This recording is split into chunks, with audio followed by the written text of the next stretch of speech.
trucking, but my chips cashed in. Keep trucking, like the two-dog man. Together, more or less in line. Just keep trucking. Oh, oh, oh, oh.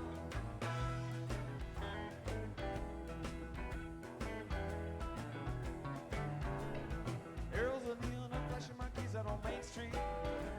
Chicago, New York, Detroit, and it's all the same street. Your typical city involved in a typical daydream. Hang it up and see what tomorrow brings. Dallas, got a soul machine. Houston, too close to New Orleans. New York, not the way it means. Just won't let you be. No.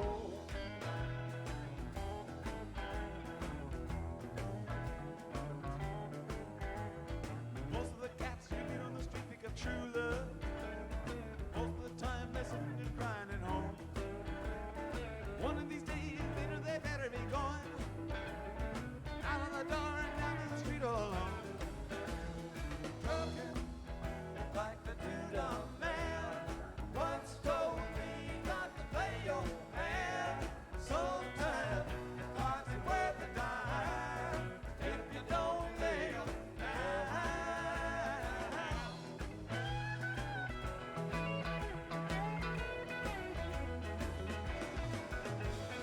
Sometimes the lights all shining on me. Other times I can barely see. Maybe you're a curse to me. What a long, strange trip it's been.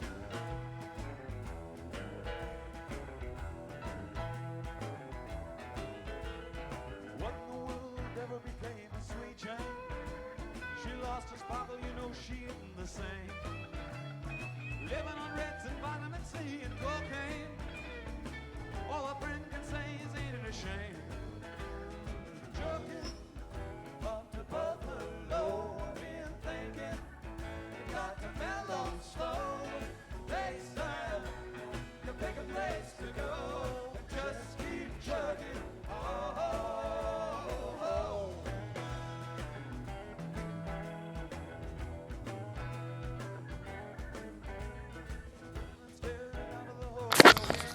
Yo, we are live. I forgot that my lamp is still fucking. I gotta get a light bulb. We are gonna join the modern prelim. That's in about 10 minutes. Just taking a look at the deck, the sideboard. I saw somebody else's copy of the deck. Version of the deck. They had removed this Krenko for a 4th expert, and I think they had 2 less Skirks, and then they had a War Chief and another Mog War Marshal, and I think they didn't have this Crater Maker. I'm just thinking about what that would mean for matchups. Krenko, he's obviously a little bit clunky. I think I play him worse than he is. If that makes sense. I'm just not on the lookout for lines where putting Krenko on top is like just over. It doesn't happen that often, to be honest. So like, it's good. Well, I say it doesn't happen that often. I'm not good at spotting it, but I think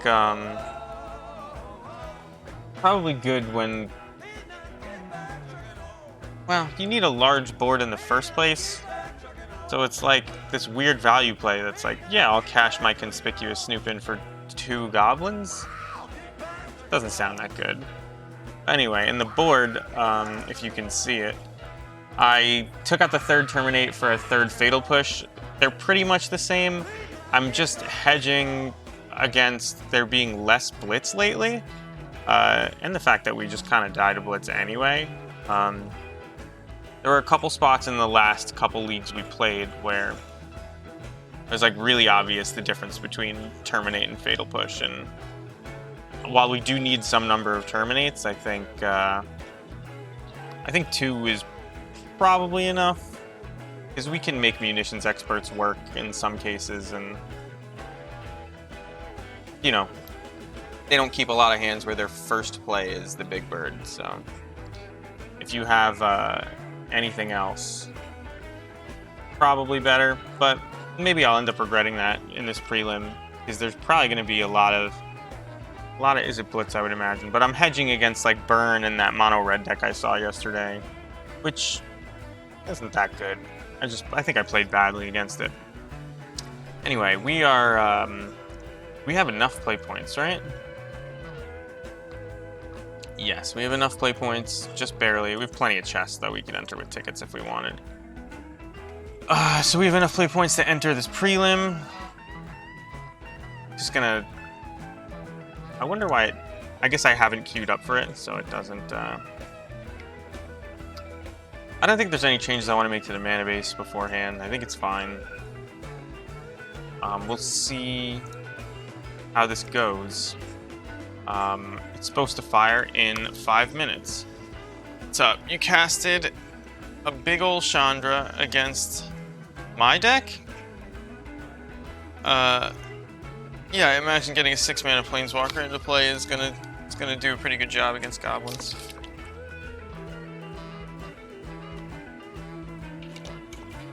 I'm like tired. I'm thinking about making coffee, because this is 4 rounds regardless. Although, there's not a lot of people. I don't know what that means. But you just gotta win 2 to get half your money back. I'm trying to go 3-1 today, at least. 4-0 would be pretty great. Although it's like really only for QPs, and I have enough QPs? Am I even supposed to enter this? Is this bad value? Let's check this out. If this is bad value, I'm just gonna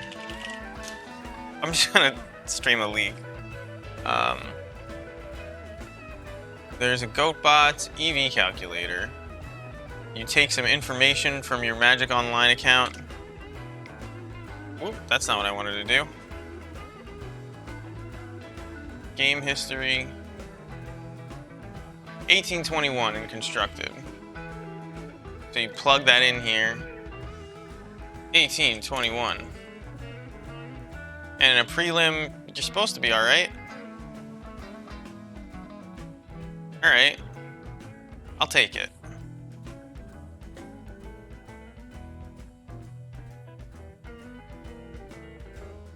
That's like...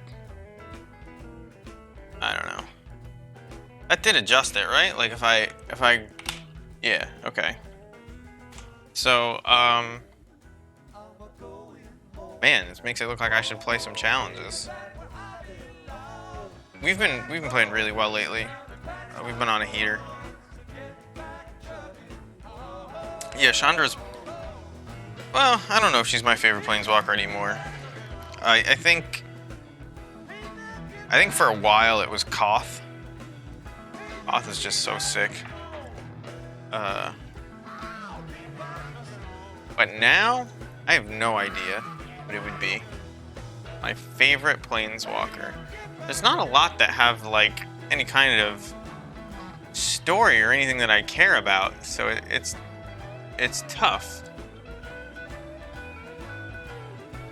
It's tough to, like, pick. It's like this bland character whose whole story is a color.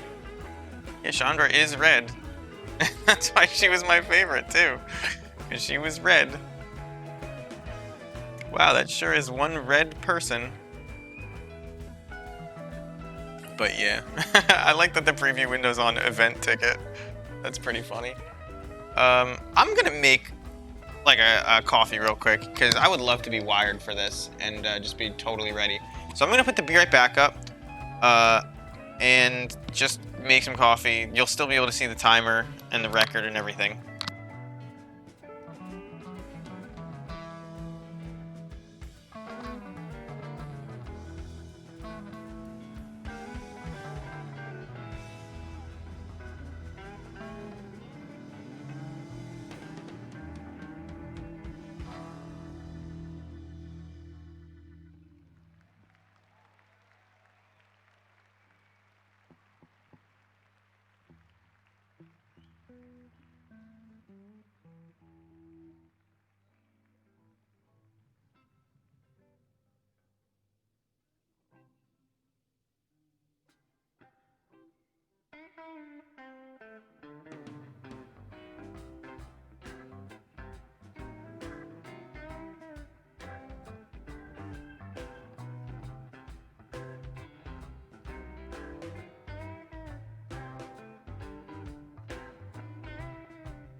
Pull down shackles and ball and chain. Listen to the whistle of the evening train.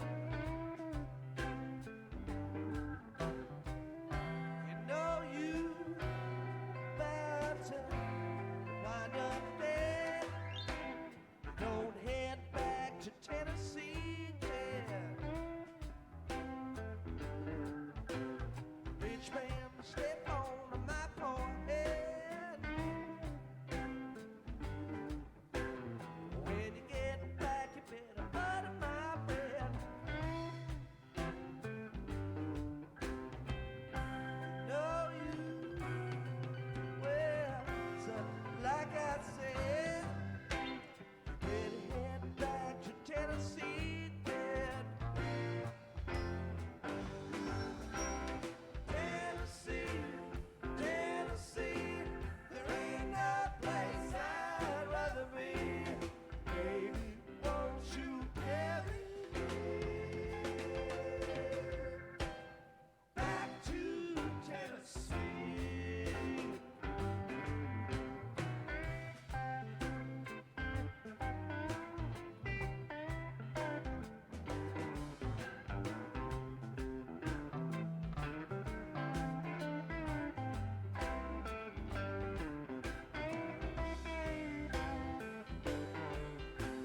I woke up a feeling mean.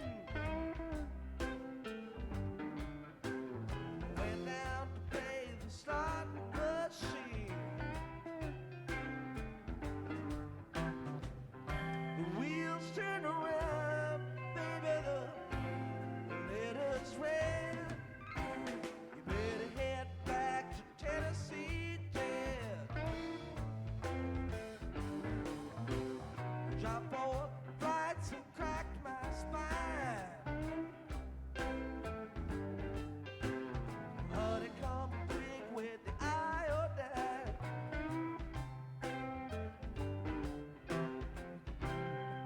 Catch a few ways down under the bed. Then head back to Tennessee, Jet. Tennessee, Tennessee, there ain't no place I'd rather be. Baby, won't you carry me back to Tennessee?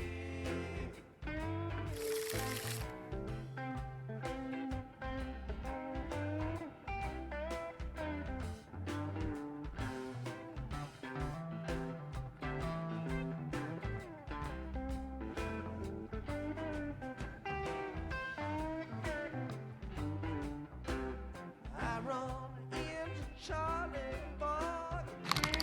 All right, we're back. We're live. Have a mulligan of a hand. It's okay. Like, you've got Vile and Marshall, but Harbinger kind of sucks. This is kind of like only good against fair decks, and we're good enough against fair decks. This is so much better. I think you throw back the Chieftain here. Like, you can't reasonably throw back a land, and Matron gives you resilience. Could even be another Chieftain. It could even be another boat. I find myself doing that a lot. Where I used to be like, well, I could get Matron, or I could just get, yeah, this is why I mulligan. Because these people coming in to the fucking prelims with Tron. We're gonna have turn three combo, and they look like they're gonna have turn 3 Tron. They did mull to 5. It's Eldrazi Tron, which is not great because they run main deck removal, and I have never beat Eldrazi Tron a game in my life. So there is that. Maybe I'm playing it completely wrong, but here comes like spatial contortion or something, I would imagine. I mean, it looks like he kept this hand on the basis of being able to tutor something with Expedition Map, but yeah. So we could be in okay shape because half of his removal spells cost 2 mana, but some of them cost 1. We are gonna go for it. I guess you're supposed to, like... He's super F6'd, I think. Yeah, so we're gonna go for it. That's like when you see the guy slumped in his chair. You know you have the go-ahead to do your combo. So they do play Karn the Great Creator. I think we want to play Pithing Needle because they play a lot more Walking Ballistas, which like really fuck our day up. So I think... I mean, you kind of do want to block against them. You definitely want to leave your fastest combo in. You definitely want... Ringleader is like okay. I don't think the size of your goblins is ever going to matter. The combo is less likely, but I usually board pieces of it out, and like I lose most of the games I play against Eldrazi-tron, like I said. So this Crater Maker is definitely coming in. I'm not considering not boarding it in. I'm definitely boarding in all 3 Blood Moons. So I have to find room here. The Pithing Needles may get cut. Munitions Expert, not the best. I mean, you can kill, like, Thought-Knot Seer. That's the only thing you want to kill, is Thought-Knot Seer.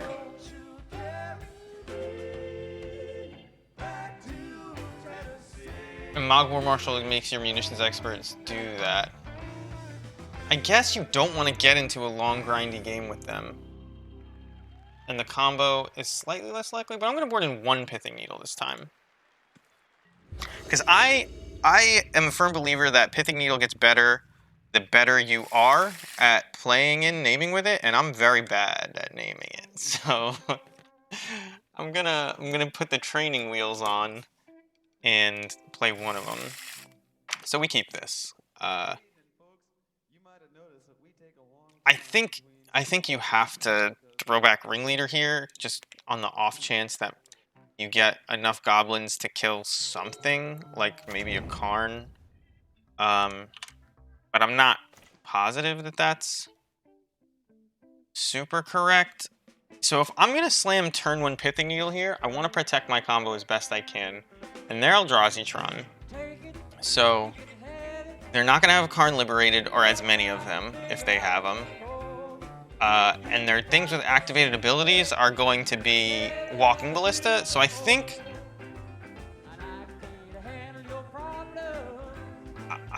I want to just... I really want to play this Auntie's Hobble first. Because... no, I'm not going to have an opportunity to shuffle with Snoop if he kills it.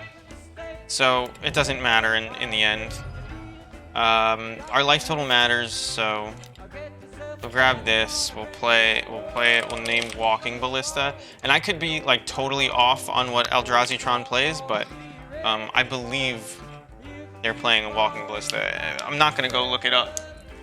I don't like doing that. I'd rather get killed by it. I think that's why I had such a low win rate in the beginning. So we're gonna slam Snoop here, especially since we drew another one.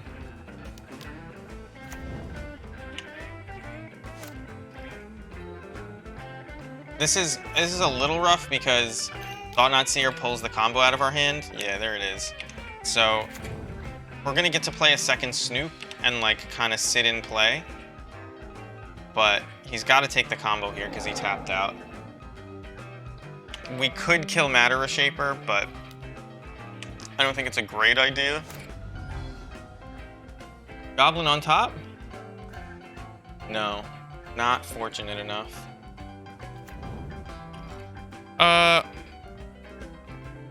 Well, next turn we can like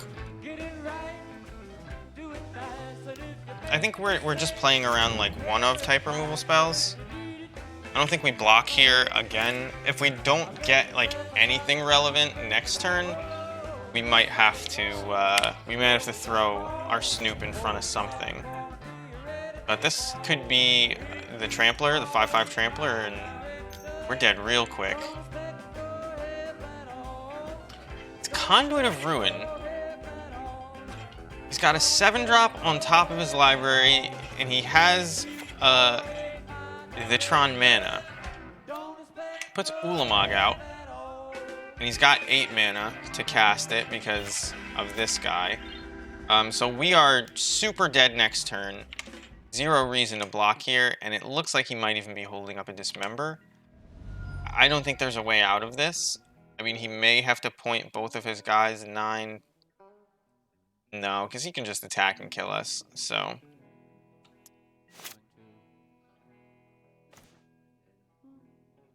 I don't think that gets us out of this, does it?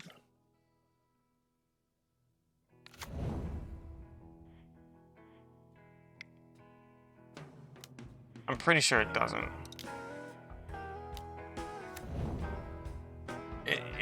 Yeah, Eldrazi Tron is like literally, I never beat it ever in a million years, so it's tough. We're about to get Ulamogged. They probably don't even play these Walking Ballistas anymore that I'm thinking of, now that they play Conduit of Ruin. Because like, why would you do that?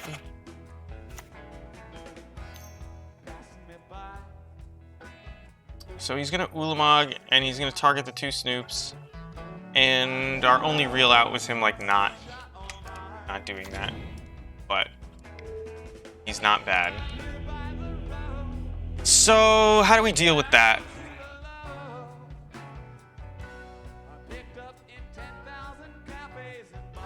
Did he tutor for Conduit of Ruin? No, right? And he didn't even tutor for any lands, I don't think. I don't remember. Let me scroll up. He played Mana Reshaper into Thought-Knot Seer. What was his turn 1? Yeah, he didn't do anything except just curve out. And their curve is just really good. So maybe we're supposed to try to stop them from curving out? Like, I could see Terminate being better than Krenko.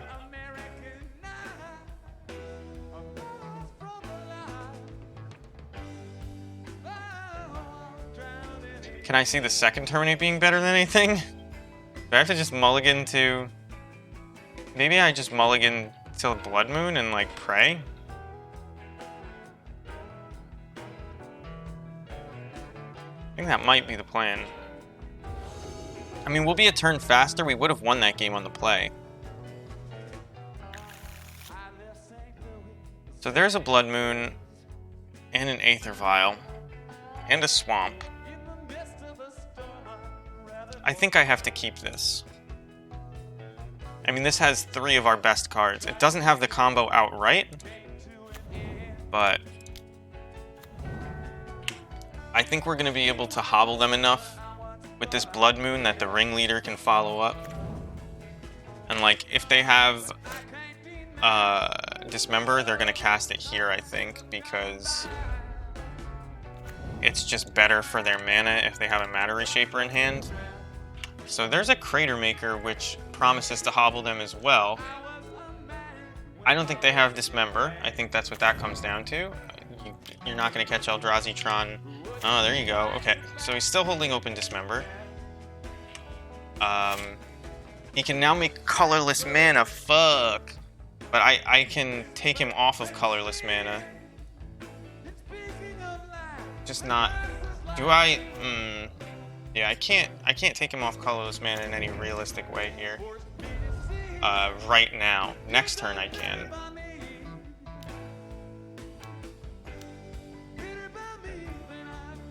I imagine we get Dismembered here. We're gonna play the Crater Maker at end of turn, and he's probably gonna Thought-Knot Seer us. That's my guess.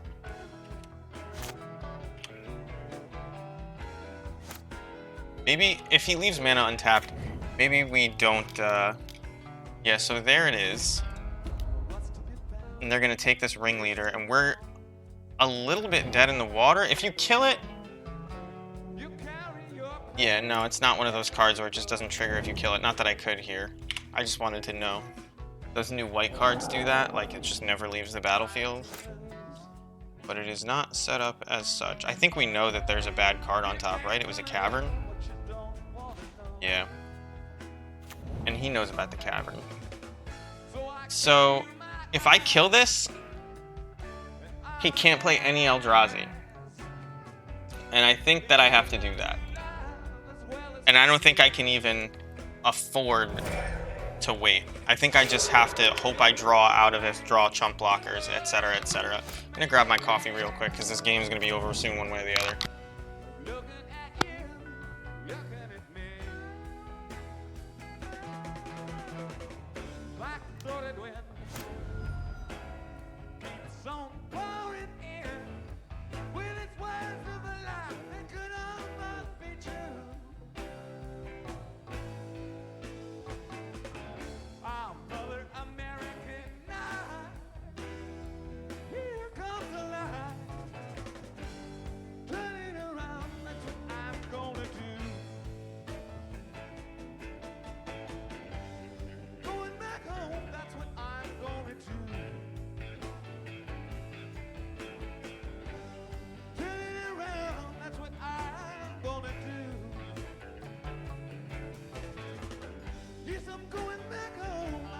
I think I'm the dumbest person on the planet. In my rush during, like, before game, it's not good.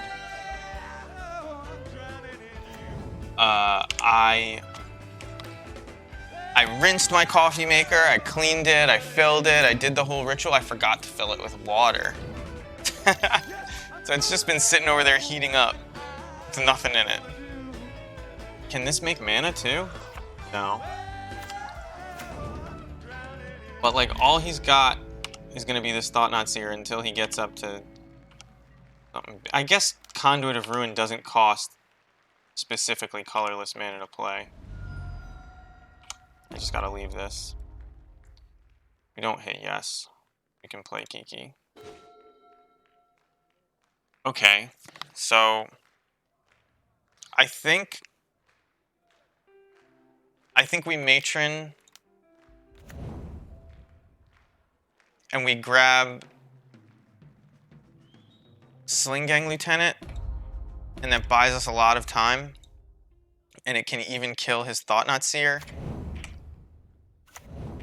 There's nothing that we could have grabbed other than Ringleader, which is like maybe it's another boat, but I think this is the card. I'm gonna block like this. I'm gonna hit OK. Then I'm gonna black red. Target his guy. So we get to draw a card, which is notable. That's not a notable card, but drawing the card was notable. So he gets to put whatever he wants on top. Hopefully it's something that doesn't cost generic mana. Does he get nothing? Fails to find. Okay. Interesting. I guess that means Ulamog is in his hand. Which 1, 2, 3, 4, 5, 6. We're not going to use Aether Vial. I mean, I'm going to play it.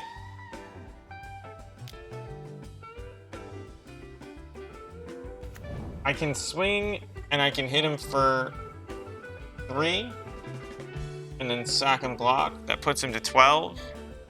He can attack me back to 7. Then I hit him for 4. He goes to 8. Yeah, it's not a fast enough clock for me to start swinging, so I'm still on the block plan. I can't believe that I didn't add water to that. And the coffee pot was too hot for me to then now add water to. Like, it's gonna make a shit ton of steam. So I have to let it cool down, and then I have to go put water in it. It's I can't believe I did that. It's the first time I've done that one. rough, because if we found another munitions expert, we could kill his guy right now, but...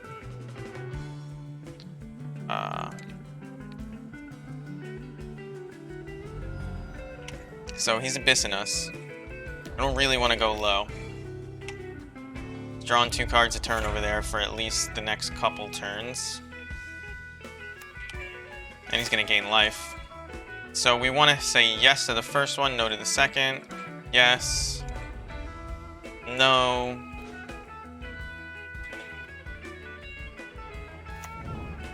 That's unfortunate. We can hit him for a couple here. We risk taking... Oh, I should have swung with this. I don't know what I'm doing. I was like, I definitely don't want to block with Sling Gang, so I didn't attack with him. That was dumb. Because I'm definitely not blocking with him. And you can use his ability tap. He should be at 1 less.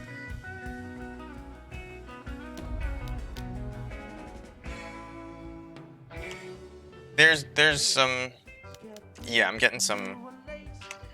This is what happens when you put too much stock in Blood Moon, inevitably. What happens is you just end up in these top deck wars where you don't draw anything. And it's painful while it's happening.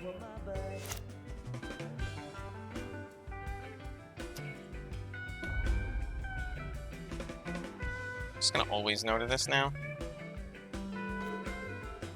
I mean, that blocks.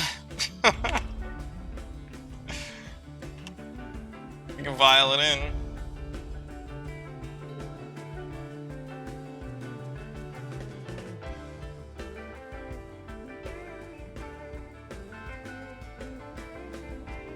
We're gonna... I don't know what the hell we're gonna do here. I mean, we just have to draw out of this. Like, he's got 7 cards in hand, but I imagine a bunch of them are Matter Reshapers and Thought Knot Seers. Oh no, does he have 10 mana over there? 1, 2, 3, 4, 5, 6. Oh, it costs 2 less. Twice. Wow, that's good. And he gets out from under Blood Moon. We're dead.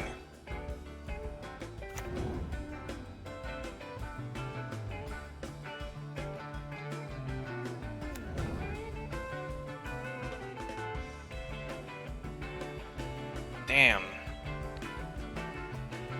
I mean, is there a draw that we can get that gets us out alive here? Because all we did was lose Sling Gang and a... I think we took out Chieftain.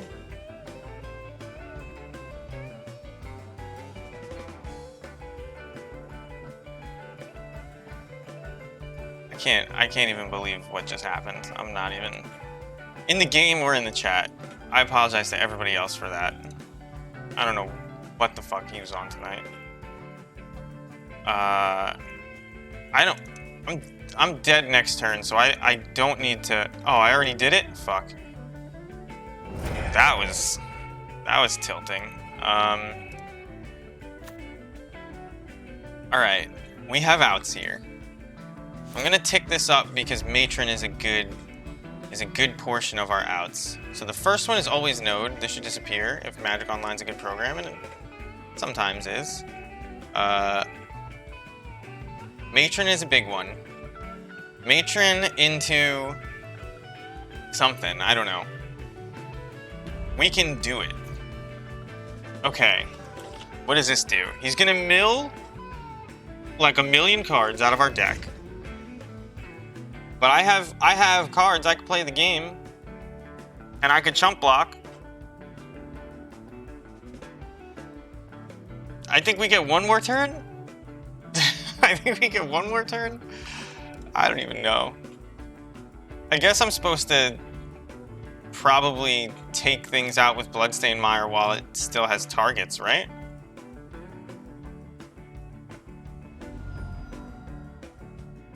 If I lose by 1 life, so be it. But he's gonna trample at me this turn. Like, first of all, he's got 1,000 mana. No, he doesn't have 1,000 mana. He doesn't even have Tron over there. So he's gonna hit me with either another Ulamog or some big tramplers. All is dust. Well, we're still not dead. I can gain 7 life right now and go up to 20, but then he kills me. And it would take him down to 4, but obviously that's not good enough. So we're going to chump, and we're just going to have to hope for more top decks again. I hope this doesn't... Alright. I mean, I think we still have... He took both our Kiki... No, we still have one Kiki Jiki, so, like, theoretically lines are on the table. Although, here goes the second Sling Gang, so we need to get Pashalik Mons, and Pashalik Mons is gone. Yeah, we're dead. Damn, Eldrazi-tron, literal worst matchup for us. Greentron, fine. Eldrazi-tron, can't win in a million years.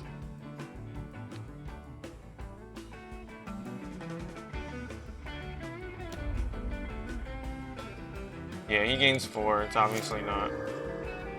We have no cards in hand. And I'm pretty sure I'm dead. I'm just going through the motions. Like, it's not crazy that we could do 12 with our whole deck. I don't want to analyze this pile of 22 cards to see if it's possible. I'm going to see what I draw and see if it's possible. So I think you definitely do want 1 on 3 and 1 on 4. And we draw Anti-Toggle, alright. I mean, we had, you know, a lot of outs after we landed that Blood Moon, a lot of time. We just didn't find it fast enough. Which was unfortunate. It's tough to get just your absolute worst matchup in the whole world, round 1. I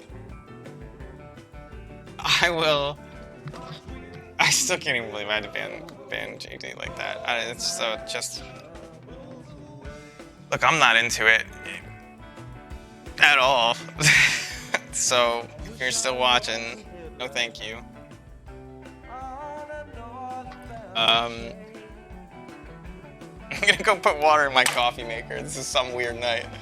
Hopefully we can do better. We'll find something to do between rounds.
Yeah, so I do think... Oh, I'm not even back.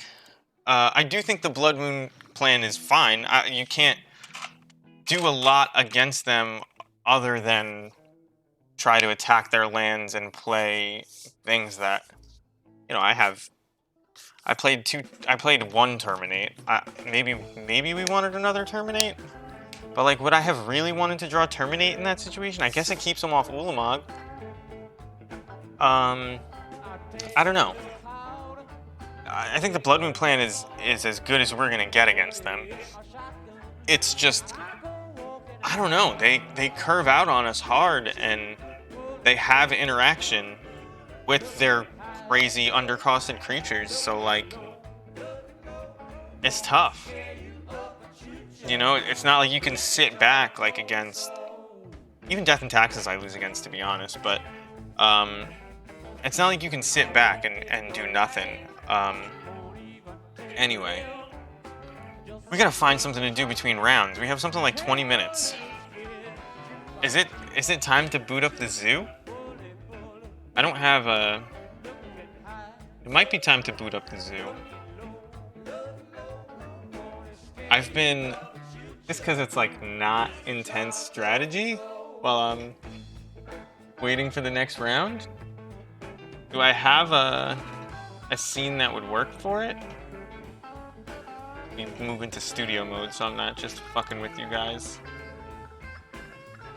I have a StarCraft one. That's not it. The Sims. Left monitor, no. I guess I could use the right monitor. Or the arena overlay.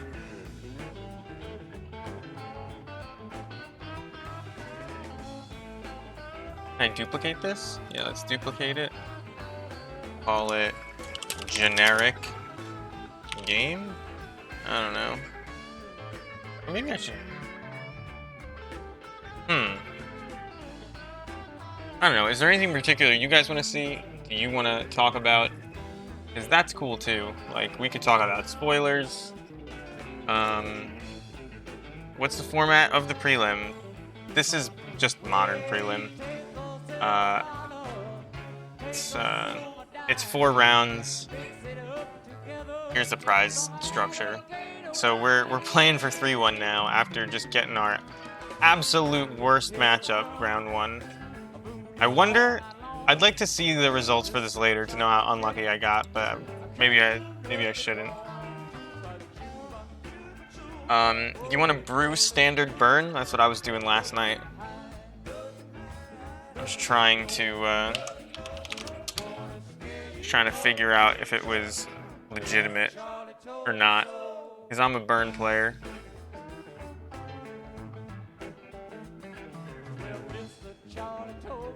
I don't think the zoo is a good thing to put on here.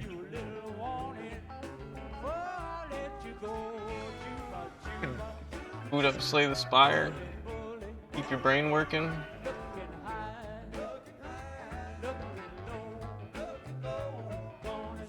Make sure it's like not too big. Yeah. So, damn, losing round 1 of the tournament is fucking rough. Especially because it's only 4 rounds, so like you really feel it. Like, there's not a lot of room to distinguish yourself when it's 3 rounds like that. I don't... Am I supposed to do something specific right now? I remember that, like, I was unlocking stuff. 3 unlocks remaining. 2 unlocks remaining. See how much I dislike. Oh, I don't have to go back every time. I unlocked everything with these 2. Let's just get everything with this girl. I like her.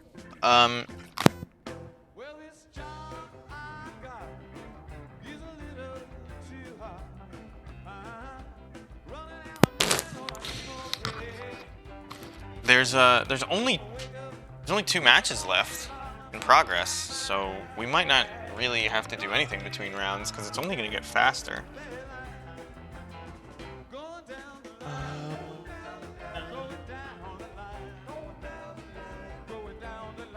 guess you just always take a random relic, right? So that favors defensive builds. What is going on here? I don't know anything about what difficulty level I unlock. What's this? Ascension mode 1. So this must be like an elite that spawned because of that. Let's go find him. Let's go see what the fuck is going on over there. Because I honestly have no clue.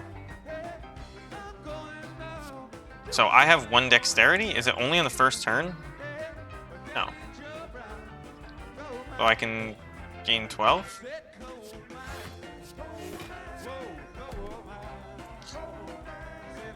So have you guys been looking at the standard spoilers? When I say the standard, the new set spoilers? Because I've been... There's no goblins, obviously. And that was disappointing.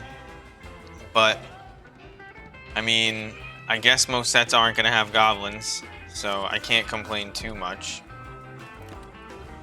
It's, although, I feel like goblins... Maybe that's wrong. Maybe there are goblins in most sets. I guess it's... No. Why take any damage to just deal 2 to him? This game is... It's pretty good. I don't know if you've ever played... What's the game? Dominion? It's a lot like Dominion. But... Like, you're playing it by yourself, right? So, it's a lot more like Solitaire than anything else. But if you enjoy playing Storm, you'll definitely like this. Can only be played if it's the only attack. So, being able to change your stances with this girl is good. Kind of like that, because it's just better than our regular block card. But we're just going to take this, because, like I said... Playing the long game, I'll take 75 gold. And I'll go to the store. What's in the store? Whenever you change stances, get this back. Yes. That's a fun deck. Whenever you scry, gains 3 block. And dexterity says blocked gain from cards. So this wouldn't be a card at that point. I do like this card. But I think we're going with, like...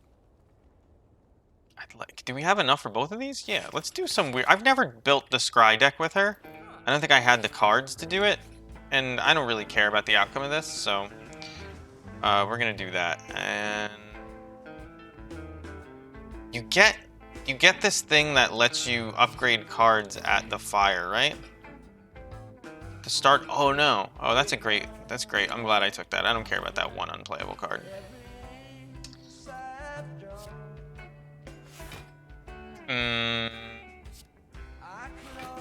We're trying to, like... We're trying to save as much life as we can before we get to the boss. So... I'd like to draw this. I don't want to draw that. The other ones are all just regular ass cards. Whenever I should have probably played that first. I don't think it's relevant here, but... Yeah, it's not. So this makes him dead to 1 more spell. And this we can just end. Of the spoilers, obviously the one that sticks out to somebody like me is the Lumimancer. Looks really cool.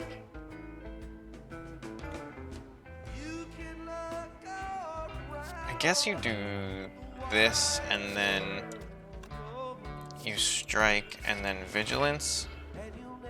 I don't want to take any damage though, so I'm just gonna use that mana. The Lumimancer is obviously, like, you know, one of the cards everybody's talking about. I think this, yeah. The other cool card, yeah, the White Magecraft creature. That is like an 0/1, but then gives you +2/+2 for every instant or sorcery. It's obviously like, I mean, everybody wants to play Young Pyromancer. Everybody's already playing Swift Spear. Like, it's making everybody's brain tick right now. Smite. And I get to just... I kind of like that. And we're just gonna like dig through our deck for... This isn't gonna do anything. I guess we're just gonna hit him for everything we got.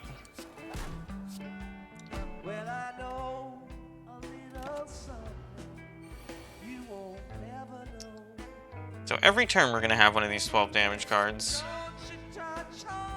Oh, does this hurt me every time I play a card? Yeah.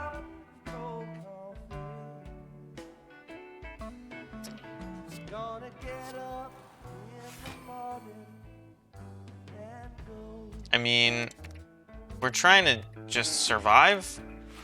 I know like they often just get more powerful as time goes on, so maybe that's not wise.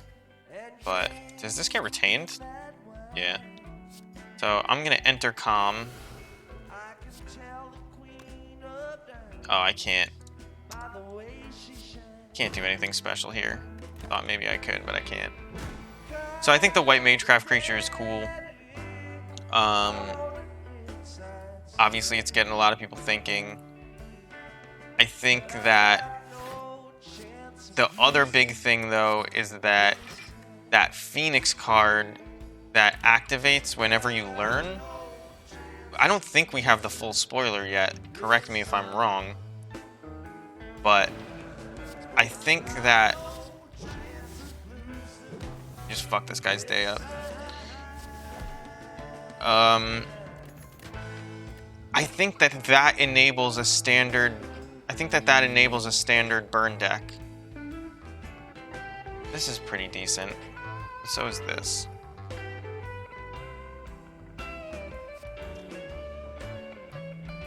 We're like kinda just trying to like do these little spurts of huge damage. Am I supposed to do this? I don't even know what this is. How do I not obtain the ruby key? I don't even know what that is. We're going for bosses. There's only one match left, and it's probably a control mirror. Are there good red learners? There's a red 3-mana burn spell that,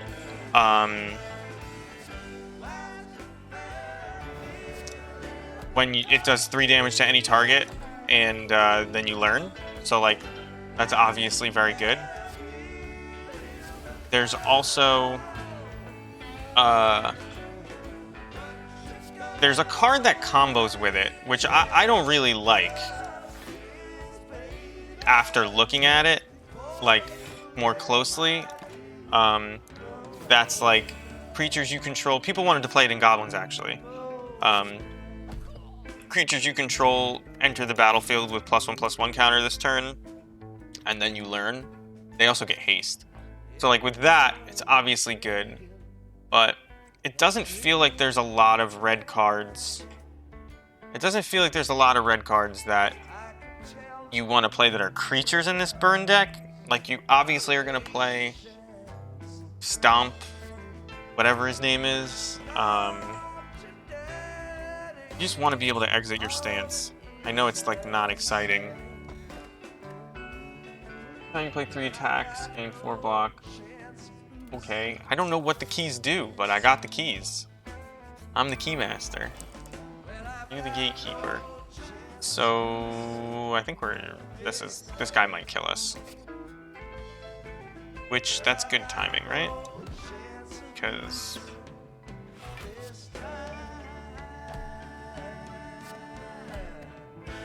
Oh, we have potions, don't we? Doesn't do anything... Yeah, let's do this. Alright, whatever. So, there's... Okay, we're gonna probably just quit this.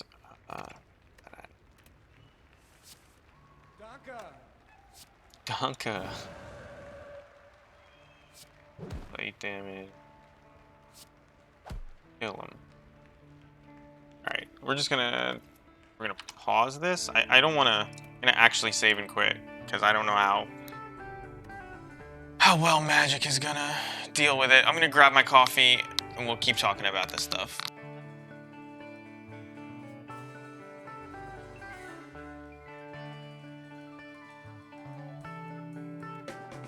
Some folks trust reason, others trust a mind. I don't trust nothing, but I know it come out right. Say it once again now. Oh, I hope you understand. When it's done and over, the man is just a man. I put way too much milk. So, our opponent might not be there. So let's pull up this Scryfall spoiler real quick. Oh, that's not what I wanted. I wanted that to be in the background, yeah. So, as far as red learners, you've got, I mean, obviously this guy goes with learn. It's tough because a lot of them are in different languages, which, like, I appreciate that Magic is a multicultural game and all that. It makes it very difficult when I'm trying to figure out if I can make a burn deck. There's like a fake learner, the conspiracy theorist. I don't think he actually learns. He does do the rummage thing though. You might play him. I don't think so. It's possible that he's what you want. What the hell is this? Why is this like... What? Oh, I guess the picture came from a video. So there's like a red-white card. I think it was up here. No, that was black-white.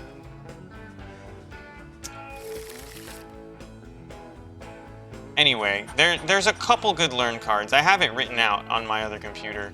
This card learns. It makes somebody block if able, so it's not great. This hand sucks. This hand looks like it's got spells that we like, and it just doesn't. This hand is too slow, right? I think this hand is too slow. You're throwing back a land, you're playing, yeah, you have to throw back a land and hope to draw a land to do anything, like, cool. I mean, you do turn 2... No, because you have to pay Echo. This hand is the best hand yet, and it's still not good.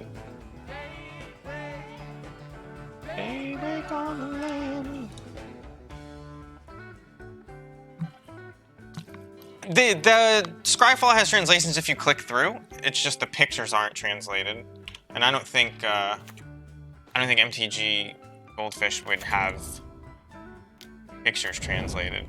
Although they might default to the English picture if it exists. I should check that out. Okay, so people just don't actually want to play Magic when they join these prelims, apparently. Like, leagues are the promised land of Magic, where everybody plays whatever they want, and you have a good time, and whatever, but this is full of cutthroat douchebags, I guess, who don't play the game often enough to know a deck, and they just want to win. There's no right way to do this, so you kill it on your, like, you can wait for him to hit you with 1 and then kill it, but you're not responding. Yeah, this is I wouldn't say this is a bad matchup, but it's definitely not like, oh yeah, I'm psyched to be playing Infect. Like, I have to have a turn 2 or 3 combo if I ever want to win, and if he doesn't kill us here, he's dead. So there's that, but there's a high chance that he kills us here. I don't know.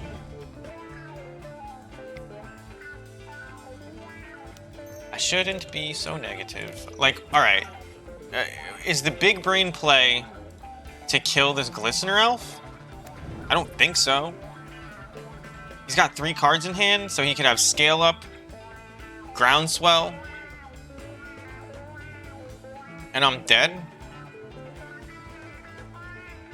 But I can't stop that, can I? Because if he has the hexproof thing right now, even if I get a munitions expert, like,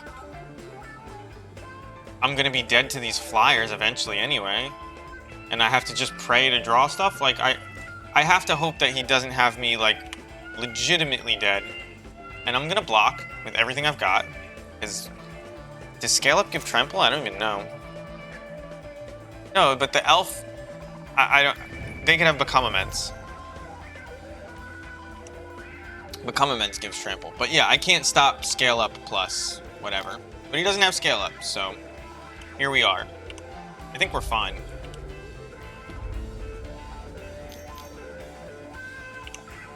So he had like a weird go wide infect hand.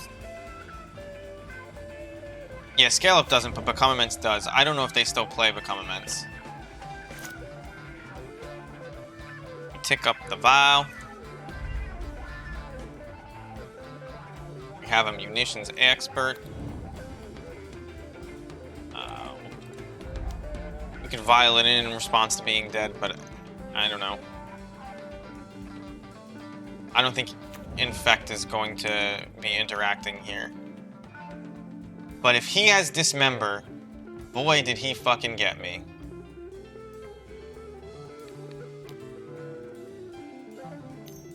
Oh my god. Spells or abilities your opponents control this turn. So is that gonna fizzle? It's gonna fizzle.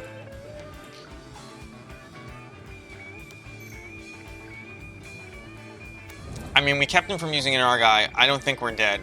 So we get to untap and upkeep do it. We have to set the stop in our upkeep. And there's no fancy way to get Kiki Jiki into play and do it again, right? Maybe there is. He's tapped out. So if I... Oh no, but I can't make a copy of this because it can't be the target of spells or abilities that I control. So, I guess I could get Kiki Jiki into play and then, like, get another Goblin Matron. But we just have to kind of hope we're not dead here. And we're not, it looks like. Maybe we are. No, we're fine. So, we'll say okay to this. Actually, do we want to get Pashalik Mons if we can? Yeah, if we fizzle somehow, we want to get Pashalik Mons. So, we'll try it again. Alright. Yeah, it's not actual hexproof on Vines of the Vastwood. It's actually... I knew that.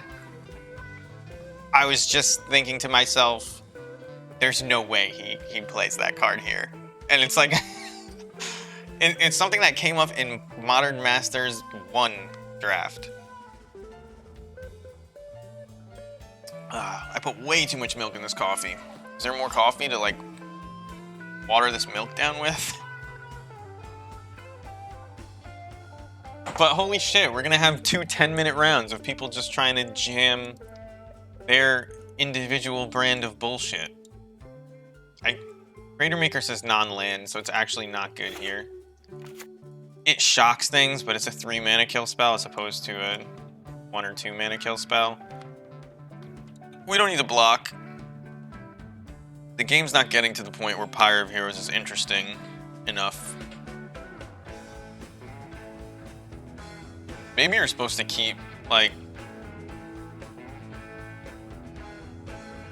War Marshal in over Krenko.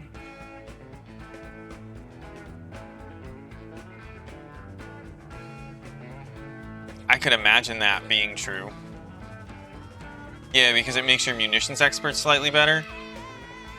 So maybe I should take out, like, Chieftain or a Ringleader.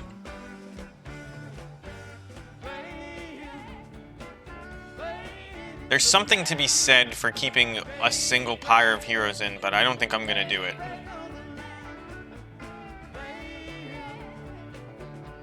Yeah, I don't think I'm gonna do it. I've gotten a lot better at sideboarding since I started streaming.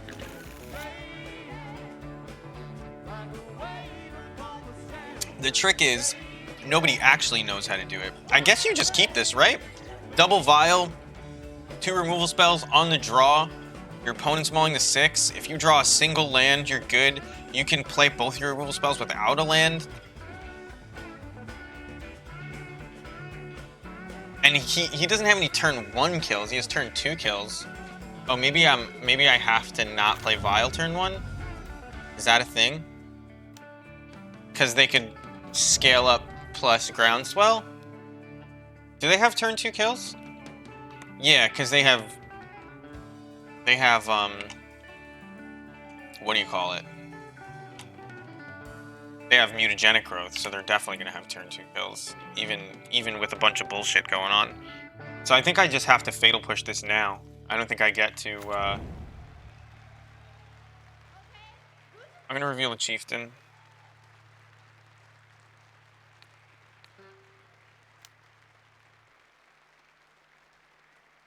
Like, you can wait. I think you're supposed to wait till after combat. Actually, I played that badly. But with no other infector, I think I played it fine. I was thinking in my head that I'm doing it because he mulliganed, but I didn't say that. But, like, that's still not a good enough reason to do that.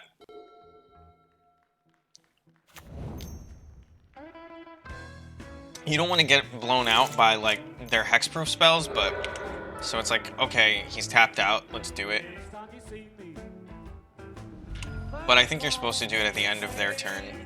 Because their hexproof spells also win them the game by buffing their creature, so, like... When you can get them out of their hand, it's good. But he could have theoretically played 2 of them in a turn and hit us for 6, and then I have 4 turns to do something. Maybe it's just right. I think it's right. I think it's right to kill them.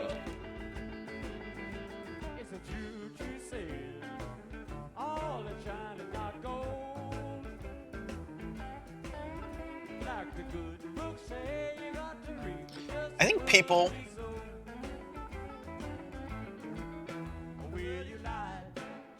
I don't know.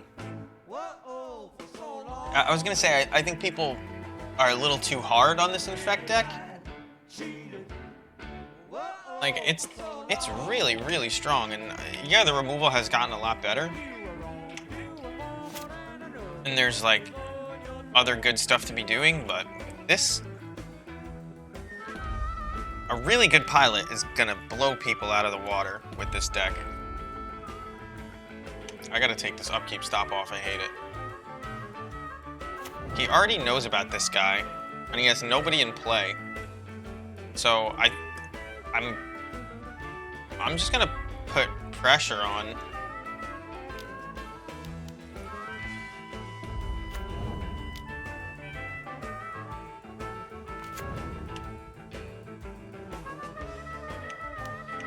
Like, we do have to kill them eventually, and it looks like his hand sucks.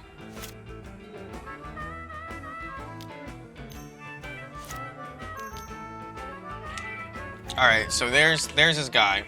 So now with 1 green mana open, we're not gonna go for this. We're gonna wait for him to try and commit. And anything short of killing us, we don't play it until end of turn.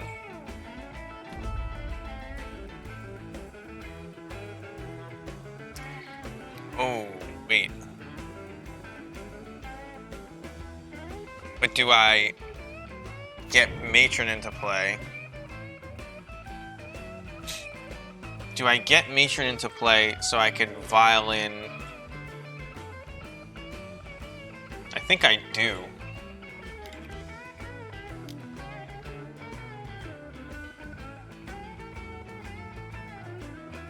Although you can't wait. Oh, but I'm gonna have... Oh, this is a great play. It doesn't look like I have Terminate mana open, but I do. I have double kill spell right now. And maybe I'm supposed to do it first, because I'll hit him for 8, but... Yeah. So we have him dead next turn. Yeah, there's a lot of removal, but... It's hard to, It's hard to... We can still kill it with scale up on it.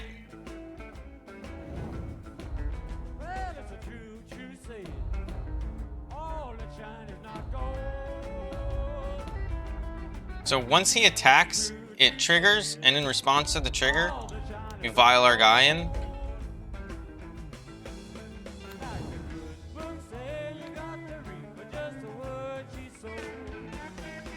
I guess maybe I'm supposed to, like... If he lets me chump, do I just chump and, like, call it a day? He just paid 2 life. Oh, Lighted Agent is unblockable? Can't be blocked. Alright. But it's only 8. It's only 9. Like, I'll take 9 and you're dead.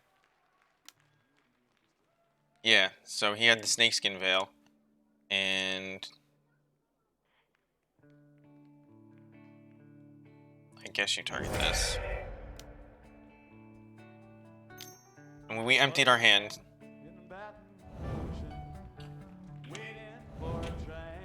Maybe I should have done it last turn, but he had the double kill spell on both turns. Maybe you do it in response to scale up, because no, they both have hexproof.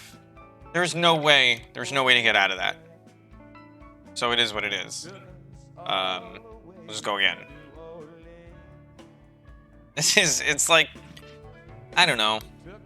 I guess I'm playing a combo myself. But it is very much like spinning the slot machine when you play decks like this. Where it's like, yeah, I'm just all in on this one plan. Although, back in the day, I remember watching Legacy Infect, Tom Ross, navigating those games against like super powered decks. Didn't look like a slot machine then. So, you're good enough.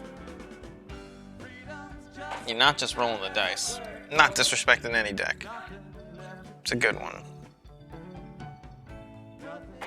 But it's gonna suck to basically lose 30 bucks in 20 minutes because you queued into people who were just letting it ride.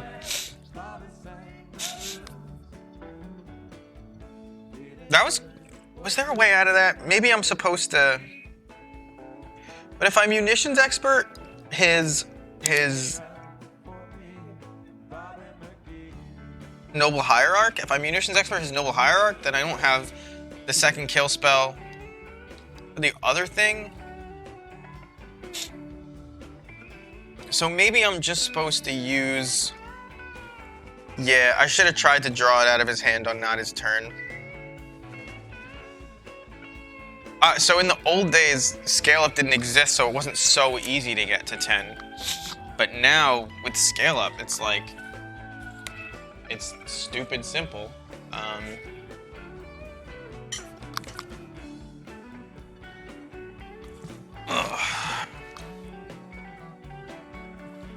I'm just thinking back on banning that guy. You hear it with women all the time who get harassed for the way they look or what they're dressed like. But the only thing that comes to my mind is like that works for you some percentage of the time? Like that you keep doing it? Or you just never figured out a way that works and this is the best you've got? Just so strange. But yeah, removing it, they waste pump spells, but you're kind of trying to overload them. Well, maybe not anymore.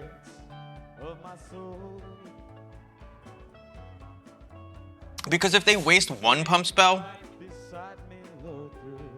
I'm gonna have to shock this into play no matter what.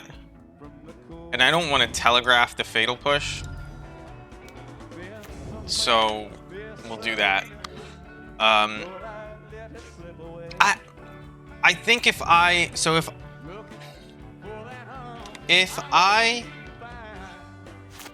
had killed it on my turn, he probably uses his gut, I always want to call it gut shot. He probably, wait. Am I just supposed to try to go for the combo ASAP by sacking Skirk Prospector to get Matron into play? And just hope that I draw Harbinger naturally? Because I have 2 kill spells and he didn't play anything turn 1. So this is like Blighted Agent here. This is a tough one. Maybe if I turn this into a matron right now, and then get a Snoop. Next turn I play Snoop and go shields down? That sounds awful. Yeah, I don't want to do that. And I can't draw it next turn. I have to draw 2 things, so. We might as well wait. Might as well wait. My beard's long enough that I'm pulling on it, which means that I should probably shave soon, and it's really annoying my girlfriend. And she's just too nice to say anything about it.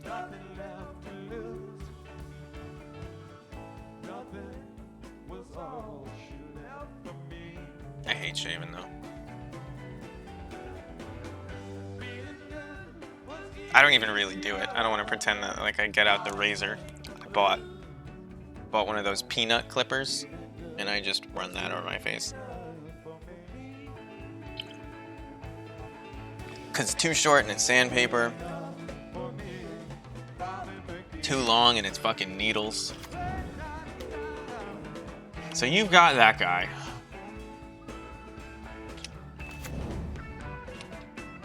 I mean, I'm gonna do it.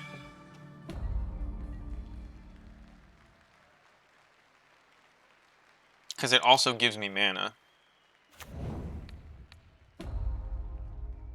Oh, I just totally played into that? I'm so bad.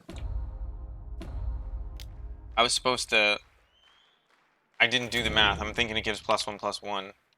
It gives +1/+2. Because that's the kind of thing it is.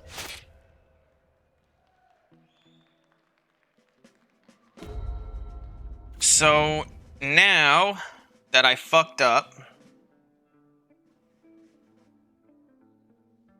I think I have to matron for expert. I think I grab a swamp here because it doesn't matter. Man, I'm off my game the last couple days. So, alright, this is why we're doing this.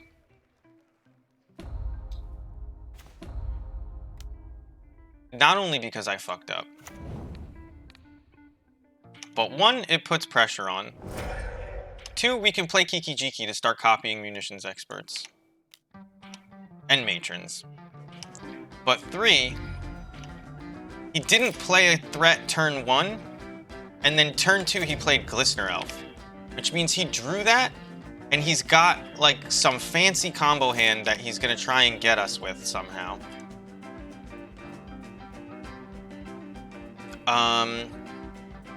If I put Kiki Jiki into play, I'm probably gonna get...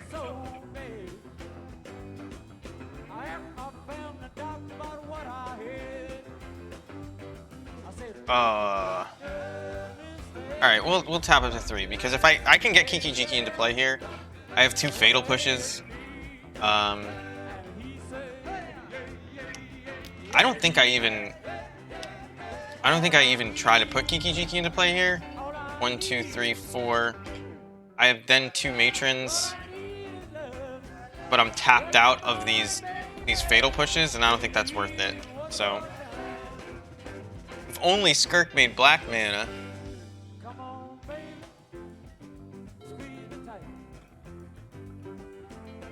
If they made a Skirk that was red and made black mana, or black and made black mana, do we even play it? I think this one is already just so good that we wouldn't play it.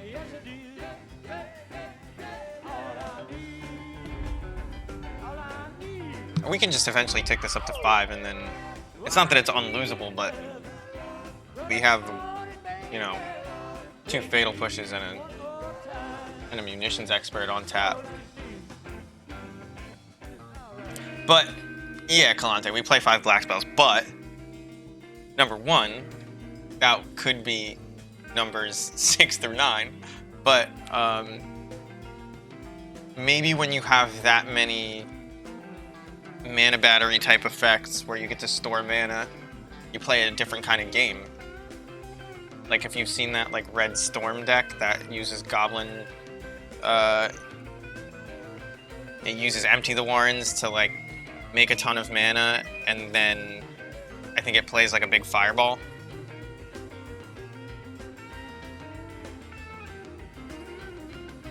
You have the added benefit of like storing your mana in play while also killing them. It's very much an elf ball type strategy, but with a Goblin's twist on it.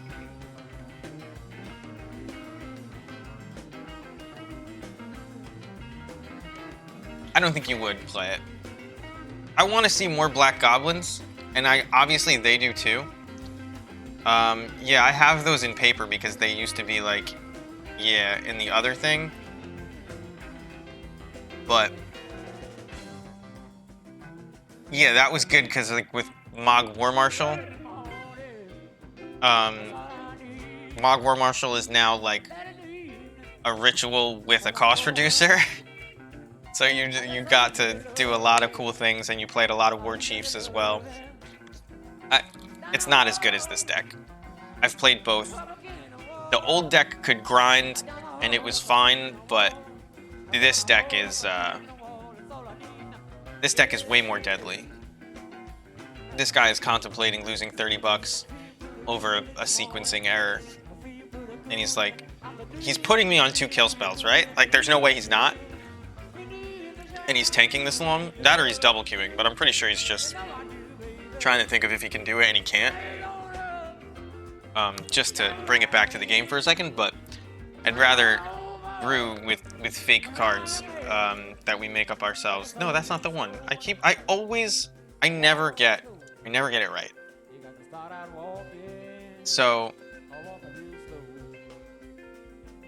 as far as standard burn and the spoilers, I'm like desperately looking through these spoilers and all of the cards in standard, and like there's 2 Phoenixes that are playable. Here's Igneous Inspiration. It's the good burn learn card. And look at this name for this deck. How do you not play this? There's 2 good names actually.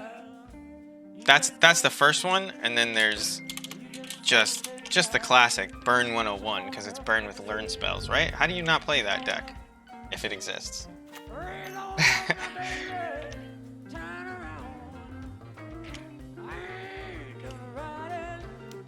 I think it just went to the bathroom, to be honest.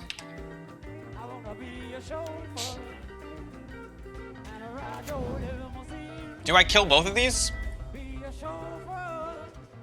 I think it just buys us infinite time.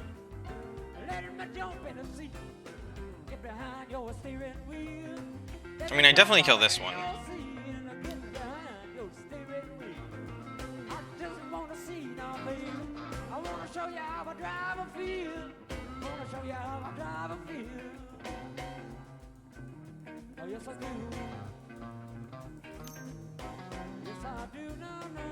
So he Vines of the Vastwoods it. I can, in response, kill it. And then he still has a guy. But he has 2 cards in hand. So, like...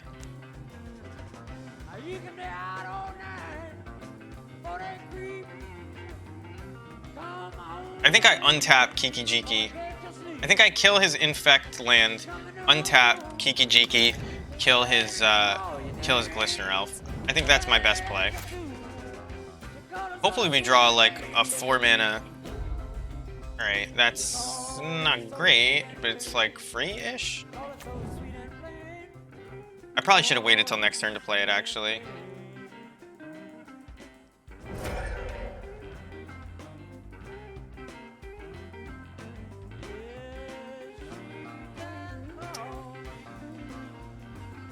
So you definitely sack this one, and then I guess since my Vial's on 4 and I just played a 5-drop, I can keep this at...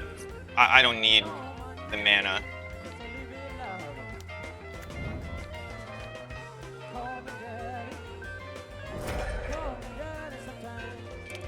So next turn we'll get a copy of Matron, and we'll put it into play, the whatever we get with it. I'm thinking it's Sling Gang. 1, 2, 3, 4. I think he's dead if we get Sling Gang. He's very close to dead if we get Sling Gang. I could have done Ringleader.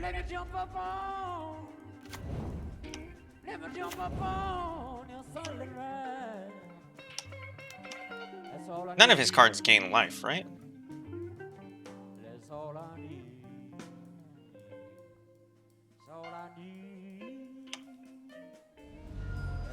One, two, three, four, five, six.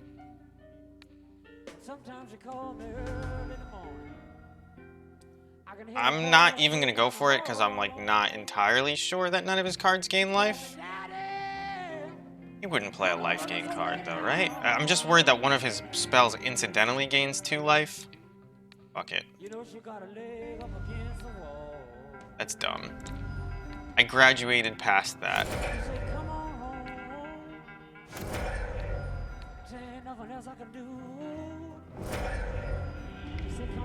I graduated past playing scared. I learned enough about Modern to not be scared of some stupid pump spell giving him life. I don't know what the hell I was even thinking.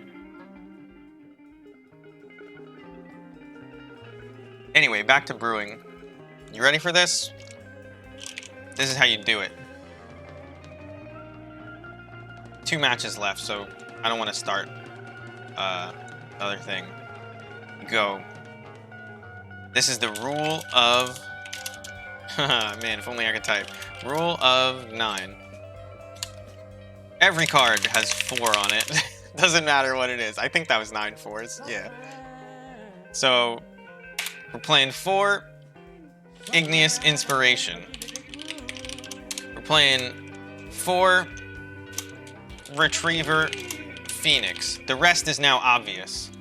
We have to stop them from gaining life. I think it's like roiling something. Roiling, no life gain. It's from Zendikar. There's a 3-mana burn spell. There's an Incinerate. I don't remember what it's called, but it's an Incinerate.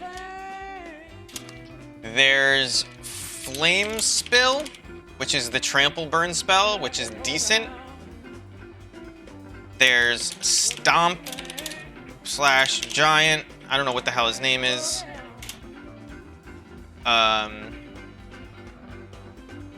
No, not Igneous Inspiration. It was right here. Wait, it just has the wrong... Oh, it's just Inspiration. It doesn't have it yet. Yeah, Roiling Vortex. And then you've got...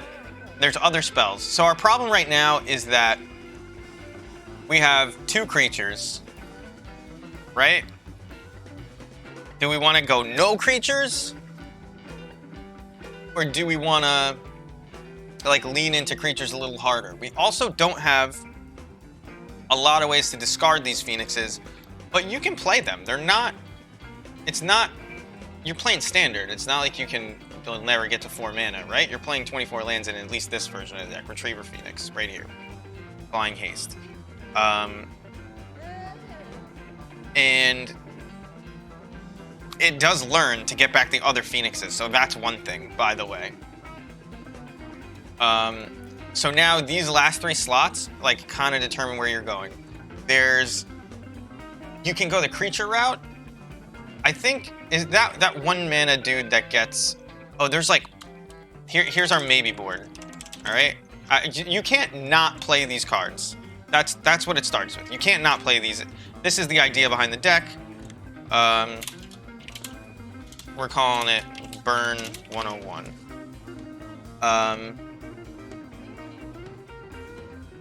So, yeah. All right. There's this garbage card, Crackle with Power. We're not playing that. It's a Lava Axe. You don't really want to play a Lava Axe. You kind of need, in standard, like, slower burn formats, especially with as much life gain as they're printing these days, you need, like, repeated sources. So some of the cards that are like the maybes, there's this Magmatic Channeler. There's Bergie.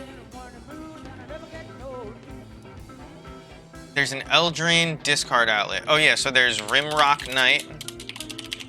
There's the Javier, whatever his name is. It's not his name, but I'm gonna put it there. This is the 1/1 Knight. This is the Rimrock Knight. There's Run Amok, which is actually a lot like Flame Spill, but you need creatures. There's Hall Monitor. Hall Monitor is actually legitimate. Hall Monitor looks bad, but a 1/1 with haste that makes it so they can't block, and you have a 4/3 that you play sometimes. Very good. Like not the worst way to go. There's Conspiracy Theorist, which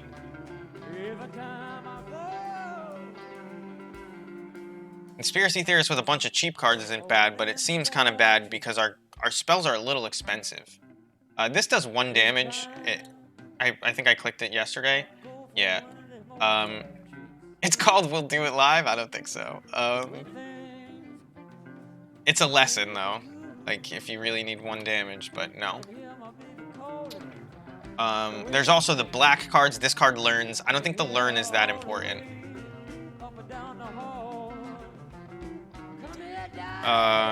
What is the Eldraine one that you're talking about? This is obviously way too much.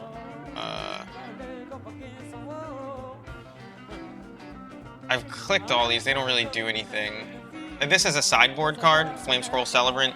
There was a very similar sideboard card back when I brewed Burn during Mono Black Devotion, Mono Blue Devotion. That was the last time Burn existed, really. They made like a really ridiculous red deck wins deck that dominated Arena forever, but it wasn't Burn.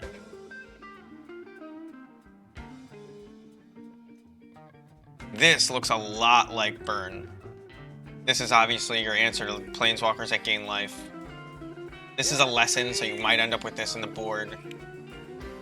This sucks. This deals 1 damage to each opponent every turn, very similar to the Royal card, Rolling Vortex. And it makes sure you don't draw lands, but like, I'm not sure that Curse of the Pierced Heart is enough. It could be. I play Curse of the Pierced Heart in Pauper Burn, but I don't think it's good enough here. And then this card is, if you're dipping into white, you get a great discard outlet that draws you more cards than ever. Merchant of the Veil? No. We're not. This is value. This is, you can cast this for 4. If it dies, you can get it back by casting one of your burn spells. Like, it's just upside. You can get it back by casting another one of your Phoenixes. They retrieve each other because they learn. There might be other cards that have learn on them. This card is like, this card is pretty bad. That's what it comes down to. The backside doesn't do anything for us. Like, a 3-mana Anthem is not good. And 5 mana to cast a spell, not what we're looking at. We would play the Library of Alexandria, though. That's going in here. It's not Library of Alexandria, but, you know. So this one, Enthusiastic Study, could go in there because it's a massive blowout. You can cast it pre-combat to just get back a Phoenix and pump up one of your guys, but you can also cast it, you know, as a trick. So that's like in the maybe board, but it's pretty expensive unless you're getting back a Phoenix. Like, Run Amok might just be better. And we don't have that many creatures, right? Like, so you don't want to... So this is the card that I was saying, like, it goes really good with the Phoenix, but unless you're playing some kind of token maker, like, way back, it was around the same time we had 3 mana make 3 goblins. I don't remember what the hell that was called. I'm gonna look it up because I want to show it because it's like one of my favorite cards.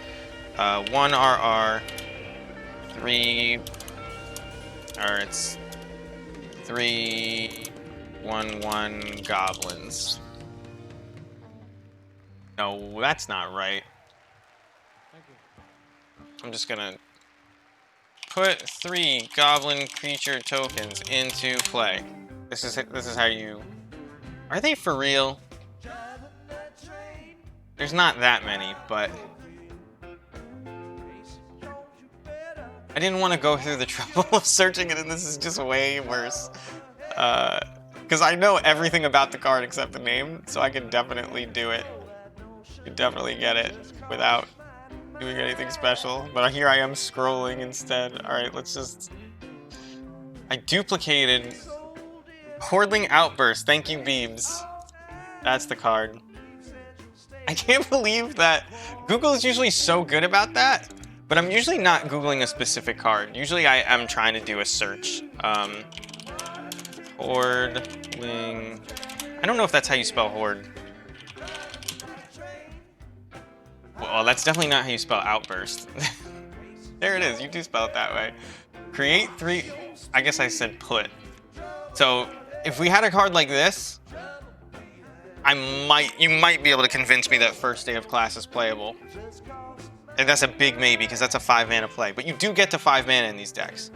You want, like, a source of card advantage. And I don't think Rowan is a source of card advantage. But Bergie is. Everything seems to cost 1 more than the last time I brewed this deck, which is not a good sign. But, yeah, she's not a source of card advantage. And, like, you're not ulting her. You're trying to get her to deal 3 damage, and yeah, so she's just out. Like, everything is expensive, but she's out. This is all new cards except for like 1 or 2 that I just knew off the top of my... I guess it's 3. The Lorehold command actually might be in. Like, Lorehold command, if you're playing white, Lightning Helix and Draw 2 is like pretty good. So it's something to think about. This... No, that sucks. Like, we could play 4 Shocks if we wanted them. I'm right now, I'm looking at Bergie. That's like on the short list of this maybe board. I'm looking at less combat tricks. I don't think I want combat tricks. The Snow Lightning Bolt doesn't actually hit players, but there's a 3-mana one that does. Wizard's Lightning isn't legal anymore, right? If it is, there's another version of this deck. This is Dominaria? Yeah, that's not legal. What is it? Like Fumarole or something like that? Tundra Fumarole? No, it's Creature or Planeswalker, so that's no good. There's the one that if you spent 3 or more red mana to cast this. I don't remember the name of it, but here's how you find it. Go at most these colors, CMC. Well, we know that it's less than or equal to 3, but we'll sort it in reverse. And I don't remember if it's an instant or sorcery, but it's 3 mana, 4 damage, so it's actually we want it. So I need to find the name of it. And it's legal in Future Standard. It's so simple to brew burn. It's like kind of just every time a new set comes out, I just check. I'm like, am I playing this standard? Oh, this is the other learn card if we want it. It literally just learns, so I don't think that it's good. So then we're gonna sort it. I know that the round started. I just want to do this and get the name so it doesn't bug me before we get there. It's not Heated Debate. It's not Flame Spill. You definitely play these Casual's Furies, though. Where is it? Slaying Fire. 3 damage to any target. So 4 Slaying Fire. And if we're playing Bergie, we have one more slot. We don't actually have one more slot. We can't keep this. I almost just snap kept a shit, garbage, terrible hand. He kept 7 too, by the way. This hand is worse. Hand is even worse. I can put out an early Sling Gang, but I'm not afraid to go to 5. And we are rewarded for not being cowards. We are warriors. We are warriors. Benders of light. You know that song? I actually want to play that song right now. It's way too hype for right now. But I don't remember the name of that song.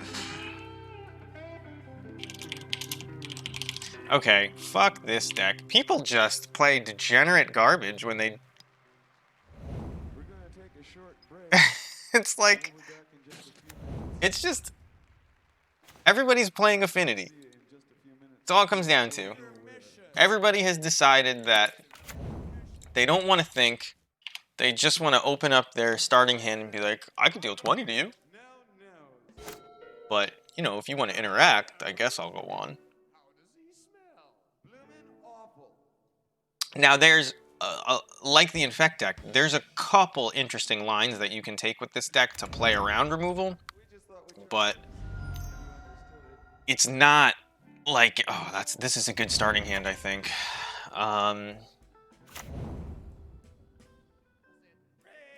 It's not like this is some big brain deck.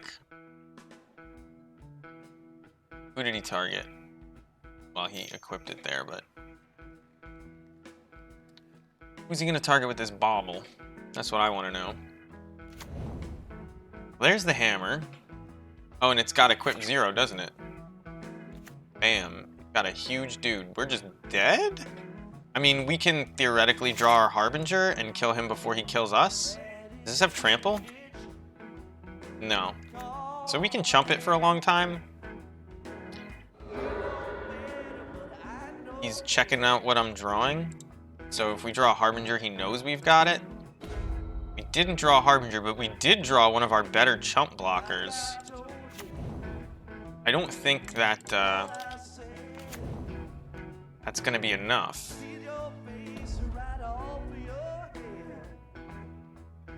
We can't... I think I actually have to not tick up Vial next turn. Because... Wow, that is a niche situation. This is the kind of situation that people... Like, somebody will ask the question, is it basically always right to tick up Vial until 4? And the answer is yes. You basically never want to do that. But here, I could die next turn. And I can play my game-winning spell even if I don't tick up Vial here. Alright, so we're just dead? Like, I have to block, and then I have no outs. Gets trample. Okay. That's good. What can you do? You can board in 5 removal spells, a Crater Maker, and a Pithing Needle. And a bunch of Pithing Needles. They can't win really without equipping Colossus Hammer, so you name Colossus Hammer and I think you're in decent shape. Although they have that card. They have that card that equips it as they play it. I think you keep in 1 Pyre, take out a Vial. Like, we want to be able to block, but they have a lot of ways to get trample and just go over your blockers. Did I put in the Crater Maker already? I don't see it, but there it is. I don't think we need this many Skirk Prospectors, actually.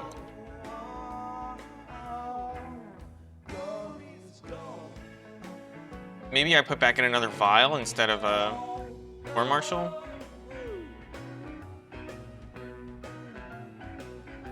And Munitions Expert theoretically kills his guys, even though it likely won't. And we would like to combo early. I doubt he has a ton of interaction, but Yeah, Sigardizade, thank you. You're on top of those names tonight. It's very difficult to well, first of all, I just got back into Modern 2 months ago, so a lot of the newer cards like Sigardizade, I don't know the names of, because I didn't play Limited with them. It's crazy how much that helps you just like ingrain these cards into your memory. But it's also really difficult when your entire stream of consciousness is just coming out of your mouth instead of shutting up for a minute. It's difficult to come up with the names of stuff. You just don't have a second to go to the file. But yeah, giving equipment splash, it's cool. You know what I mean? Like it's a neat effect. It's very weird that it equips it for free. Like, but it's the alternative is that you allow their equip cost to be paid at instant speed now instead of doing it once.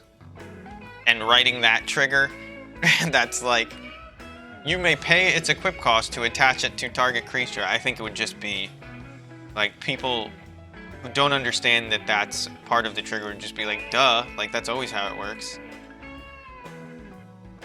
But attach is different than, I think I have to keep this and just hope I'm not dead?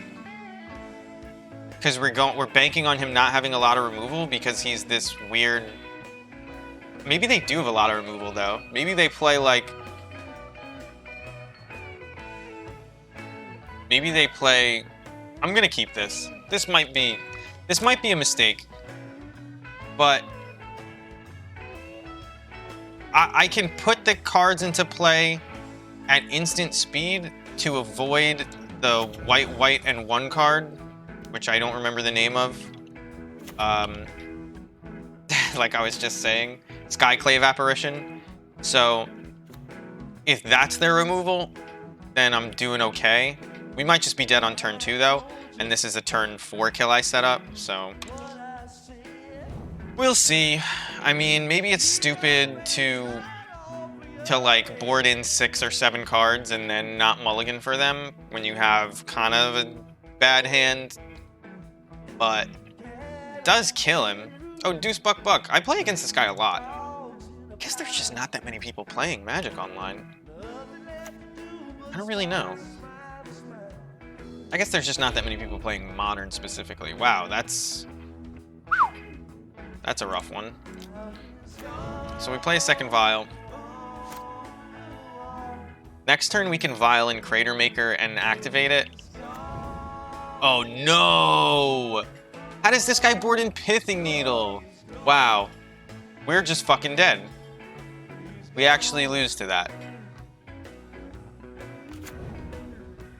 Unless his hand is total garbage, we're dead. This was, I suppose, a risky keep in the face of Pithing Needle. And there's the Colossus Hammer. We could draw a Pithing Needle of our own. We could draw a Swamp of our own. Damn. This was a loose keep.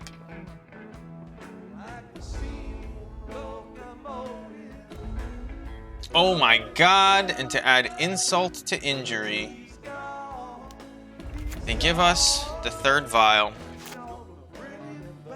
Yo, so I have room for 1 emote now, Kalante, and they gave me the worst emote prefix in the world.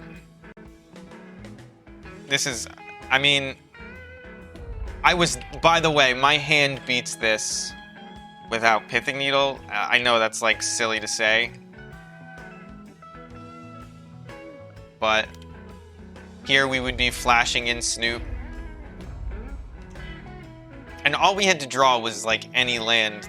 Maybe I'm supposed to play the black land because I'm playing my guys, but no way. You're not banking on drawing Fatal Push like this. And now his stuff has flash. Alright, well, we got slot machined out of the game.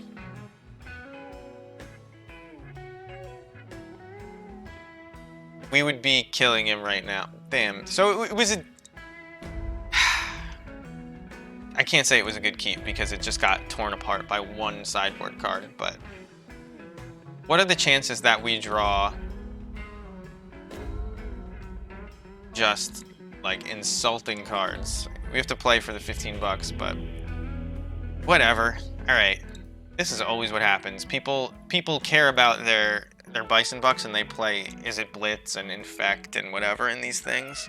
Just so much aggro, which you don't find in leagues, which is why we've been doing so good in leagues. But aggro is some of our worst matchups. But whatever. I'm over it. So, yeah, the Ornithopter attack was also funny. And to finish my thought about they gave me the worst emote prefix, so this is my emote prefix. ZAMGGI. It's so fucking long, but the last the last two letters are F, just EF. So I don't know if there's like a funny Goblin F to make. Thinking about it. But that's my plan. It's like you just write my name and then you get a cool emote with if you do the capitalization weirdly. So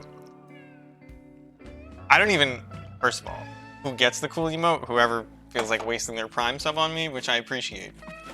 But I gotta make that F cool enough.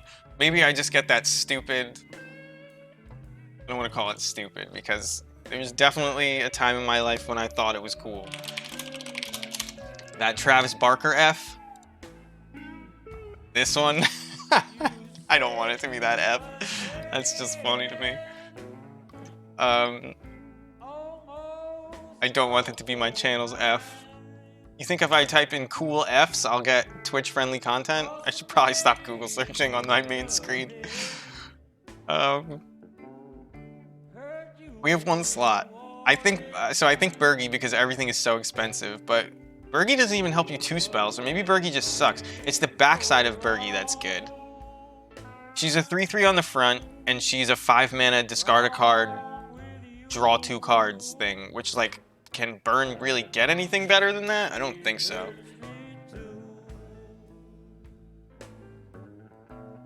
You think Bergie is bad? Oh, the F is so bad. Yeah, I think the F is so bad. But if there's cool ideas for the F, post them in the Discord so I don't miss them. Because, like, not my Discord, the Goblin's Discord. I don't want to... That's something I should talk to you guys about. Because the 2 of you come from the Goblin's Discord. I don't want to just, like, take over the Goblin's Discord. But at the same time, I don't want to fracture the Goblins community because it's small enough, right? And I'm just playing Goblins. But I feel bad that, like, when I go to the Goblin Streamers channel, the last 3 messages are from me. But I guess that's nothing to feel bad about.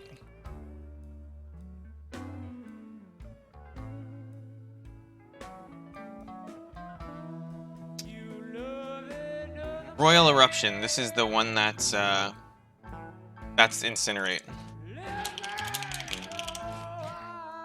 And I don't think that there's another Incinerate in here. But if at any point, I know there's nobody streaming Modern Goblins, and I mean everybody. I've talked to like 3 different streamers. One of them who I happen to know personally because I met him years ago. Everybody just is like, yeah, Goblins is really good. It's just underplayed right now. And I agree after playing it a ton. That's why I bought into the deck, because I saw somebody I respect say it. And I love the deck. So I was like, okay, it's not a waste of money. I'll do it. I guess you could play this. You don't want to play this. But there's... So this card right here and this card, there's reasons to be red-white to make this weird fake aggro. All right, I appreciate the reinforcement. I don't want, like, I know when I go to a Discord, and I'll show you. It says it's in streamer mode, which means it doesn't put my hashtag in the bottom, but I guess you could still see friends, supposedly. When I go to the Discord, and I go to somebody else's, like some other topic's Discord, and I just see the same stream over and over again. Like, there's a couple this week, which is good. But when I see the same one over and over again, I'm like, oh, this community's dead. And I'd rather not give the appearance that it's dead. You know what I mean? So, like, I don't want to just have an endless wall of this stupid Sam Keef's face. You know what I mean? Like, that's what I'm trying to avoid. I don't even think, is Lackey good? Do we want, I guess you do. Because you can play Lackey and then turn to, I don't even know. What would you play? The deck is different if you get Lackey, I'll tell you that. You probably play 4 Sling Gang Lieutenants. And you probably play more Chieftains. Because you just want to be able to, like, I don't know, you just want to fill up that board and leverage stuff. Yeah, that's what I'm saying, Beebs, yeah. It's that good. This card is interesting as well. So here's our burn deck. And you have this special slot down here where it's Kazul. It's like Kazul something. But it's a fling. And you can run 1 or 2 of these, no problem. I used to run 4 black-red temples. It attracts removal so effectively, and then you have your combo on top of it, and then you have, what else? Like, you would have pile drivers, which also need to be removed.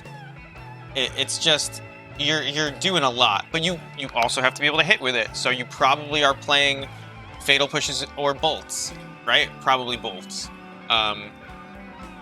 It's not just like a straight up, oh, just shove 4 Lackey in instead of Skirk Prospectors or something like that. But, yeah, I don't imagine you can get away with not playing it. So, if you guys were choosing from this list, and we can put this in order, like, maybe I can put this on, like, MTG Gold. There should be a better visualizer. Rowan's out. I think Magmatic Chandler is, like, probably really good. And I think this is bad. I don't think we want to be doing this. And I think you can tweak these numbers, but this would be...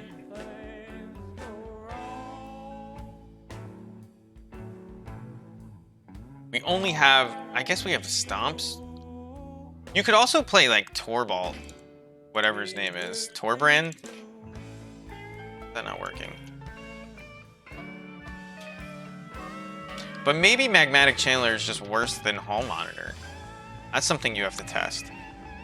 Moxfield is better than Goldfish if you're just trying to put up pictures. Yeah, right. Magmatic Chandler also has... He could also accidentally exile Phoenixes, but yeah, he makes you make land drops. He does a lot of good stuff. And then he becomes a 4/4. So this would be my first shot. And you want to play like... I don't know what the Strixhaven library is, but everybody knows what I'm talking about. Like, that is good. So there's this build, and this is the spell-heavy build. I prefer the spell-heavy builds when you have something that prevents the opponent from gaining life. If we didn't, this is what I would be doing. I love this song. Out in the West Texas town of El Paso, Mexican girl. The West Texas town of El Paso, fell in love with a Mexican girl. There's that laying in. It's another prowess, but for your whole team. It's like Light Scribe, I think it's called. and then you play 4. You definitely are playing hall monitors in this version. And then you play probably Rimrock Knight.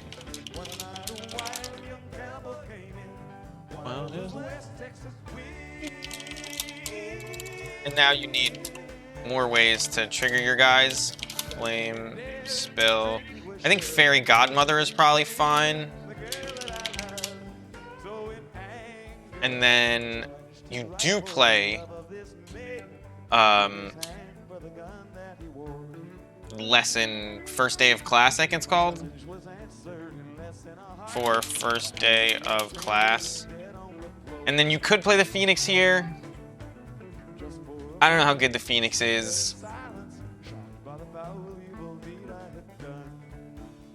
1, 2, 3, 4, 5, 6, 7. I mean, there's great burn spells up here that we're not playing, right? Like, Royal Eruption is good. Slaying Fire is really good. And you're just trying to remove creatures and get past them with these tiny little red-white. And this deck, make no mistake about it, this deck will get you to Mythic on Arena if you play this deck. You don't have to do anything else. There it is, first day of class. And like, this isn't great. But I think when it pumps your other guys and gives them haste, it makes like your Lumimancers a little bit better. But this is like one of those bullshit aggro decks that's like you're playing jackpot magic. I'm not as into it as I am the other thing. But you play 4 Thrilling Discovery.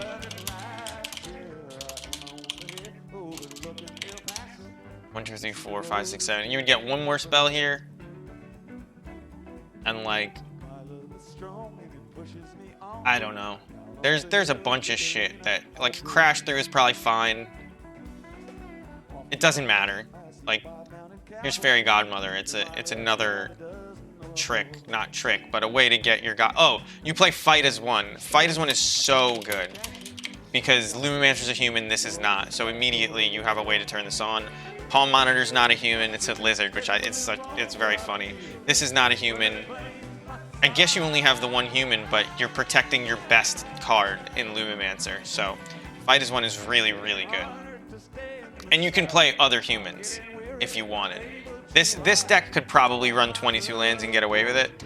Yeah, that slot machine magic. But Jackpot is like, I guess that's like another way to say Magical Christmas Land, right? Like, you're just trying to hit the jackpot. And you throw all your money at it. But this deck is fine. There's nothing great. But this is what the old heads call sly. Instead of red deck wins, they call it sly. You could play Show of Confidence, but it sucks. It's like, you're really banking on stupid stuff, in my opinion. But a deck that maxes out at 3 mana, has adventures. I don't think you play first day of class if you're not going to play the Phoenixes. And we don't have, I mean, I guess we're playing Thrilling Discovery and first day. Like, maybe you just have to play this Phoenix package. When you build it with these 3 cards. But this Phoenix package might be bad. Like, I don't think... Like, there's 3 other cards you could put here. What is this? 1, 2, 3, 4, 5, 6, 7, 8, 9, 10. Yeah, so this would be like a 20-land deck, I think. I guess you could, like, cut the number of first day of classes. And you would change some of these, like... Maybe you play less Rimrock Knights. And you play... Or less Hall... Nah... I don't know, maybe you play the Igneous Inspiration to get more learns. Maybe you play less Thrilling Discoveries. Probably just less first day of classes, I would think. You don't want to play less Phoenix. Yeah, right? So, like, Jackalpup into Mogflunkies is still good. Like, it's still fine. If you want to see the one I played way back, you have to go to Theros Standard. No. Pro Tour Theros. And I built this deck week 1 of the format. I was on it way before. I was playing on Cockatrice. I was a poor college kid, but I played it so much because I was going to a PTQ. I got in 9th place at this PTQ. It's the only PTQ I've ever gone to. Where are the decks? Top standard deck list. I'm sure somebody's on it here. And it was just like really obvious. It's not like I'm a genius for coming up with this. I just love burn, so every time a new standard format comes out, I'm like, is there a burn deck? Let me check. What's a card that would be in there? Skullcrack, I think, was in there. Yeah. So, no, this is Mono Red Devotion. This is not what I played. This is, bad compared to what I played, to be honest. Maybe it wasn't Theros. It was when... Was Theros after... Theros was after Ravnica and stuff, right? It went RTR right into Theros, didn't it? I think so. Theros, Burn, Skullcrack. What other card did it have? It had the Satyr Fire Drinker. It's Fire Drinker Satyr. Fire Drinker Satyr. They played 4 of them. This is probably as close. Really? That's a fake link? Okay.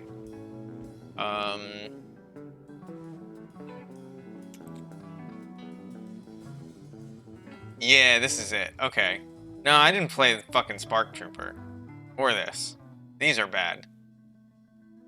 But all these I played. So you had Boros Charm, Lightning Strike, Magma Jet, Shock, Skullcrack, War Leader's Helix, and then I played Black as well for some sideboard cards, but Chandra's Phoenix was so good. And your cards were like, they were just kind of good enough. Like you could win the game. Rakdos Cackler was sick, Fire Drinker Satyr was sick, and this is just a Jackalpup. That's why I pulled this up. Like, this is a Jackalpup with some extra text. Like, you get to pump it. And you pumped it, but this is close. Where the hell is the sideboard here that they're talking about black being in this deck? I don't... Like, what's going on? Is it, like, because the website's too small? No. I don't know. Maybe you only get sideboards when you sign up for TCG Player Infinite. But anyway, that's what's... I'm trying to relive the glory days here. And play Burn in Standard again. It's always fun when Burn is in Standard, in my opinion. You could play Forbidden Friendship. It's not great. But it is a spell for these guys. And then your fight as ones are like getting a little bit more value. And your first day of class also gets a little bit more value. Not sure. Never. But I guess, like, how do you not play Stomp, right? How do you not play Stomp and the Ogre? I don't remember his name. I never remember his name. Even though that's the real half of the card is not Stomp. There's only 2 matches left. And we'll try and play our 2-2. I think I'm just going to keep playing. Maybe I'll play another league after this. It's a little early to end. So, we'll see how bad this lasts. Stomp Giant should just be regular. Yeah. It is Giant. I don't remember what the second half of it is. If I named that. Is there an actual Stomp? I don't think there is an actual Stomp. But whatever. And none of these lessons so far are really that good. There's like a destroy target artifact lesson in red. I guess you play Run Amok in this version, right? And this Phoenix package is just junk, and you're just really on the Sly plan. You play Run Amok and Infuriate, or maybe Sure Strike.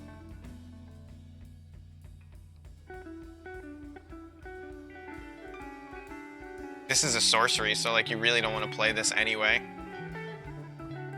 Yeah, that's probably correct, right? 4 Run Amok, 4. Is this already 9? 1, 2, 3, 4, 5, 6, 7, 8, 9. Yeah, that's already 9. So like this is the kind of deck where you don't want to play like 24 lands probably, but it's probably a better deck if we find some kind of 4-drop that goes into one of these slots so we do play 23 or 24 lands.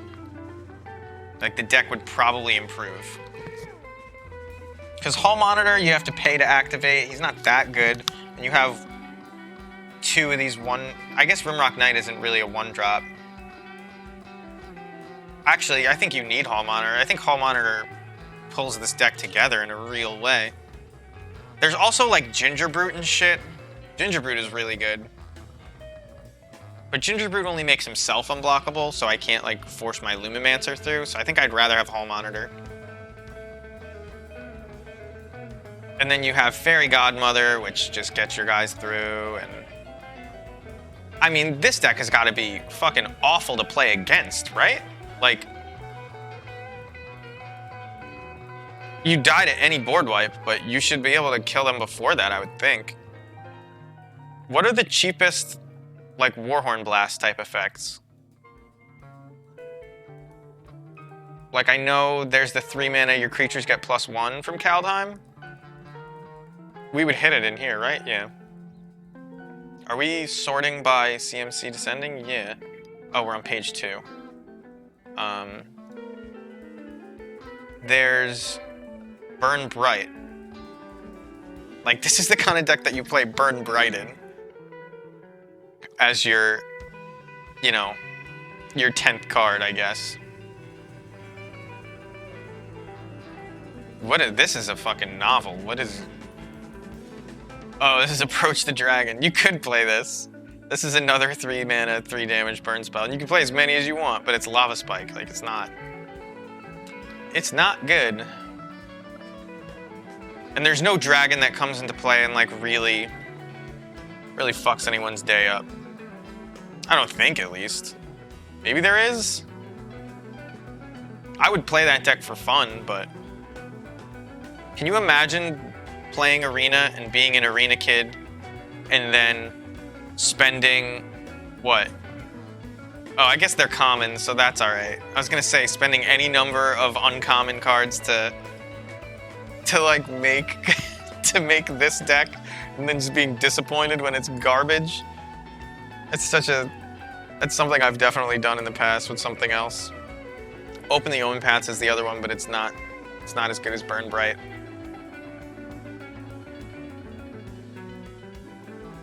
And there's obviously a shit ton of sideboard cards that you have. I guess Valakut Awakening is also good. Or this is the classic. This is what I want to play. I don't want to play this garbage. But I do think that this garbage will get you to Mythic no problem. But this is what I want to play. Let's organize this. So... this guy goes at the top. He's our cheapest threat.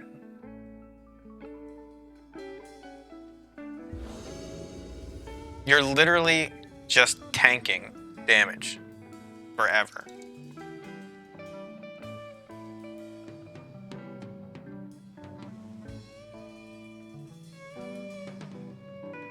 So these are all 2 mana. You have no 1 mana plays, which is not really great for the burn deck, I don't think. So I'm like, maybe Hall Monitor goes in it, but I don't know. This hand is so good! The hand was so bad, it made me mad. But, we're going to toss back the ringleader, and we have a playable hand here. We've had to mull to 5 a bunch because we're playing against Jackpot Magic decks, and nobody wants to really play a game with us. Nobody's queuing up with Jund, and I guess maybe it's because it's late, but it's Friday night, dude. Like, be ready to go till 2 in the morning. Play Jund in the prelim.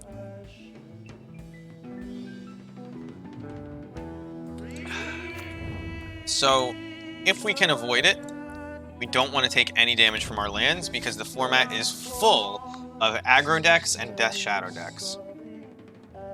So, I might just play this Blood Crypt tapped if he plays Fetch Land Go, obviously you play it tapped. Guy's name is Dragon Fodder though, which is a Goblin's card, by the way. So maybe he's on Goblins as well, and he's about to play a Skirk Prospector. He's on Dredge. Did I mention that people are just playing Jackpot Magic in this 10 o'clock prelim? Oh no, it's not Dredge. Playing Elementals. Another Jackpot deck, but... not exactly a powerhouse. Do they play enough interaction that I'm afraid to run out my Snoop here? I think so. I think there's not enough upside. They're disrespecting his deck by making colorless mana. There's nothing I even want to say to him by tapping my land.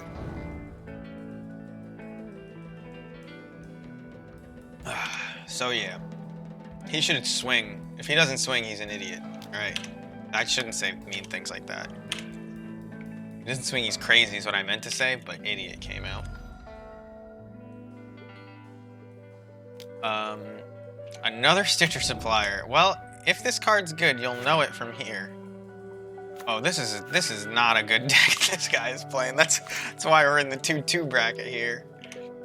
Unfortunately, we got knocked down here by Eldrazi-tron. I'm not attacking. And I'm not blocking. So I'm not paying Echo. And we're likely just gonna pass here. Alright, well, we're not gonna be able to make any statements with our lands now. Because we have to leave. There's no counters, it doesn't matter. I'm gonna stop pretending that I'm saying something relevant. But we can kill him next turn, even without finding a land? I guess not. Is there any reason to do it now?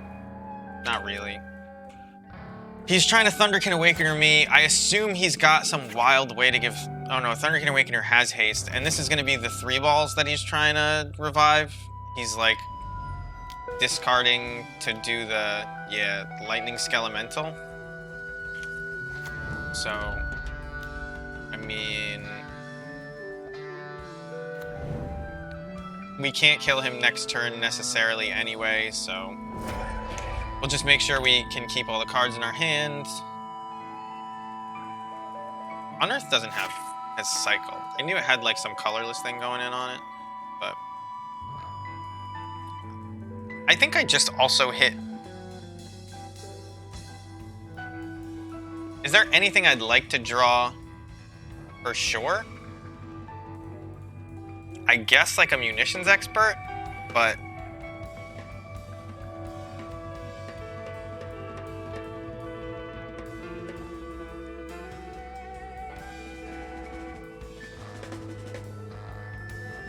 I don't know, I'm just gonna say no.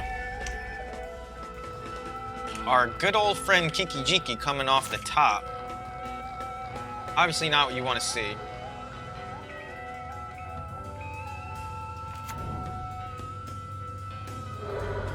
Another Skelemental here would kind of suck for us, because it makes us discard 2, right? Yeah.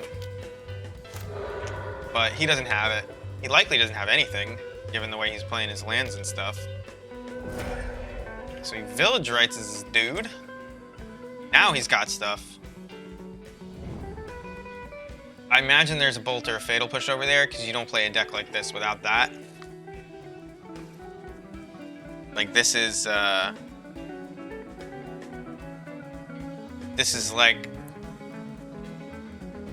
Johnny Jund.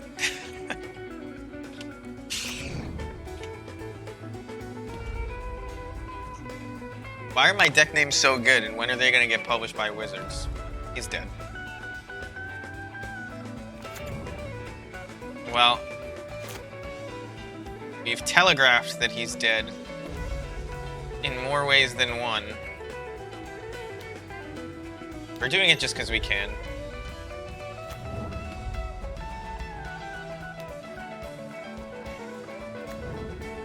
On the off chance that he's gut-shotting us.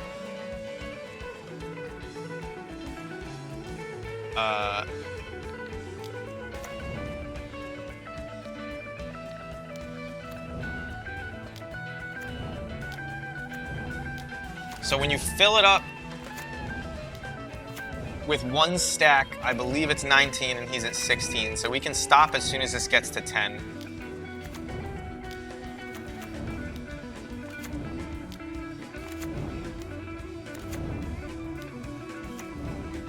Now we turn off auto yields, it takes 2 clicks.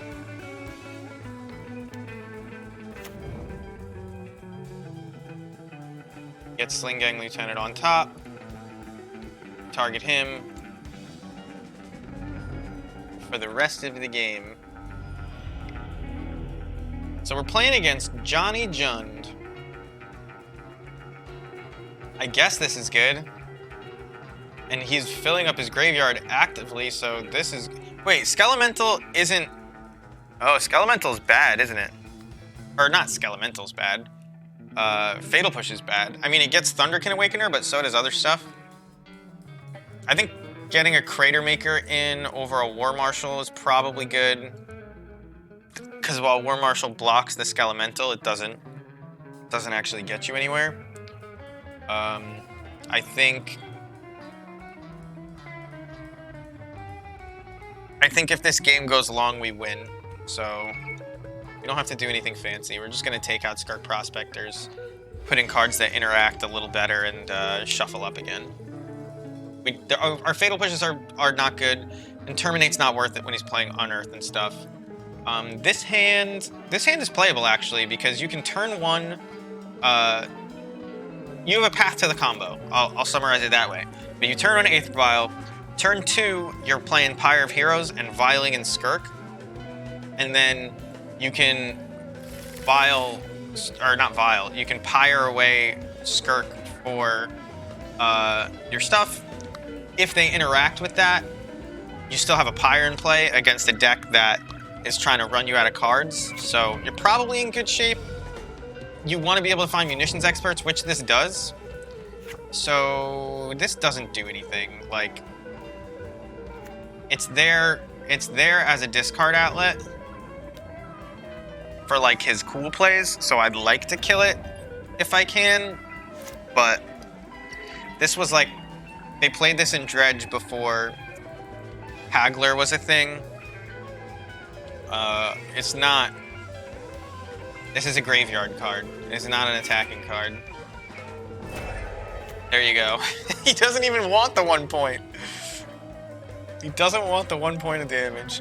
All right, I love the Grateful Dead, but I know that it's very difficult for people to listen to stuff like this, and this goes on for 6 more minutes.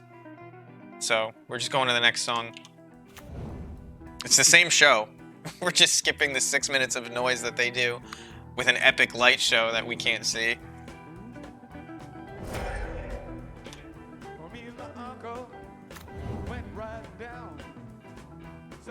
What is he doing? He must have, like, Spike Bellows. This is so bad. I guess he unearths.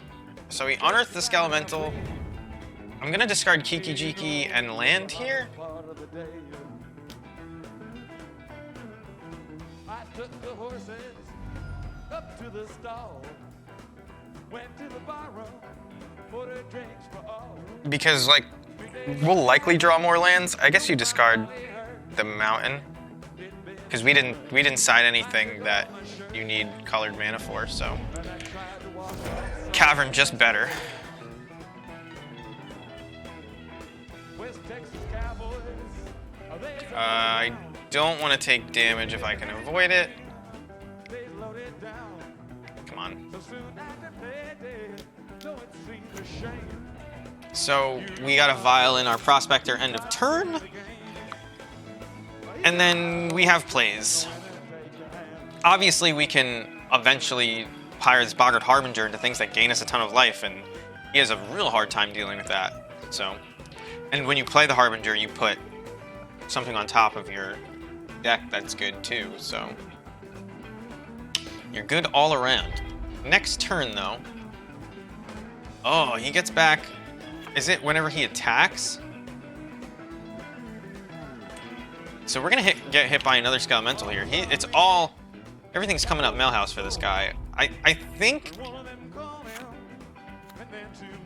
I can't kill this guy, can I?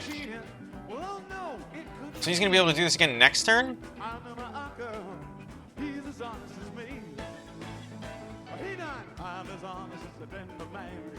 I guess I find Crater Maker. Is it already attacking? Yeah. So we're gonna take 7. We're gonna discard. We have to discard Harbinger because we have to kill this Thunderkin Awakener. But this is like his God hand. This Johnny Jun hand is doing things to this guy. Love to draw any Goblin that I could cast through this Vial.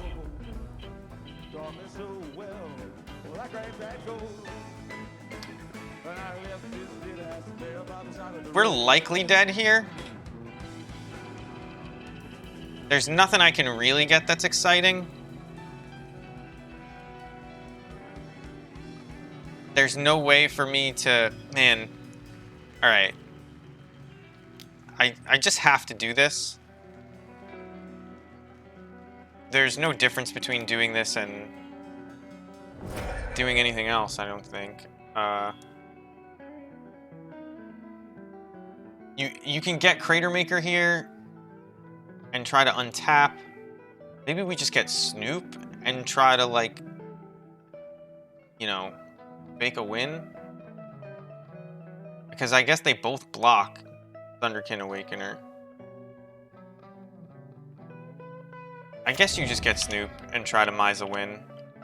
I think that's our highest upside play. Well, it's obviously our highest upside play, but I think it's actually our most likely play to work.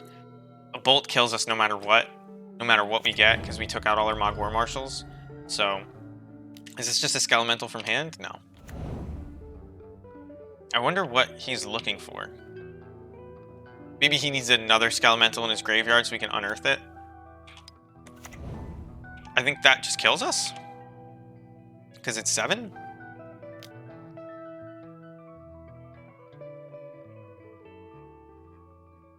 There's no way for me to...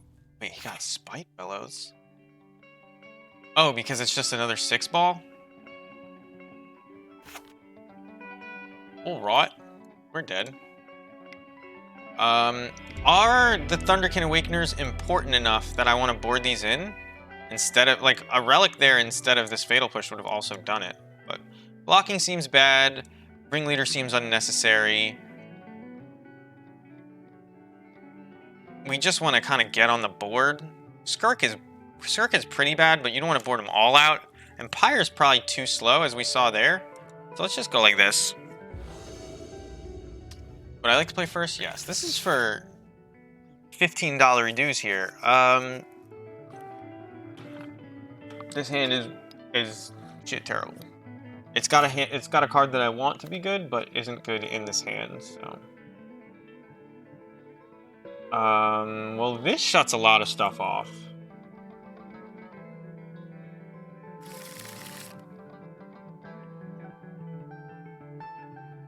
Do we just say we're gonna draw out of it?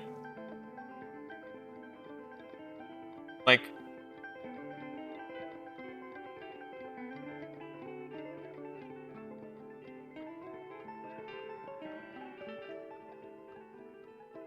am I afraid to go to 5? Like, this hand does things. But we're on the play. So we need to get really lucky. And we just have to lean on these for a long time. And we're going to have to shock and go to 17. Like, a Skelemental just naturally would fuck us here. With this type of hand.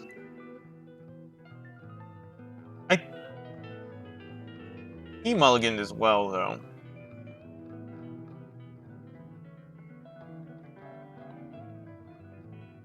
This is a really tough one.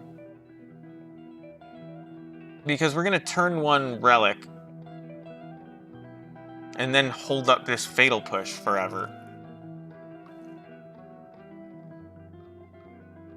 And Fatal Push does stop him from doing anything degenerate. And so does Relic. But we have time. I think I'm going to keep this, and I'm going to throw back Ringleader. And I'm going to kick myself when I lose, but whatever. You know what? It's Jackpot Magic night.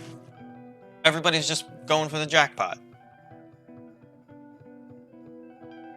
A full third of our deck is lands. What are the chances that we don't draw any lands ever? We also have to draw other good cards too, by the way. Even though Pyre is good enough, but we have to draw more than one land here. We're going to shock and get this into play. I don't care if he sees it. He doesn't have any turn 1 plays that I care about, and I'd like to just get this into play sooner rather than later so I can start holding up Fatal Push for his hasty, stupid elemental guy. And it looks like I'm holding up Relic too, so it's not like he expects the... Yeah, so he plays a tapped Blood Crypt just to... Ooh, okay. That's not the worst draw. I mean, we're gonna look like fools in 2 seconds when we never draw land again, but... Can totally let this hit us. But it's the only thing that these Fatal Pushes go at anyway. So, like, why not? Why not kill it?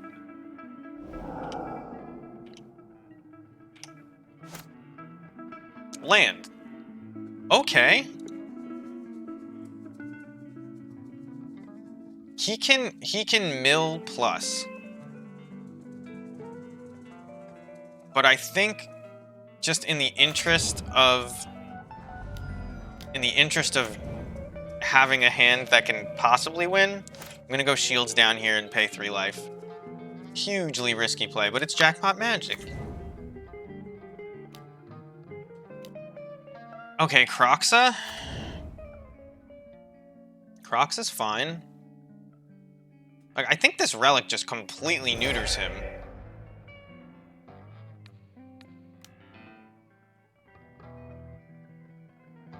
He can draw cards, he can get lots of mana, he can play things like Spite Bellows. Hopefully next turn we draw a land. I think I have to hold on to this Relic, though. This is a card, so because it's a card, we'll play it. It starts our our Pyre chain, Pod chain, whatever you want to call it. Goblin chain, food chain, a lot of things it could be. But it has the potential to find cards that do kill him. And it's also not the worst. Wow, what a shitty mill. We don't want to have to pop either of these.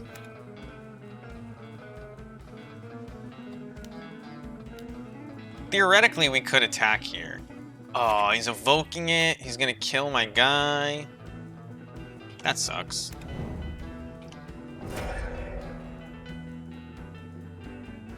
So now he's got Spite Bellows in his graveyard. Not the biggest deal. Obviously, I would have liked to have something that I could play. But I think this Relic is going to take us to the Promised Land. I think we've got it. I think he's going to crack the Sunbaked Canyon. Yeah, because he's got nothing doing. He had this turn 1, I think, and he just didn't play it. Because it kind of just plays into our Relic. That's not that big a deal. That's such a weird card for him to bring in against the black-red deck.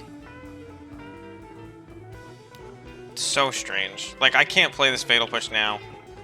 But it wasn't even worth killing this. It actually just helps him, so... Land? Wow, come on. Any land does it. I'm not playing that few of them. Ugh. It actually probably helps us, this Blood Moon, because...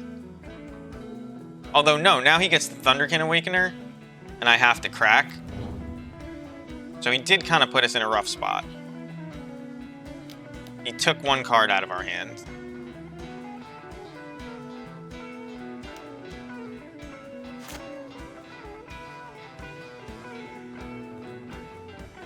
I just want any land. Like, a Matron into anything is fantastic for us. I'll take one. That's fair. Can't play that one, though. Wouldn't have needed to on this board state anyway, but... Am I supposed to be cycling? No, right? Like, 12 turns, whatever. Yeah, so there's a Village Rites. There's a Skelemental in his graveyard.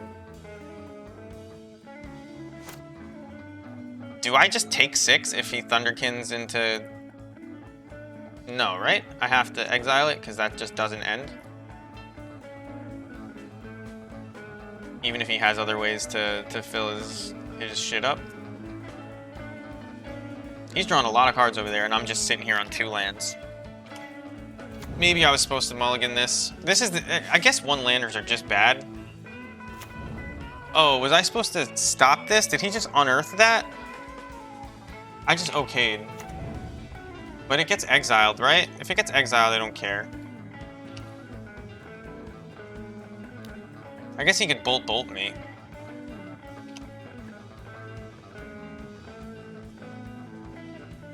I don't think it does get exiled. I think Unearth just puts it in play. I was supposed to crack this.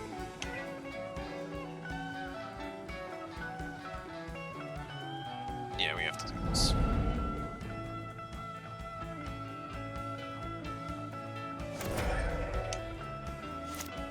Come on, something. Alright, well, would have liked that like 4 turns ago. Right now, it's looking really bad. It no longer matters, the relic thing. The tapping it. And I'm not even paying enough attention to activate it when he unearths something, so... He plays Kroxa, which takes us to 3. But then we get to... We don't even get to take the Kroxa. He can just cast it immediately. No, because he has red, red, red. I mean, we're not getting that into play anytime soon. It doesn't take us to 3. If he plays a Swamp next turn, we have to do this. Because he could just get a Kroxa into play. Okay, so now we get to play the game. We can still win from here. It's like, obviously not fantastic, but it's time to play the game.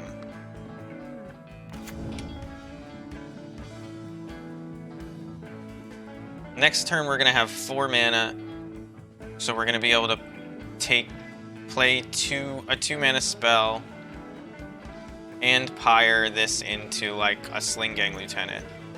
So I think what we're supposed to grab here is Munitions Expert.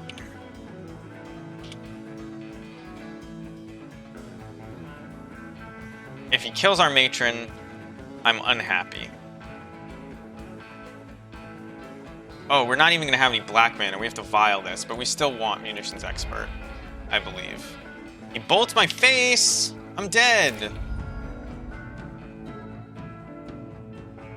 I'm just dead. Oh no, I'm not dead. got Menace. That's interesting.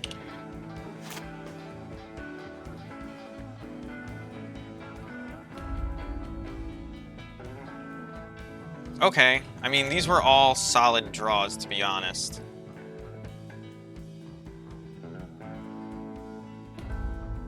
So we can...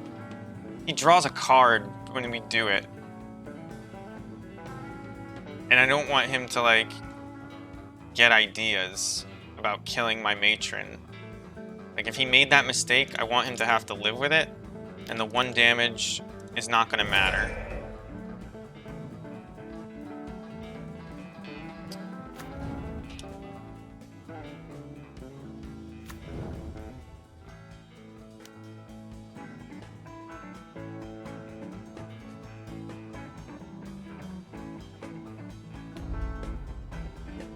I don't know what he's thinking about here. Pashlik before Sack Matron, no. I'm not playing Pashlik. You can't play Pashlik and Sack Matron either. Because, I don't have enough mana. Each creature deals 1 damage to its controller.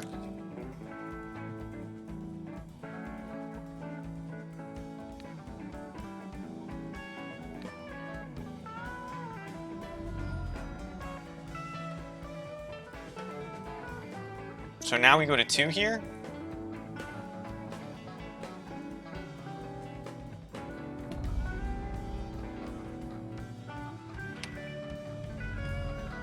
I think going to 2 is as good as being at 3, which is where we were before.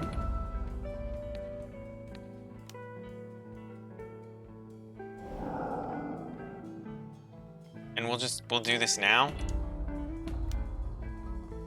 Maybe we're not supposed to do it now, but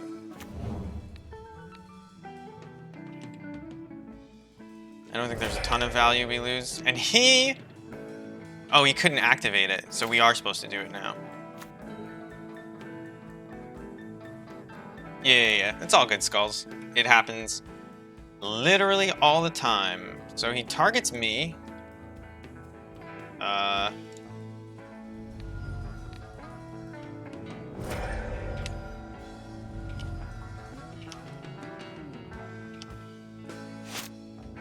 A land... Well, we don't actually need a land, because we have Vile. But we get to play both of these.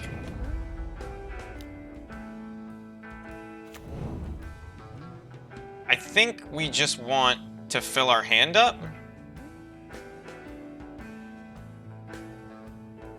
But keeping 1 mana open is interesting. I don't think it really matters. We can't combo because we can't get haste. We can... Honestly, if we just, like, get more and more goblins with Pashlik and Slingang in play, like, we're in good shape. So we kind of just need to fade 1. But we can also just gain a bunch of life so we're not dead to Bolt. So let's do that. And to do that, we don't have any 3 mana goblins that do that. So we have to sack the Pashlik Mons.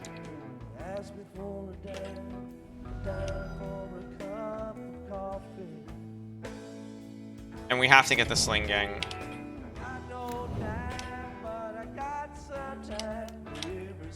But now we're at a virtual lots of life.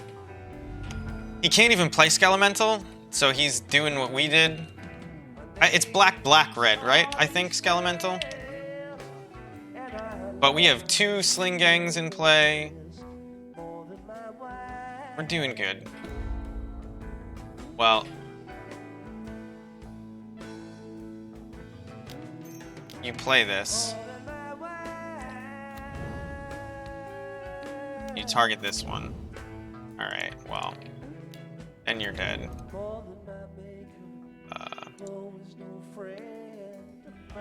Alright, so, well, we got there on the 2-2, I think. Right? Yeah, we're 2-2. So we get 1 treasure chest, 150 play points. It's 12:30, but it's Friday night.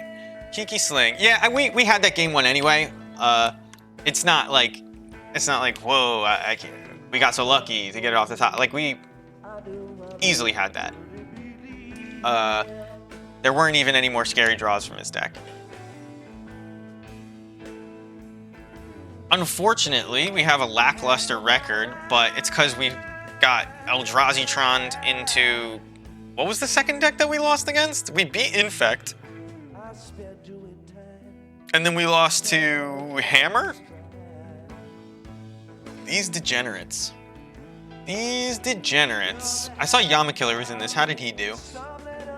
He's 2-2 as well.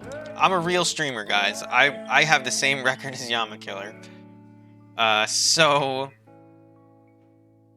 We're not going to play Standard. Yeah, it was Hammer time. That's how we lost. We're going to upload those matches eventually. I think we're going to play another league. I think we have to sell... Unless we wait for this to be done, we have to sell treasure chests. And we have 69, which is such a nice number. So maybe I'm not going to sell... I'm going to use the bathroom. So I'm going to throw up this Be Right Back screen. If I can find it. And I'll be right back.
Alright, we're back. And we are discussing what's up next. I don't know why, just speaking of, thank you to everybody for following, who follows in general. This bottom thing says creator program, 50 whatever. That's not the number of followers I have, but I started off the thing with an accurate number. I think what happens is people follow when the stream's not on, and this thing is not updating that, and it's just not pulling right. Whatever. Not a lot you can do. And I don't... The difference between 58 and 500, I don't... I don't know if it's worth going in and fixing it, starting over the thing. I'm gonna leave it. So... We're probably going to play another league, but depending on when this qualifier, this challenge is tomorrow, the Modern Challenge is in 10 hours, so it's at 11 a.m. Well, that's super easy. I could get up for that even if I'm up till 5. So I think we're going to start another league if everybody's down to keep hanging out.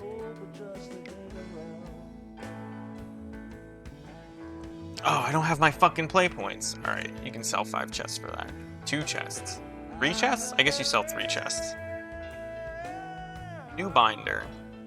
1, 2, 3. Trade. Maybe other people give better...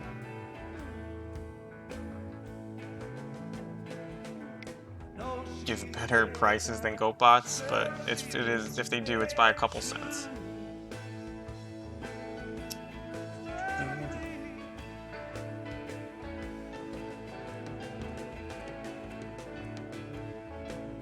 Is it ticks? Oh.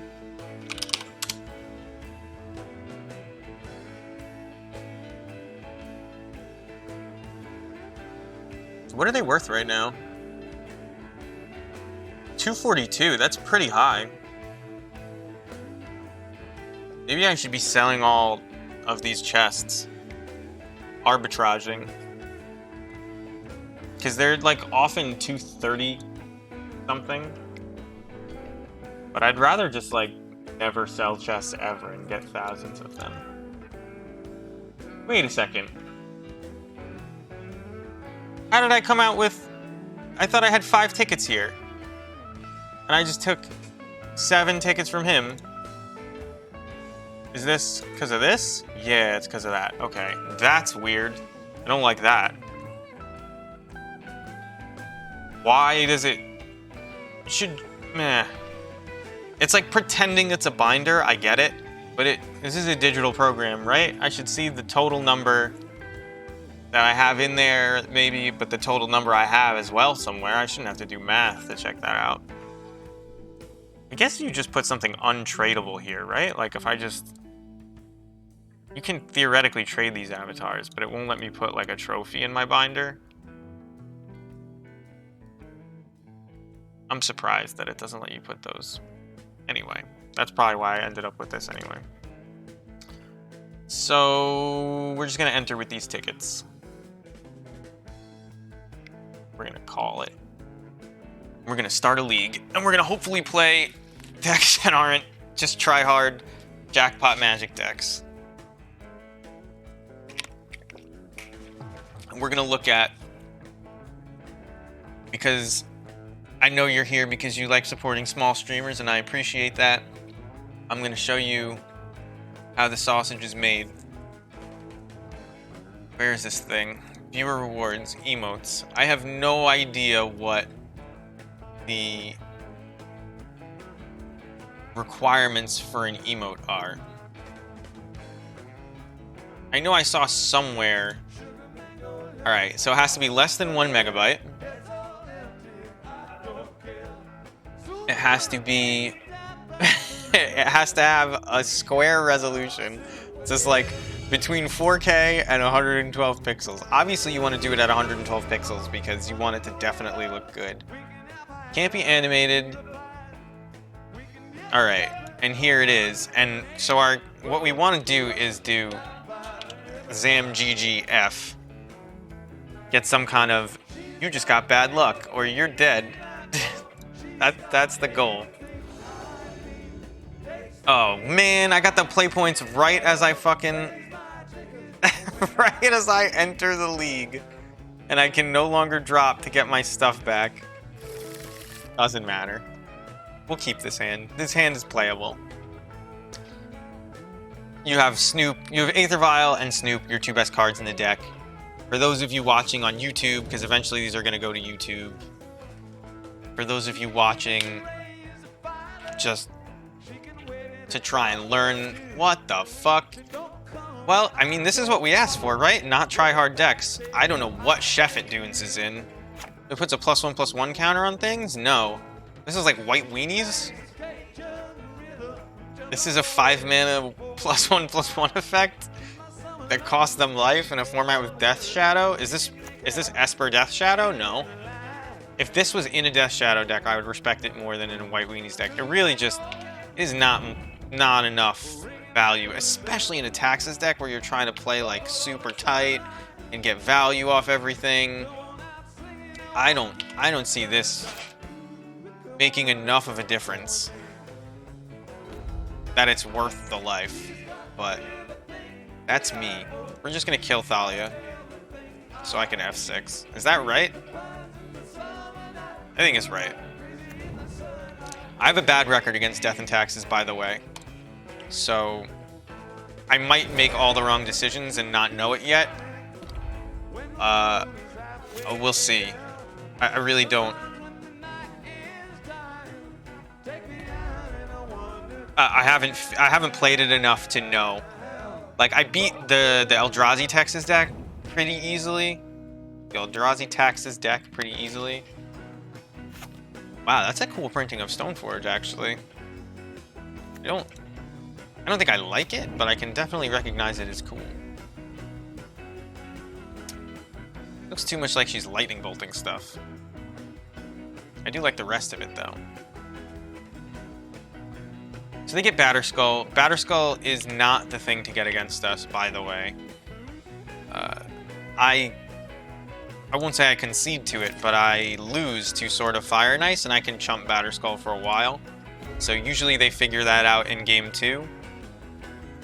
We're just gonna shock, and we're gonna search up the combo here because we have infinite ways to draw cards and stall out the game already. And I don't care that much about Stoneforge Mystic putting in Batterskull. Yeah, Thalia is likely the creature I care least about, but it does damage, it puts pressure on us, and sometimes these games come down to, like, how much pressure... can you get there while being fucked with before his pressure gets to you? So, like, we also can't block it very well at all. A lot of our things are 2/2s and 1/1s, so you just kill it. Like, you can block forever, but when you can't block, it's bad. It can get bad really quickly. If he land in Arbiters here, that's pretty rough for us. Because we have a fetch land in hand. I was probably supposed to crack this fetch already because of the possibility of laying an Arbiter. Because, like, we actually can't search our library. Oh, we can. We can still combo if he land and Arbiters us. Oh, so it is Eldrazi and taxes.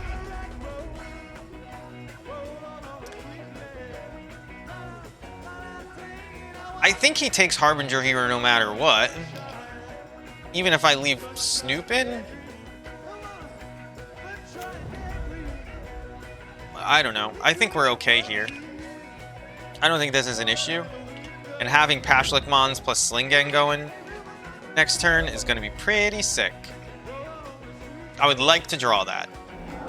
Although, I could... Maybe I just want to... In my draw step, put... Yeah. Well, no. I don't have...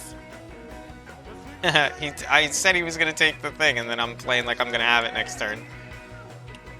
I was going to say you want to put Harbinger on top and get Krenko here, and then you make a million, and then you go for it. But he would just be dead if I could do that, so...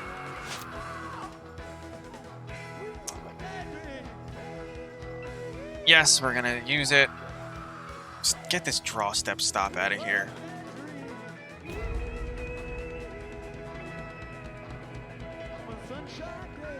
So... Oh, man. I already attacked? It's because I removed a stop, and I was trying to get through the draw phase. Stupid. Anyway. If we play Pashlik Mons, we can kill Thought-Knot Seer. And I'm in no rush. I mean, we can kill Thought-Knot Seer anyway.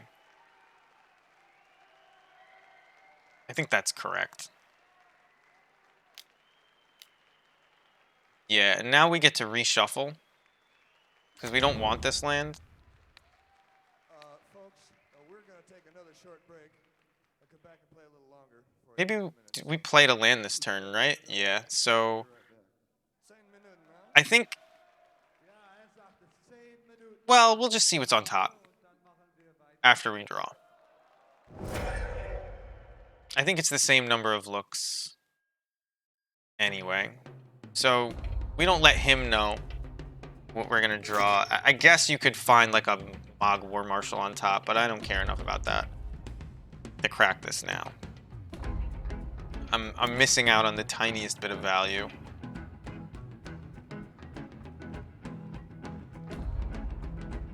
We are in such great shape here.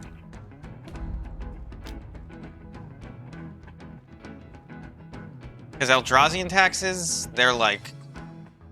They have to exile our stuff and...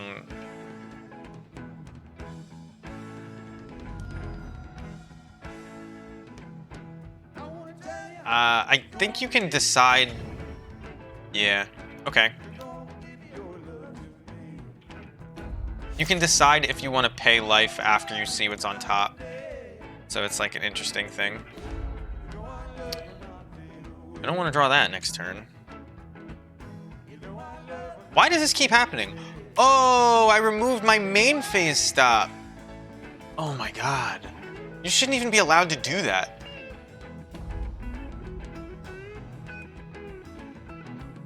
So he's gonna put Batterskull in here. So we wouldn't have attacked anyway, but I don't want to do everything in my second main phase just because I don't have a stop in the first one. Come on, chat. You guys got to be on that. You should have seen how stupid I was. Guess you play Ringleader and just... Well, we'll play Possum even though he's dead. We'll feign weakness by paying white mana for this Ringleader. Pretend like he's not just straight up dead on board. I'll play this, because why not? Is he literally dead? 1, 2, 3, 4, 5, 6, 7.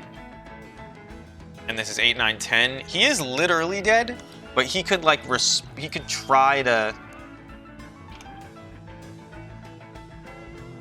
like he might have something that we want to respond to. Wow, he's not even vialing in. Like what?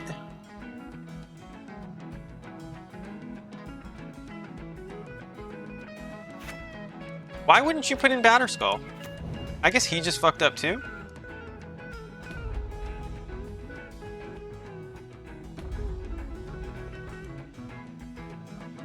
Yeah, that's why I said 2.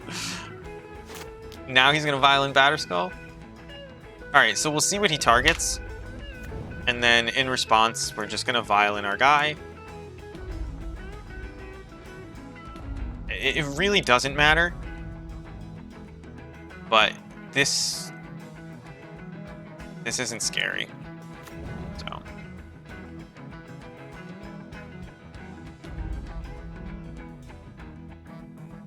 So we'll let this trigger go. And we're just gonna machine gun him. Yeah.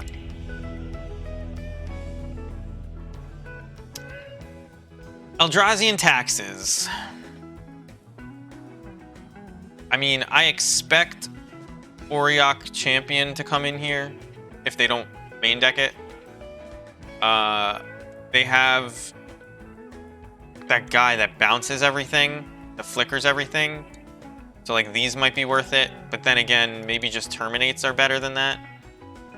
So like, I think we definitely bring in the Crater Maker.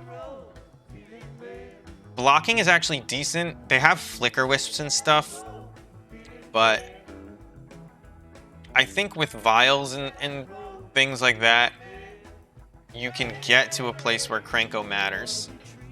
I don't think Skirk is that important. I think the combo is less likely. I think that putting haste on our things doesn't likely matter.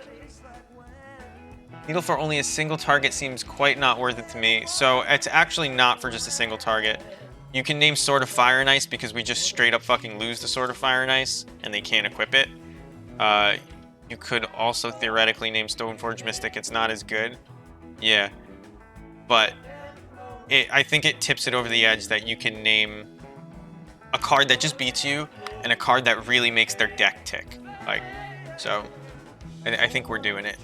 I guess if the combo's less likely, you board out Harbinger, another one.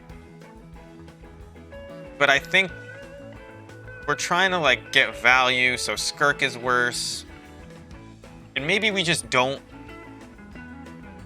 want to try to like block. Maybe that's not a thing, although we want our munitions experts to be decent. This is like a hedge. We boarded in another 2-drop, so it's not like our munitions experts are just terrible. Is Fatal Push better than any of the things? Like, they don't have 1 and 2 drops that we really care about. Maybe the 3rd Harbinger is just bad, but I get the feeling that this guy is going to tap out and we can get there. Yeah, it seems like you can outfare them, but the Death and Taxes decks get a lot of value, and they have a lot of pressure. So I've lost trying to outfare them. I still think it's fine to play the fair game with them, but you don't want to like just go. Although keeping 2 Harbingers in, do I keep this? What does this kill? This kills Thalia? Flicker Wisp? It's just that Skyclave Apparition is so good, so they can break up your fair things. Like, Pyre of Heroes doesn't stay on the board forever. Aether Vial doesn't stay on the board. So you have a hard time, like, really continuously generating value, but you can do it. How's it going, Last God? I think we can keep this, though. It's a fair hand against a fair deck. So, wow, Shadow Spear? Does this get hexproof? Just trample and lifelink. Okay. That is a straight up strange card. So normally I wouldn't do this, but I don't want to get punked out of the game by a Lane and Arbiter. So I'm gonna play the Bloodstained Mire early. And it's a Thalia. So we can't play this Pyre next turn, which I would have wanted to do. I think the value of reshuffling with Snoop just isn't even needed in this hand. So in the interest of just like playing my spells on curve and not worrying about my life total anymore, I think we wait for him to try to equip here.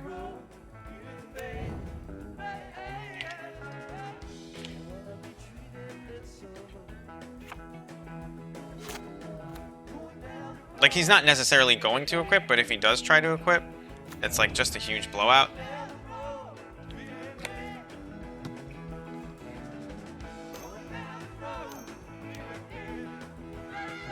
Is this Thought-Knot Seer?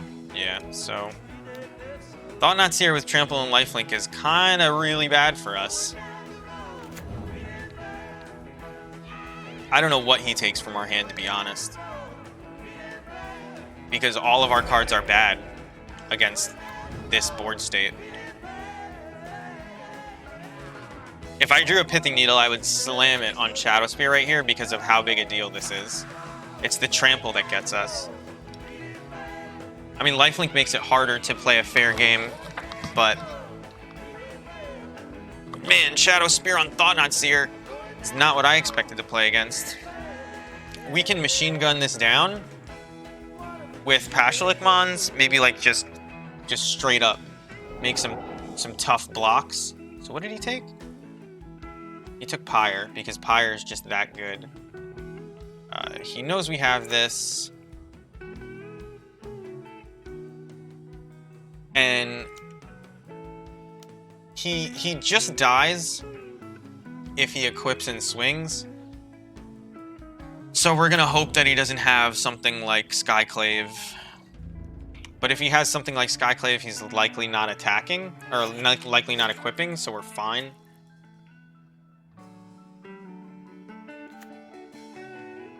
This is one of those tight play board states that's interesting. You don't know how much your opponent knows. I don't know how much I'm missing because I'm not really thinking about his hand. Like, he doesn't have Vial, so a lot of his weirdest plays, when I say weirdest, like trickiest plays, are gone. Are not in play. Is this another Thought-Knot Seer? Ugh, that's so good.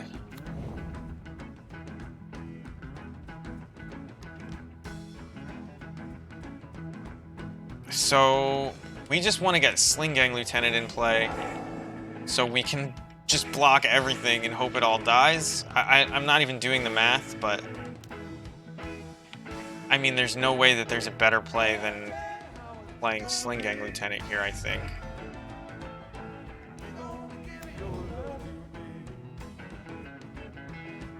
Although maybe there is a better... Oh, he took my Sling Gang Lieutenant. So now, when he swings, we can sacrifice our Munitions Expert to put 2 goblins into play and deal 1. And then we double block.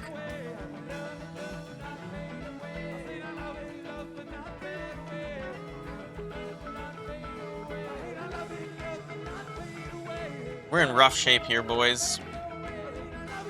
We could see what's on top and just take a million. But I think one of our best plays next turn is to Agadim back back a munitions expert with some amount of shit in the graveyard. I don't know. Shit on the board. This is really bad for us.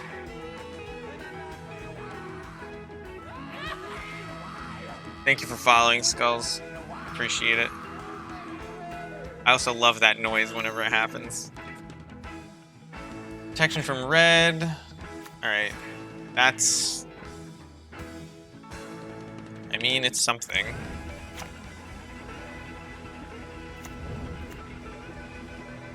So we don't even get to really block well here.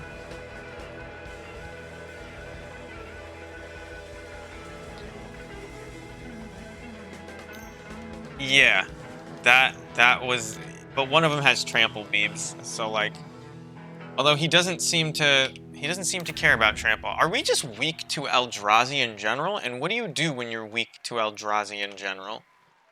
Because I think we're like straight up dead.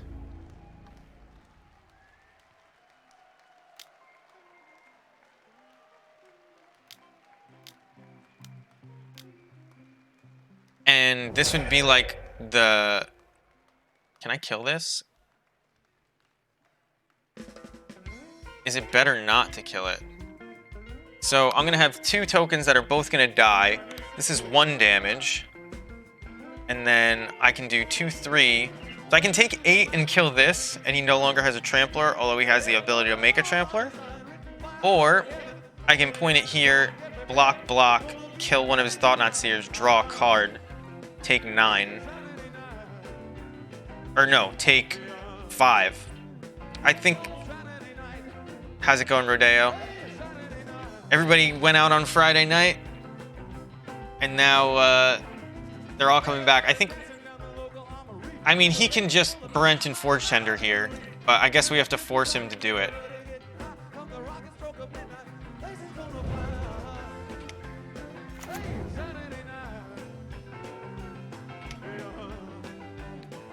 And I don't think I can block with Pashlik Mons and win, by the way, so I'm not going to.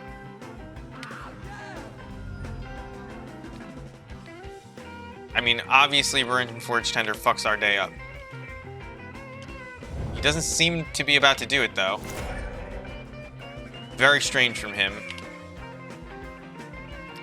Prospector, not the worst with Agadim in hand. So how much mana can I make?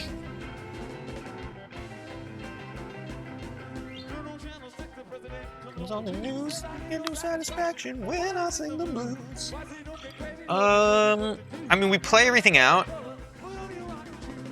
and then no, I need to save red. I need to save black mana. But I can get up to 3, right? So I skirk.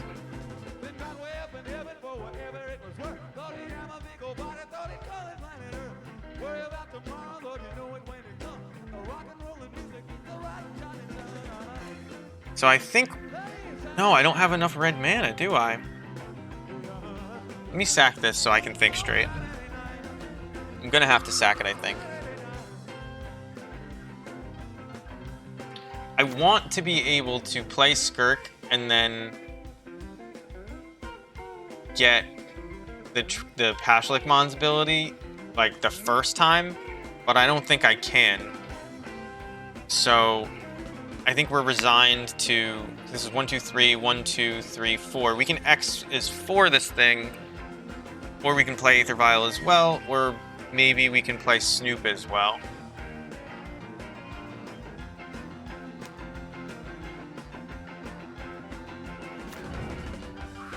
So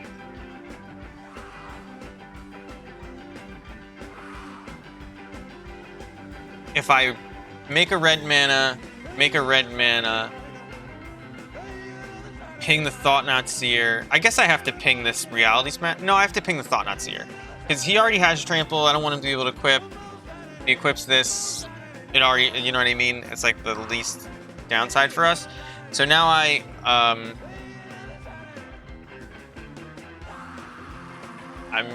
think mana is the limiting factor here.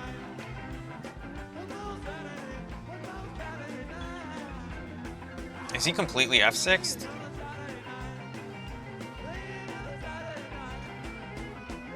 I don't know why it... So I need to get up to 3. So I'm black, black, black. 1, 2, 3. Yeah, so I can't even play...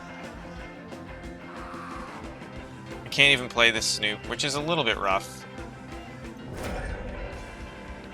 But here you're going to see that Agadeem's Awakening, even when you cast it for maximum value, really doesn't do that much.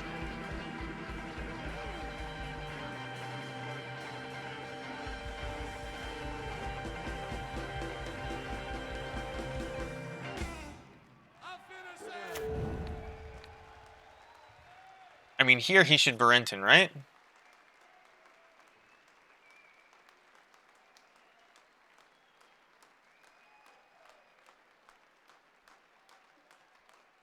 Wow, he doesn't. Like, what's going on over there that he's just letting me draw cards? That's the thing. Like I don't know. His Permanent Fortuner has protection from red, and he just can swing with it. I think I'm dead.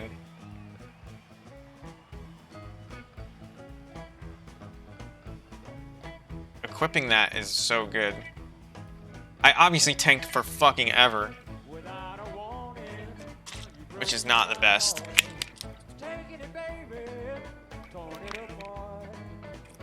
He paths my Pashilik. I don't want the land, don't need the land.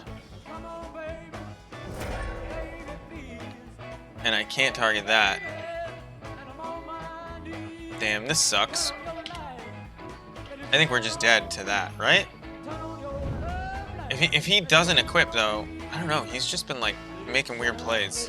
We should just be dead. We should be going to game 3 right now. Kill me, please.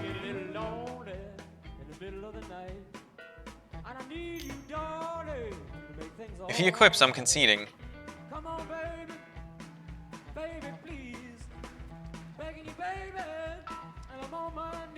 But it's only 6 damage if he doesn't equip. Alright, good game.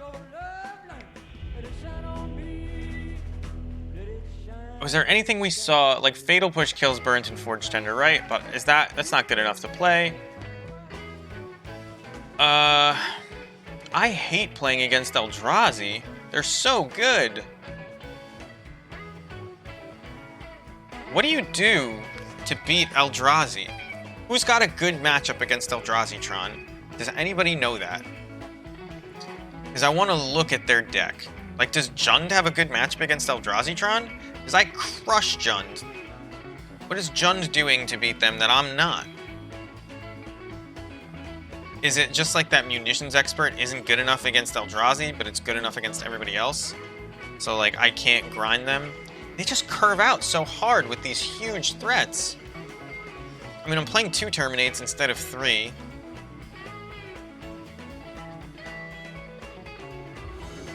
Maybe I was supposed to bring in Blood Moons, but it's like, it's a 2-color deck. I think you keep this against Eldrazi. I wouldn't keep this against, like, regular old Death and Taxes, but against Eldrazi, I feel like I don't have anything that he, like, really takes out of my hand.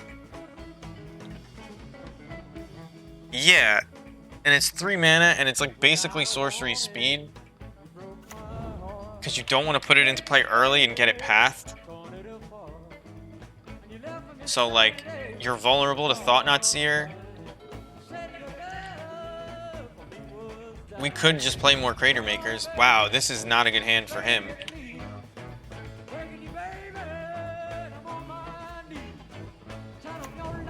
Was I supposed to re-inspect my sideboard plan? Did I? That's a good card on top. Did I board thinking this was regular Death and Taxes? Or did I know it was Eldrazi and Taxes? And I didn't re-inspect my sideboard. I don't even know. You name Core here? Yeah. He's putting himself dead to... He's putting himself dead to Boggart Harbinger, which is, like, surprising. Somebody playing Eldrazi gets Batterskull every time, right? Yep. That was a player profile read, not that's a good play read. He should have Sword of Fire and Ice in that deck. Maybe they don't. I mean, I don't see how you don't.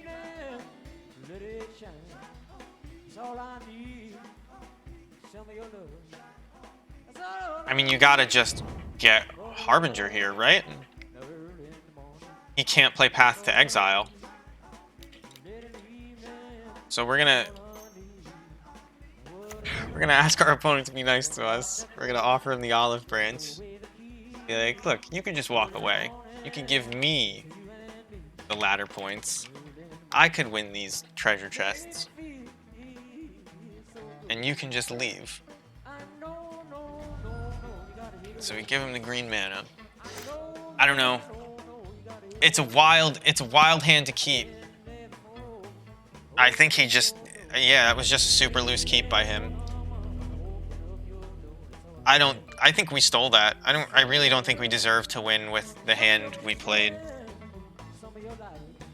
But not like that, at least. But it is what it is. It's Friday night. Maybe he's been drinking a bunch. And he just is keeping loose hands. I haven't been drinking and I'm keeping loose hands. Maybe I should get something to drink. But whatever.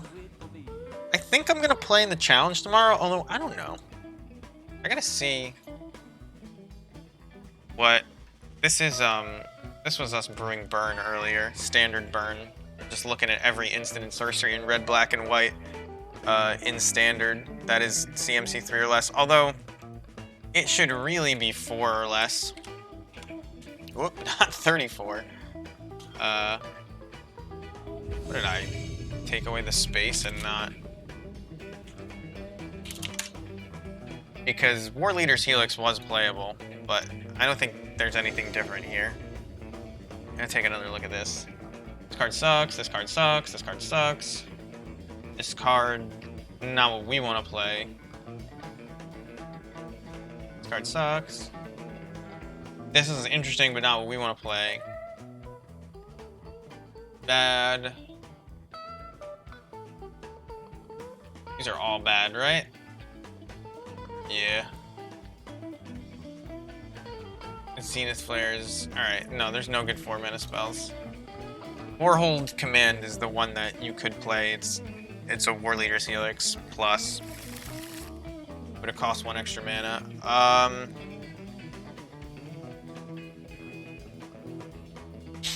Every hand with 1 land and the rest spells looks good because it's full of spells.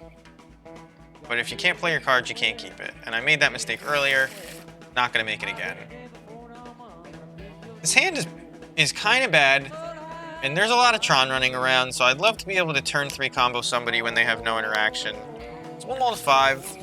This is probably the best hand of the bunch anyway. We have Skirk into Vile into Matron. We're gonna throw back Sling Gang Lieutenant. Although, yeah, I don't want to pay Echo. And I can't do anything fancy with the War Marshal. So, hopefully we draw something like Vile. Vile would be a great draw here. And it's Blue-White Control. Oh no! This is... Okay, this is one of a couple things. It's Spike's new Esper Vile deck. It's like some... Ooh, Vile is a good draw. Yeah.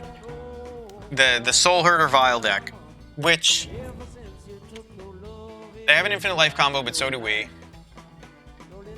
But they have such absurd amounts of value that I don't know if outvaluing them is the right play. Like, once they start flickering Skyclave apparitions and stuff, it's very hard to interact with them and get their value off the board. And they're taking away our vials, they're taking away our pyres, and we can't do the same thing to them. Like, I think that they are one of the few decks in the format that does outvalue us. Yeah, like, this is... So, we'll reveal the matron so that they don't know we're gonna Vial and Skirk Prospector. And it looks like maybe we have a handful of lands when we have the exact opposite. But this is gonna be a tough, long match. And if I was tanking against Eldrazi and Taxes, I'm gonna time out in this matchup. So I gotta be more aware of that. I was tanking because I was confused, to be perfectly honest. And I was super dead, so like, it doesn't hurt to try and squeeze as much value out of it as you can. That is really unfortunate for us, given that we have this in hand. Really wish I could interact with that Hierarch before he gets any value off of it, but looks like we're gonna have to settle for next turn. So it's not Soul Herder. It could just be Bant midrange. Well, it could be Soul Herder. It could just be Bant midrange with Soul Herder, but it's not the infinite combo one that I saw Spike playing earlier today. That was a really sick value thing. But these people do have Soul Herder plus Skyclave, so it is the same idea. Take one. We're not gonna play out our Skirk Prospector into Skyclave. Not that that's super relevant, but yeah, if he has it here, he should play it. Knight of Autumn. Well, that's just as good. I wonder what he targets.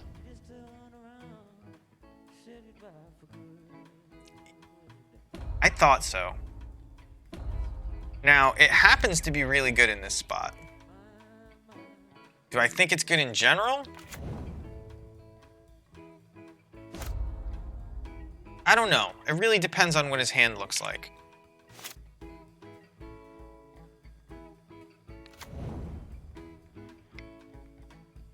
And I kind of signaled that I had more lands in hand. I'm surprised that he doesn't take the Pyre. I think I just kill Noble Hierarch? I could kill this guy, because if he starts flickering that, I lose the Pyre as well. And then I can Pyre Munitions Oh, I can get another Munitions Expert into play?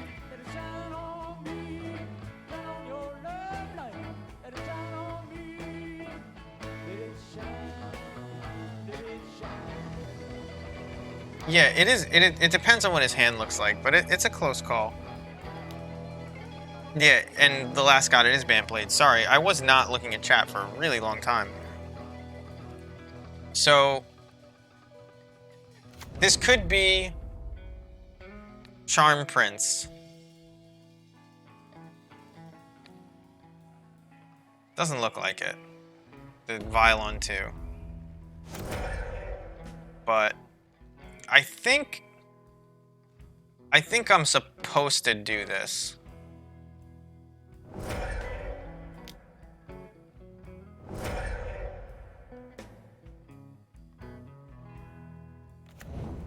Before he starts flickering. Oh, it is Charm Prince. Well, I mean, oh no, it's okay. It's Coatl. That's fine. I'll take two. If you can manage to keep their board clear, yeah. Yeah, he did just want to put the fear in me.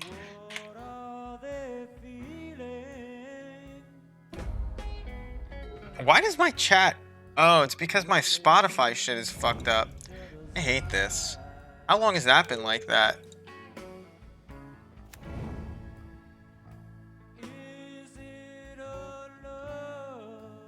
Now it should show up.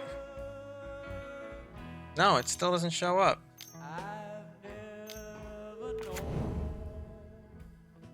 I'm just gonna move chat down in a second.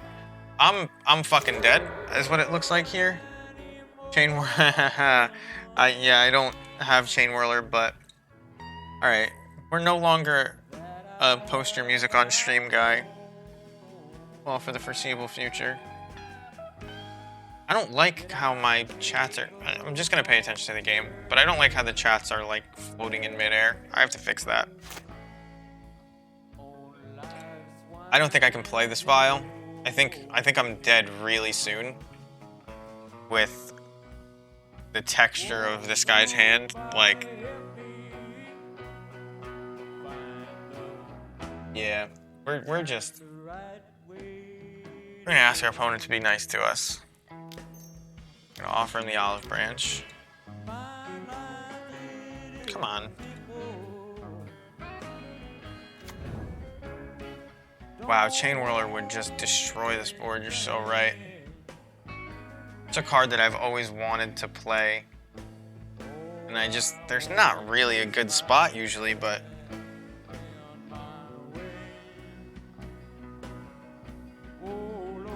What do I get here?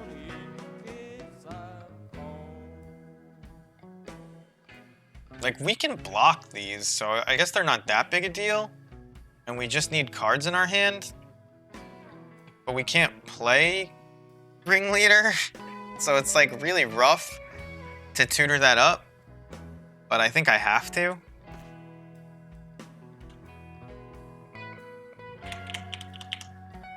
We're not in good shape here, boys. We're trying to outvalue the value deck in general.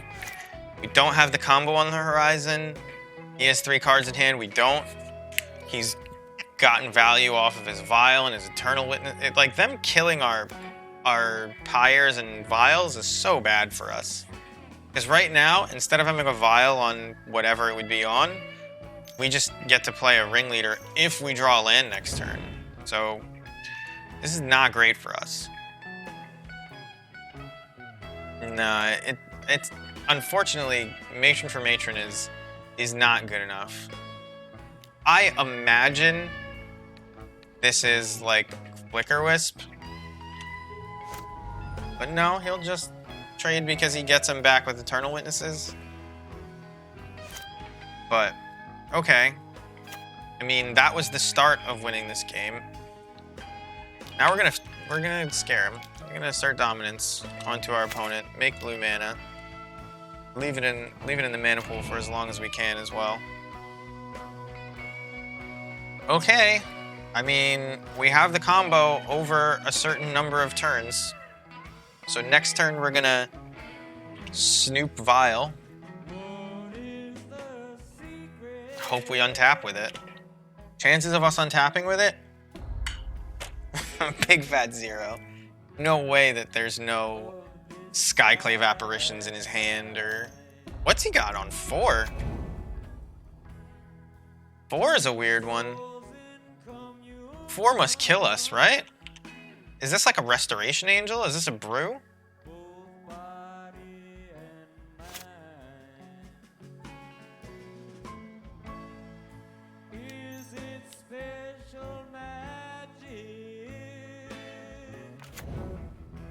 Alright, well, I mean, it's not the worst thing to draw if he deals with our potential to combo, but I don't know what... This is scary. Okay, it's going up to 5. I guess you just F6, who cares? What's going on at 5? Thragtusk? No. What? I think you're right. He revealed it? He did reveal it. Oh my god, this is a Yorion pile. I didn't even notice. Oh my god, I'm off my game. What did he reveal it with? Coiling Oracle? Yeah. Oh man. Those windows pop up so fast, and I'm like looking at like 2 different monitors to try and monitor chat and stuff.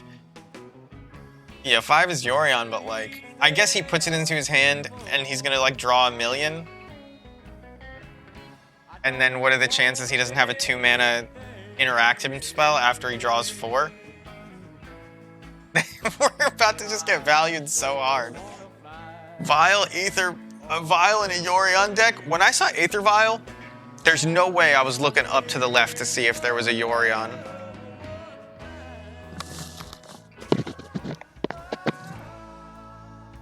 But they just always have it. Is he looking at his deck for what he could draw to interact with me? I mean, how can there be anything better than putting Yorion into your hand and then flickering every single thing by vialing it in? Yeah, you get to hit me for a bajillion. He's actually at a really low life total somehow. Is that just from his lands? Play Thragtusk. No, he's gonna get Yorion. No! What? What is he doing?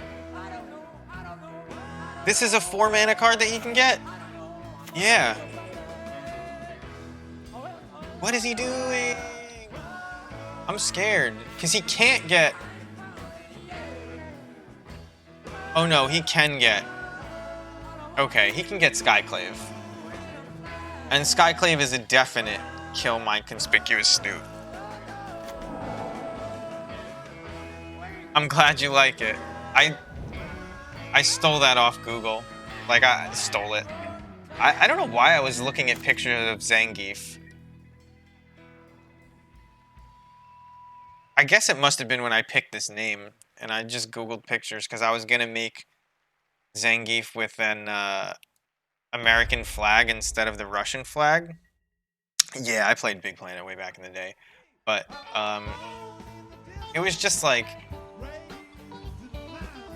I don't know, it's like so perfect. Whoever made that Zangief, thank you. I'm glad he's there. It's just like a cute guy. Anyway, can we win? He's gonna draw 1 million. He took our Snoop.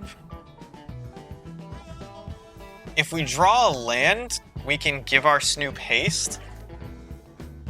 If we get it, but then we can't play Harbinger. I don't think that there's a play other than Matroning here that makes sense. I just don't know what you get.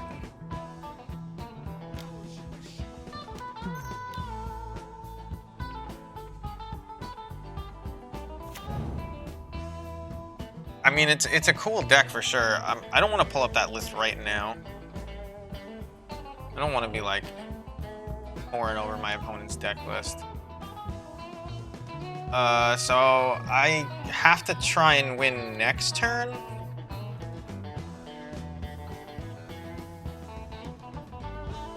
And there's no way for me to...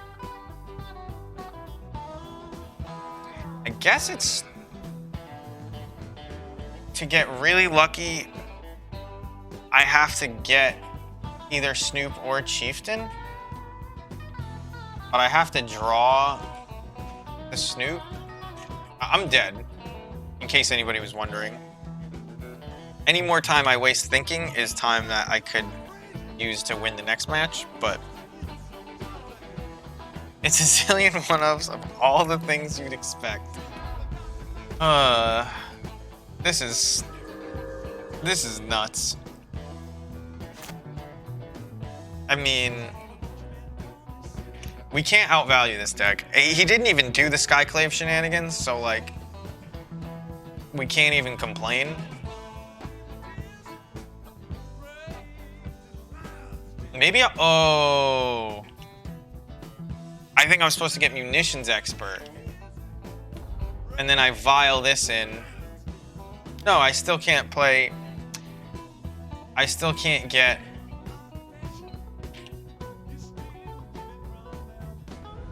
I still can't get the Snoop to have haste. That's the problem.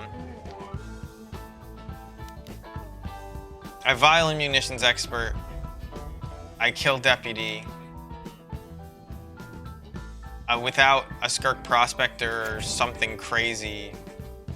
Yeah, look at this. I mean, we're letting this guy go off. I guess he's probably enjoying it a ton over there. But I watched a similar deck earlier today. I think it was... I don't think it's even banned. I think it's Jeskai, the one Spike was playing. It's like... Oh, this is so wild. But it was the first time I was like, oh, maybe I should be playing that deck. Draws so many cards, but drawing cards doesn't actually win you games. Every time. I'd rather have the combo.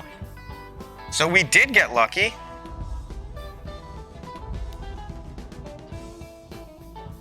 Did I just... Yeah, that's the one I was talking about. Spike's Jeskai Copycat. It was pretty cool. Okay, I didn't get that lucky.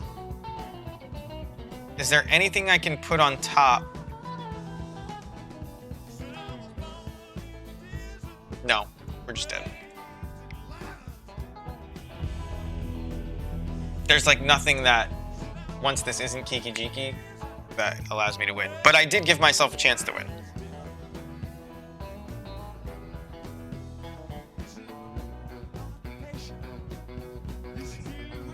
Because you can make infinite copies, and then the last copy, you copy Matron to go get Skirk Prospector, you play Skirk Prospector, you can dump your whole hand.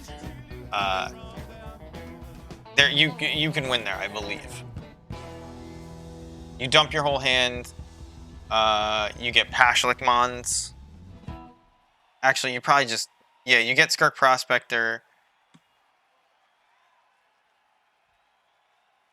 Blood Moon Cheese'em? I don't even think it's considered cheese. I think they had... You saw that they were at 12? It's because they did it to themselves. Boil is the Cheese'em play. I guess you want to take away Relic because they have Eternal Witness? How many Eternal Witnesses do they have? It's like, you don't really care about the graveyard. You care about the flickers. But were they even flickering? They only flickered with Yorion. I don't even think Fatal Push is good here. Even if it hit every creature in their deck, it seems bad. What the fuck is this? This is nothing close. It is not close. No.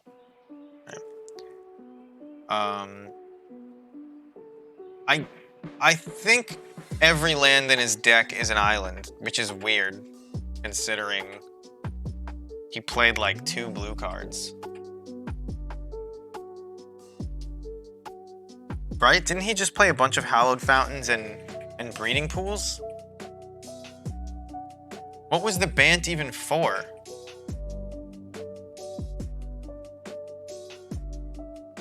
That was weird. What is the blue for?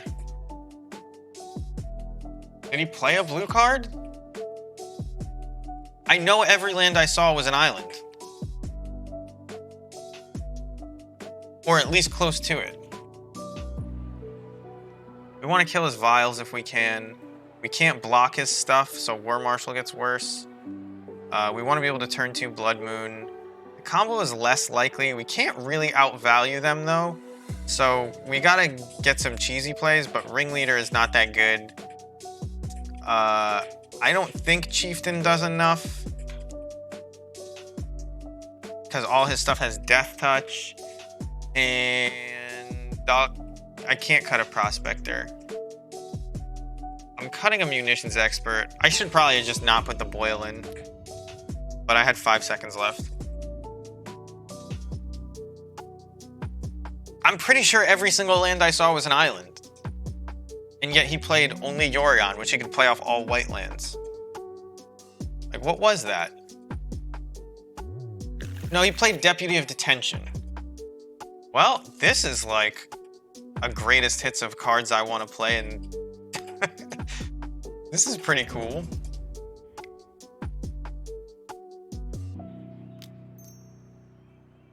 Is it? Oh, wait. if I play Vile, next turn I Vile in Prospector, and it's as if I had it in play the whole time.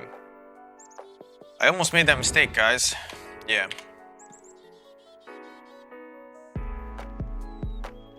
I've done it before too. I just forget. Because when I see these, I'm like, yeah, combo, turn 2 moon. But this is a 3-card combo. So Vile, obviously, oh my god, basic forest Vile is everything we don't want to see when we're trying to turn 2 moon somebody. Whatever.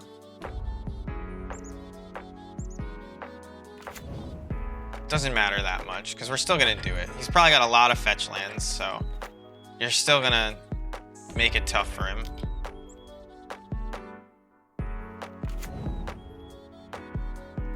Did he see the Vile coming? Or the Blood Moon coming? Is that why he did that, you think? Pyre plus Vile, very good, by the way, in case anybody didn't know.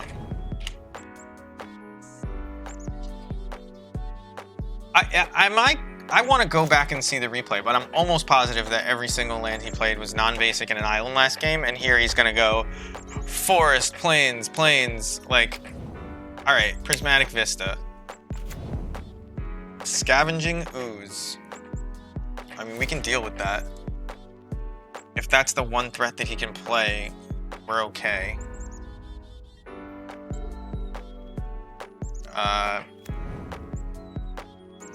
Although Forest does allow him to kill... if he gets... We gotta kill this Vile, dude. We gotta kill this Vile really badly.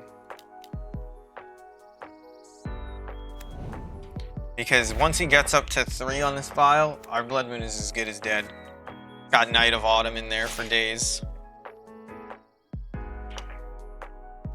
So we might have to snoop and then turn our snoop into a matron to grab Crater Maker. And then Vile it in and kill his Vile. Which he'll have another 2-drop, probably. And then we'll have to try and somehow, manage the board.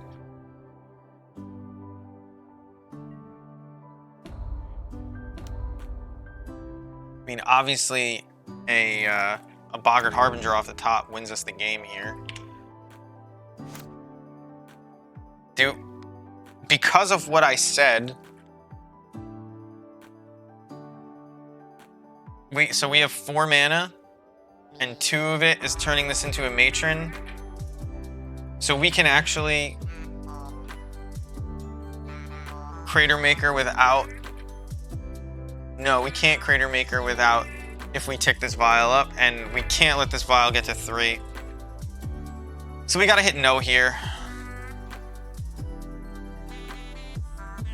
And obviously, you only draw lands. What did he reveal? Eternal Witness.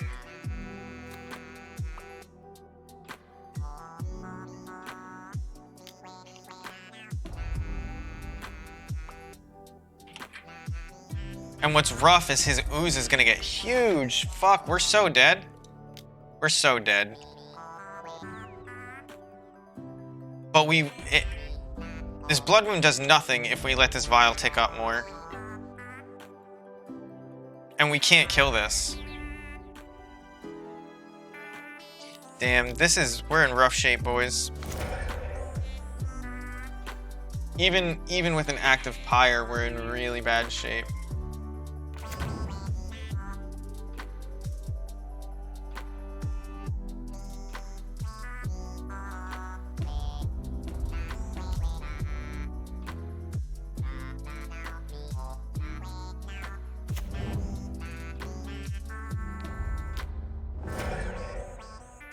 His Scooze is going to be a 4/4 and then a 5/5. I mean, we can chump it for a long time because we can get... Well, we're going to Ringleader. We're going to get Ringleader next turn. We're not going to get anything else. We have to draw cards. Like, we're hoping to leave everything stranded in his hand And all he's got is damage, so like he should swing with this too, yeah. We take 5. Ringleader can block this, so we only take 5 next turn. Here we tick up. Matron, a very good draw here. Kiki Jiki, not a bad draw. Unfortunately,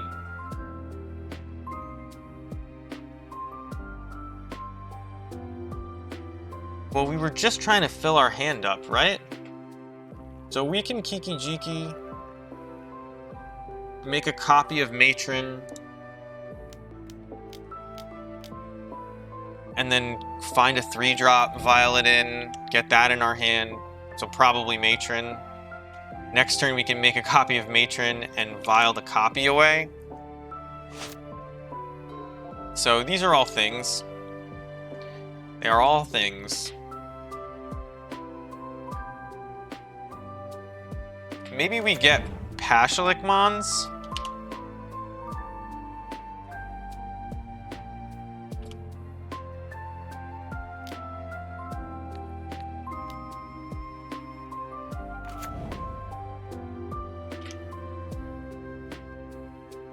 Do we just get another Matron?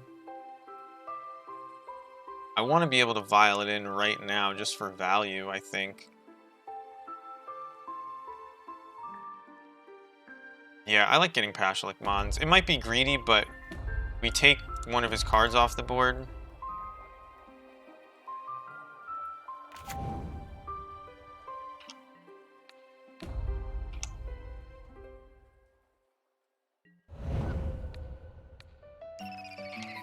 And it lets us, like, get Sling Gang Lieutenant and then have a ton of things to do with it.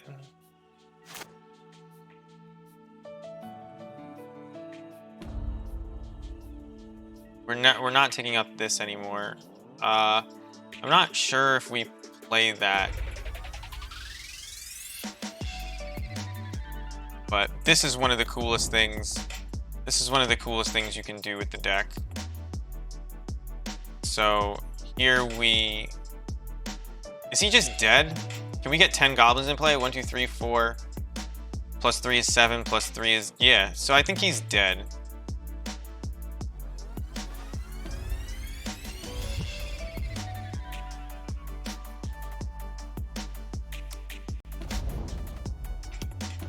You can Kiki stuff, but here's one of the coolest things you can do with the deck. Yeah. This token has 3 CMC.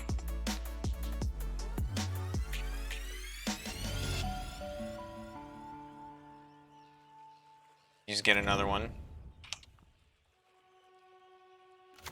And now this is 4, 5, 6, 7, 8, 9. 10. And every goblin is worth 2 except the last one. So he's dead. That's... Yeah. Wasn't that cool? That's actually one of my favorite ways I've ever won a game. Like, at all. So what do we care about? Blood Moon obviously good.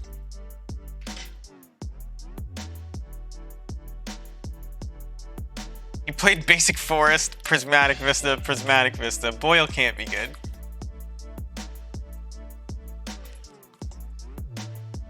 I think it was one Prismatic Vista and one, I don't know what the other one was. I should start making notes of this stuff. I think you just bring in Munitions Expert over that Boyle. And we kind of got to cheese a game out like that again.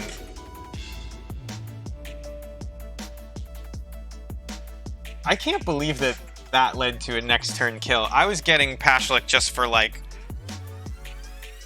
oh yeah, this is value. I'm making a copy and then I'm going to kill his Oracle when I block. Like, that's cool. And then it just turns out that Pashalik Mons is just that good. Although untapping with Kiki and a Matron and a Pyre is insane. So this hand really doesn't do anything. This hand plays a Blood Moon. Not a quick one, but a Blood Moon, and it kills a Vial. So I kind of like that. It doesn't have black mana. Am I too much of a coward to go to 5 when I have a turn 3 Blood Moon?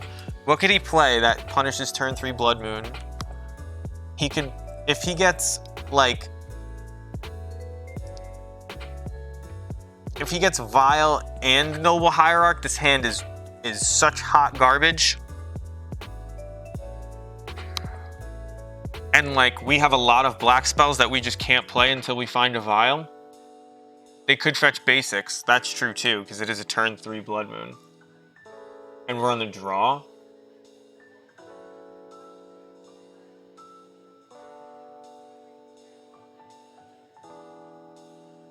There's better 5s.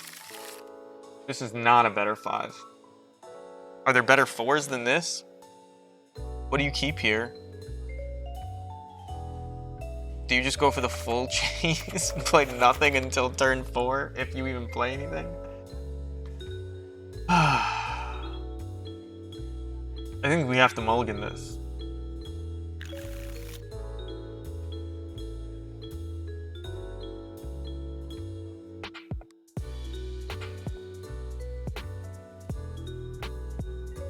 This is probably just as good as that other Crater Maker plus Blood Moon hand, so I don't regret going to 4 that much, but I don't like that I have to go to 4. Actually, it's not as good because, yeah, here's Hierarch. So that other hand, not the best. We would have had to, use the Crater Maker on this, but is that big a deal? Oh my god, Blood Moon's so good here without this Hierarch in play. Although maybe not. Maybe he's just about to like style on us with some wild 3-drop. Soul Herder. Yeah, Soul Herder's good. Wishing that I had a Crater Maker right about now.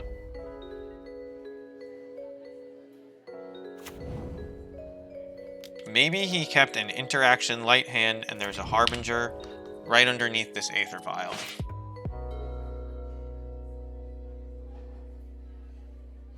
Maybe, right? And maybe the Soul Herder doesn't slowly kill us as he fucks us up. Just, ugh. Mulling to 4. What are you gonna do? I don't think the other hands were keeps, that's the thing.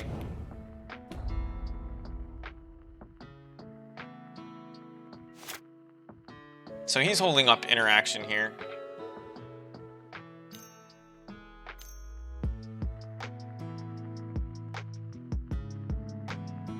Okay. I mean, this Soul Herder kills us so fast, but I have no options.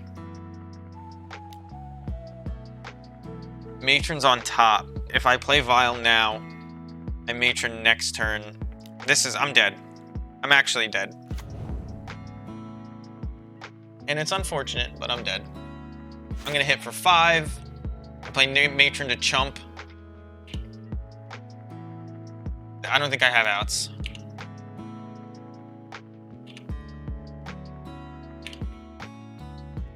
I mean, we mulled to 4, so we had to get lucky, but it's hard to call it getting lucky when you've already mulled to 4. Put it on the bottom, I don't care.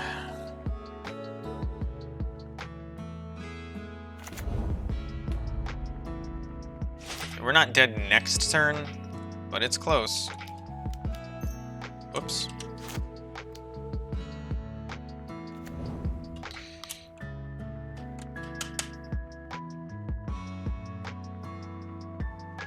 What wins us the game? Snoop doesn't. I think land into Sling Gang Lieutenant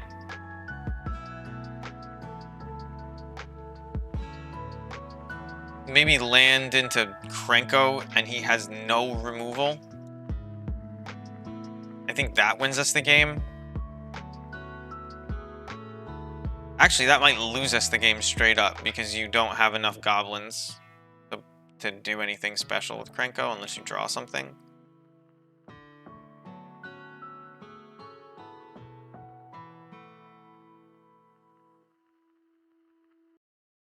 We're just dead. We are super duper dead. Yeah. But I guess that's what happens. With a better... He did two things, right? Like, he stuck his Soul Herder. So maybe I'm supposed to be playing these more like...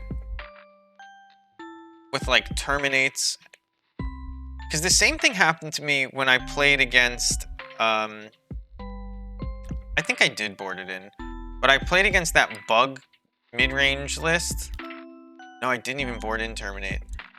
That bug mid-range list, and like a deck that's capable of sticking an early Tarmogoyf or something like this Soul Herder, like I kind of just need to respect it and bring in Terminate, even though it's not a Goblin. Like, even though you can block. Yeah, I know. They have such wildly different lists, and it's an 80 card. It's an 80 card deck, 69 right now. It's an 80 card deck, so like you never know what part of the deck they're gonna hit, but they have a lot of just dudes, right? So, but like something like Soul Herder, they generated so much value just off Eternal Witness, etc., etc. Is there something I can put on top? Or do I want to just hope to draw a land?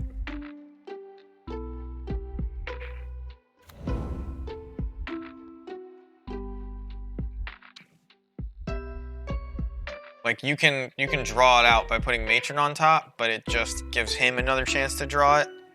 So I think I just hit no here.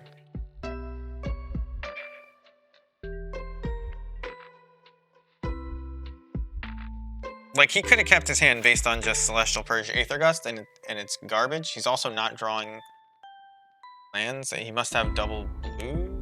I don't know what could be going on over there that he's playing nothing.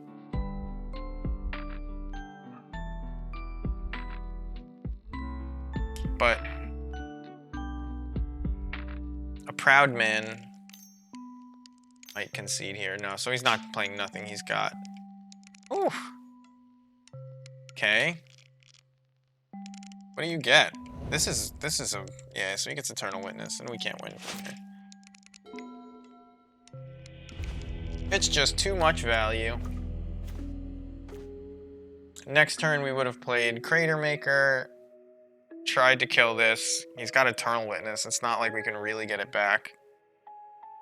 We didn't board in our Terminates, so we didn't really have outs to that Soul Herder being so big. So, just going to the next match. Those value decks are tough for us. Or tough for me. I don't know if they're tough for the deck, but I don't know how to play against them yet. I hope that there's somebody out there who can teach me how to play against them. But I just don't... Like, the only person I would think that has the real insight into that matchup would be somebody like Spike, who plays a lot of those Soul Herder decks, and I've seen him play Goblins. So, like, maybe there's a match out there of him playing against a Bant deck. But back when he was playing Goblins, it was mostly Toski. Those were the Bant decks, and people aren't really playing that anymore, it seems. It's so crazy how quick Modern changes. Like, out of nowhere, Bant Sword is not a thing. But Bant Soul Herder is. Logging off. Good luck. Thank you, Beebs. I appreciate it. Thanks for watching. I'll see you next time. And I hope that this league ends well. It's pretty late. Maybe I shouldn't even finish it. Not tired, is it? I drank all that coffee. So, I'm gonna keep going. Although, are the queues dead? Usually it doesn't take this long. I guess a minute's not that bad. But it's not that good.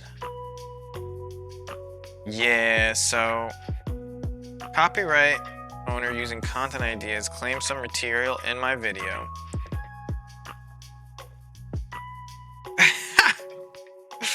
Wow, that's wild. So now I want to read this out loud because it's crazy. So I don't give a shit about like copyright strikes on my YouTube channel. It has no subscribers, there's no monetization. But this is not a copyright strike. This claim does not affect my account status. On one of my YouTube videos, I played the song Alabama Getaway, which is it's a dead song.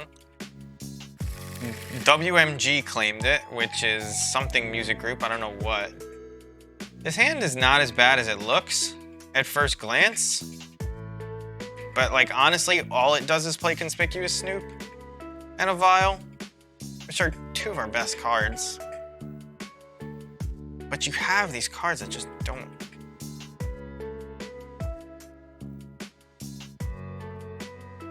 I don't know, it's Friday night, loose keeps. Anyway, the countries that it's blocked in, that WMG apparently has power in, are Cuba, Iran, North Korea, and Syria. You can't listen to the Grateful Dead on YouTube if you're in those countries, in case you didn't know. Unless you listen to the official North Korean Grateful Dead channel. How ridiculous is that? I doubt those countries have YouTube anyway. Syria used to until we went there and fucked it up, but Wall of Roots. This is a Court of Calling deck, I assume? The weird decks are coming out at 2 a.m. Friday Night Magic. These are the Californians. Yeah, so because I drew the Matron last turn, we're just playing Snoop here. And even if he kills it, we can Matron and play another Snoop. But I don't know, with a Wall of Roots, this is Yawgmoth combo. He probably isn't killing this. This could be a Yawgmoth right here.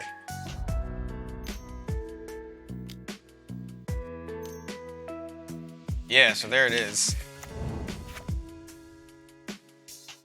Rosic with the pay 1 life, sacrifice a creature, and then he has to play. Alright, so he can theoretically kill my Snoop next turn, but he can't stop me from doing it right now. So maybe I'm just supposed to get another Snoop.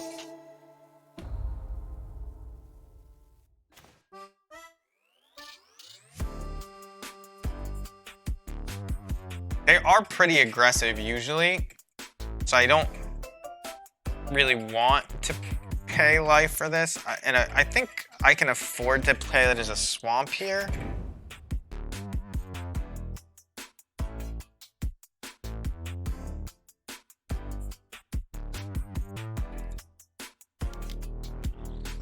So we'll play Matron.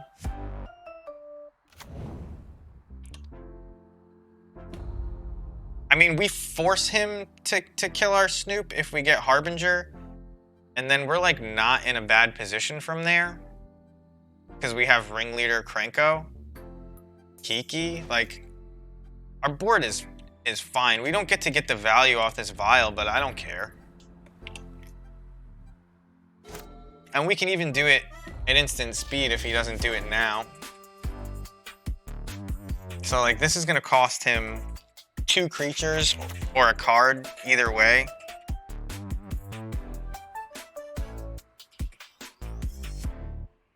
I'm just gonna try to run him out of some resources.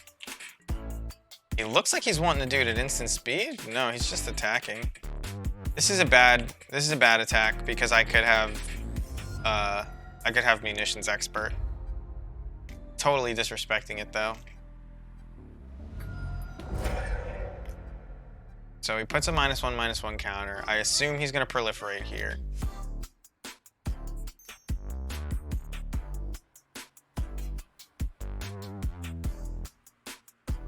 Does he draw a card somehow? Yeah, and draw a card. So it's like card neutral. It doesn't run him out of stuff necessarily. Maybe I shouldn't have played it that way because of that. In fact, I don't think I should have played it that way because of that. But his cards are, if his cards are Wall of Roots, etc. Wait, he proliferated my Aether Vial?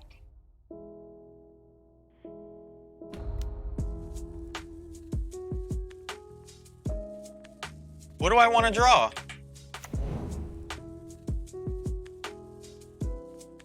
That was dumb.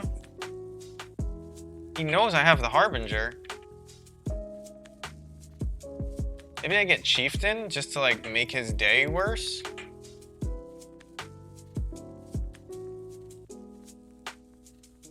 I can Chieftain and then play Krenko? I don't mind that.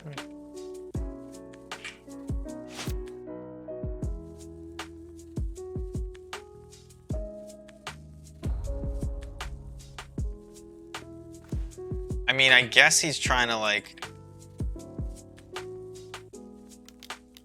tick me up past 4 or whatever ASAP. Like this vial is gonna lose its worth, but gonna get to vialing Kiki. So like, I don't care all that much.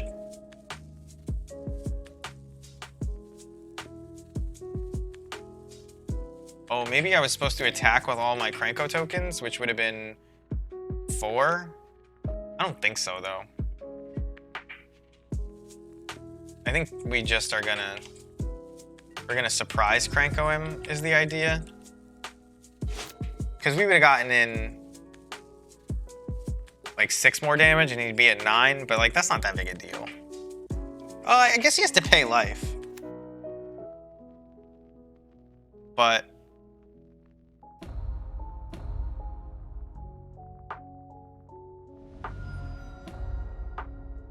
yeah. Yeah, I don't think the damage, the extra damage was like worth telegraphing this is bad. So he's gonna do it again. He's just gonna cycle through his deck like this.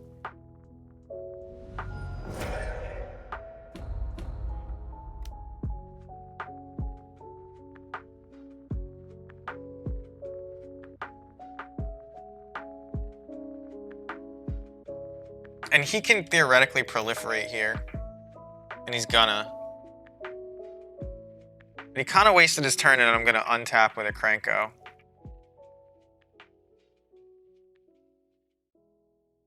I think he might have also killed himself. Wait. Oh, he didn't proliferate my vial that time? That was the time he should have proliferated my vial.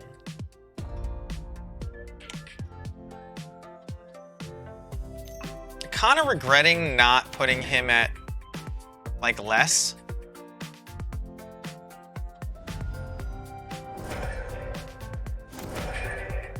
But he has to pay life every time he does this, and he's not gaining life last I checked.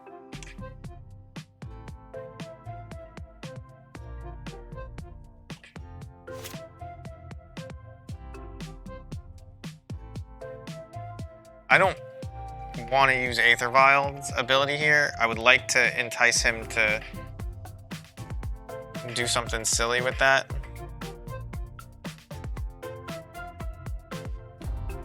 I guess I could have got a lot of extra stuff in play if I had done it, but I think this is fine. When I say a lot of extra stuff, 1 extra thing, but if I find... okay.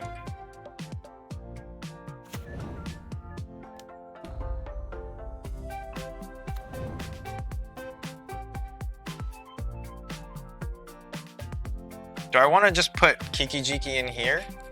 I think I do.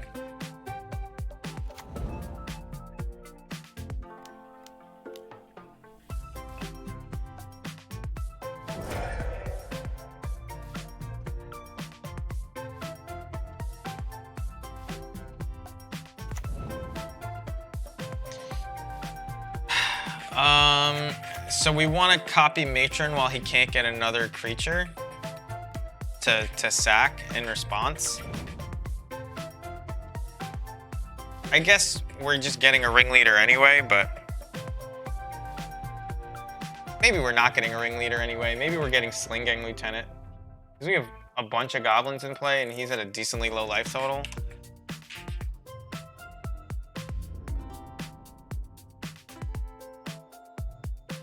And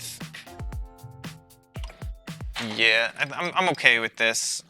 Maybe like he has to sack 2 creatures, and then that costs him 2 life even. I think he's in bad shape. Triad Arbor, okay.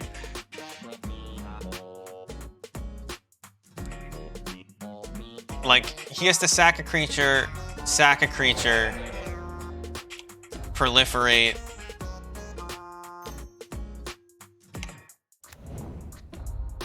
Yeah, so Kiki Jiki got its value by being just another Goblin Matron, but he's probably dead to this Sling Gang anyway. Well, he would have loved to have had that a lot sooner. He must see that he's dead. Yeah. As a person who sacrifices creatures to gain and lose life, he knew it. He wasn't playing a ton of basics, but he plays enough, right? I guess you just name Yawgmoth and most of his deck doesn't do anything anymore. Crater Maker's not great. Skirk's not great. Chieftain was surprisingly good. War Marshal blocks for a while. I think like we outvalue them pretty hard. I mean, Skirk made mana, but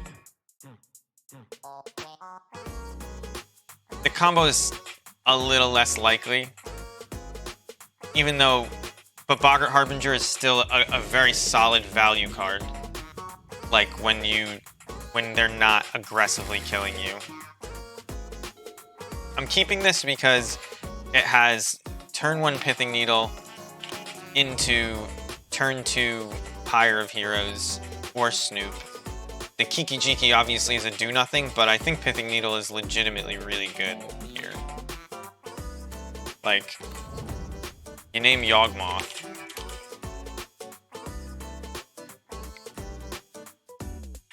And it looks like most of his deck is off. From what we saw. He didn't have Young Wolves, he didn't have any of that shit. And Pithing Needle is one of those cards that every deck can play, so you never expect any deck to play it, if that makes sense. You play against a white deck, you're like, oh, rest in peace. Stony Silence, Leyline of the Void, or Leyline of Sanctity. You play against a whatever. You just don't expect Pithing Needle. It's because it's colorless. It's like, it's one of those things you'll just always say, yes, my opponent can bring in Pithing Needle. Although here's the aggro side of his deck that we didn't see last game. Here, Relic would have been great. Turn 1 Relic, turn 2 block. Relic you while your Undying triggers on the stack. I think I'm just gonna play Snoop. I think the upside of drawing into Harbinger while he doesn't have interaction is good. And there's another Snoop on top. Do I block? He has like a quadrillion mana.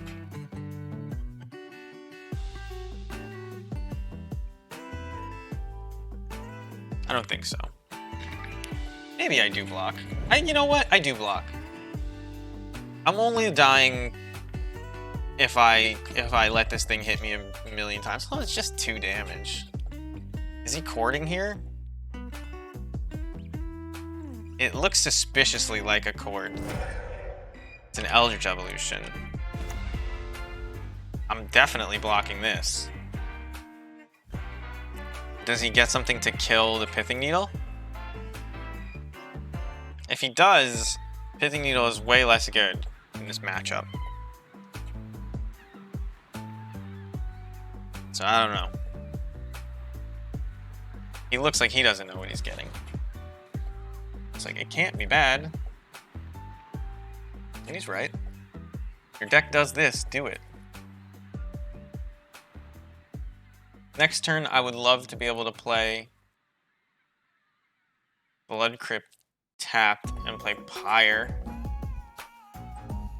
Although we don't have anything interesting to Pyre into or out of right now, so...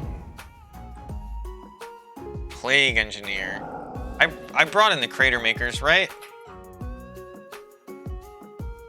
No, I didn't. I don't know why I never...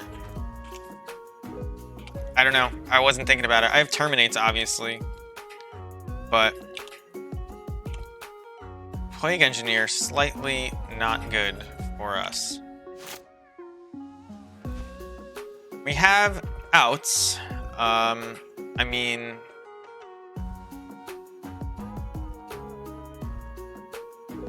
We're gonna take a bunch of damage here, though.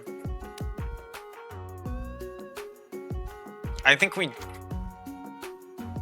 Oh, I should have played Blood Crypt tapped. Didn't even mean to click that. It's just like... errant. I mean, if he swings with Plague Engineer, I will double block. And I will get blown out by the Fatal Push 100 times out of 100. Stryfo is raiding with a party of 26. Thank you, Stryfo. That's sick. We are here playing Modern Goblins with Vile and Pyre. We're playing against a Yawgmoth combo deck, which just landed a Plague Engineer against us. So we have outs to this, so we're not super worried. But thank you so much for the raid. Hope your stream went well. Not a fan of the Stryfo pile, to be perfectly honest. I don't like what you did to Legacy back in the Deathrite Shaman phase, but it was a good deck. I'm a painter player myself, so the 4-color decks are anathema. I don't know what the hell he's looking for here. Eldritch Evolution, like, into... He can't really grab Yawgmoth because we needled him. I now see everybody. My thing never made a noise for the raid, though. But thank you, everybody. Thank you, Stryfo, especially. We are 1-1 in this league currently. It says it there. We're up a game. Okay. Yeah. Slowly crashing, now following. Thank you very much. I appreciate it. This is a Goblin stream, if you couldn't tell from the emote. We are basically all Goblins all the time, and I only own Modern Goblins, so it's all Modern all the time as well right now. I don't normally stream this late, but I'm on, because it's Friday night. Why not? What can I get here? So I can go get... Alright, first of all, I can sack this to see if anything good will come up on top. I'm here for it. I appreciate it. Nothing good will come up on top. So now we have to play Pyre. I mean, we could theoretically play Ringleader here and just try to draw more cards, but we can Pyre into Goblin Matron if we really want to draw whatever we want to draw. So, like, it's probably fine to do this right now. Now, most of our stuff dies as it comes into play right now. But we'll see. Like, theoretically,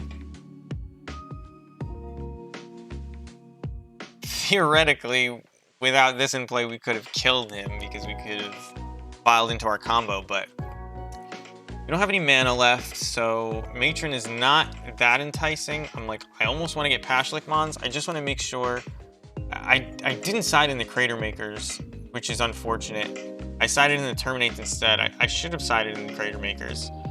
Is there a Scrapper in this list? Nah, no Scrappers. The Chieftain is similar to what you're looking for, though. I think here I have to get Pashlik Mons. And next turn, we kill the Plague Engineer by firing away our Snoop into a Matron that also dies, but then searches us up a 3-mana spell to play. And if we can slowly claw our way out of that, we also can kill any of his creatures by blocking right now. Like, he can't swing with Plague Engineer. We're trying to just slowly wriggle our way out of this one, and we can do it. It's not that crazy, and the game kind of turns on a dime. If there's something good on top with Snoop that we can pyre away, that would be like fantastic. But I don't know. We have to wait and see. Obviously, drawing the Hovel only saves us the 2 life from Blood Crypt that we might pay if we were putting Kiki Jiki into play, which I think we might do anyway. If you put Kiki Jiki into play, you can make a Snoop that dies when you block, so he just like kind of can't do anything. He clearly doesn't have, by the way, anything to kill this that is a creature, because he has Eldritch Evolutioned twice, not gotten Yawgmoth, and not... If I double block this... not only does this die, but Plague Engineer dies. Is that worth it? Because then next turn I untap, play Ringleader, and I'm fine. I think I have to do that. I don't think this was a good play from him. This might lose us the game, but I don't think this was a good play from him. We'll see. This is like... I think he didn't expect us to block in a million years. But here we are. Like, the Snoop doesn't do much. Alright, is he gonna, like, actually save this? Oh, is he gonna Court of Calling for another one? Oh, that's brutal. What is this? Coco? X equals 2. What just happened? Am I getting blown out? Can you... Oh, wow. Okay, I guess I'm getting blown out. I couldn't have known that he's playing the Spellskite. I guess I used to play a Court of Calling deck myself, but like... I don't know. Anyway, we're slamming Ringleader here and hoping to draw more of our outs.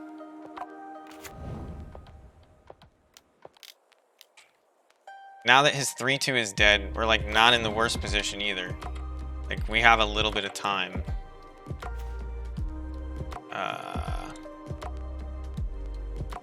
Next turn, we can't vial any of this, but we do get to play another Ringleader.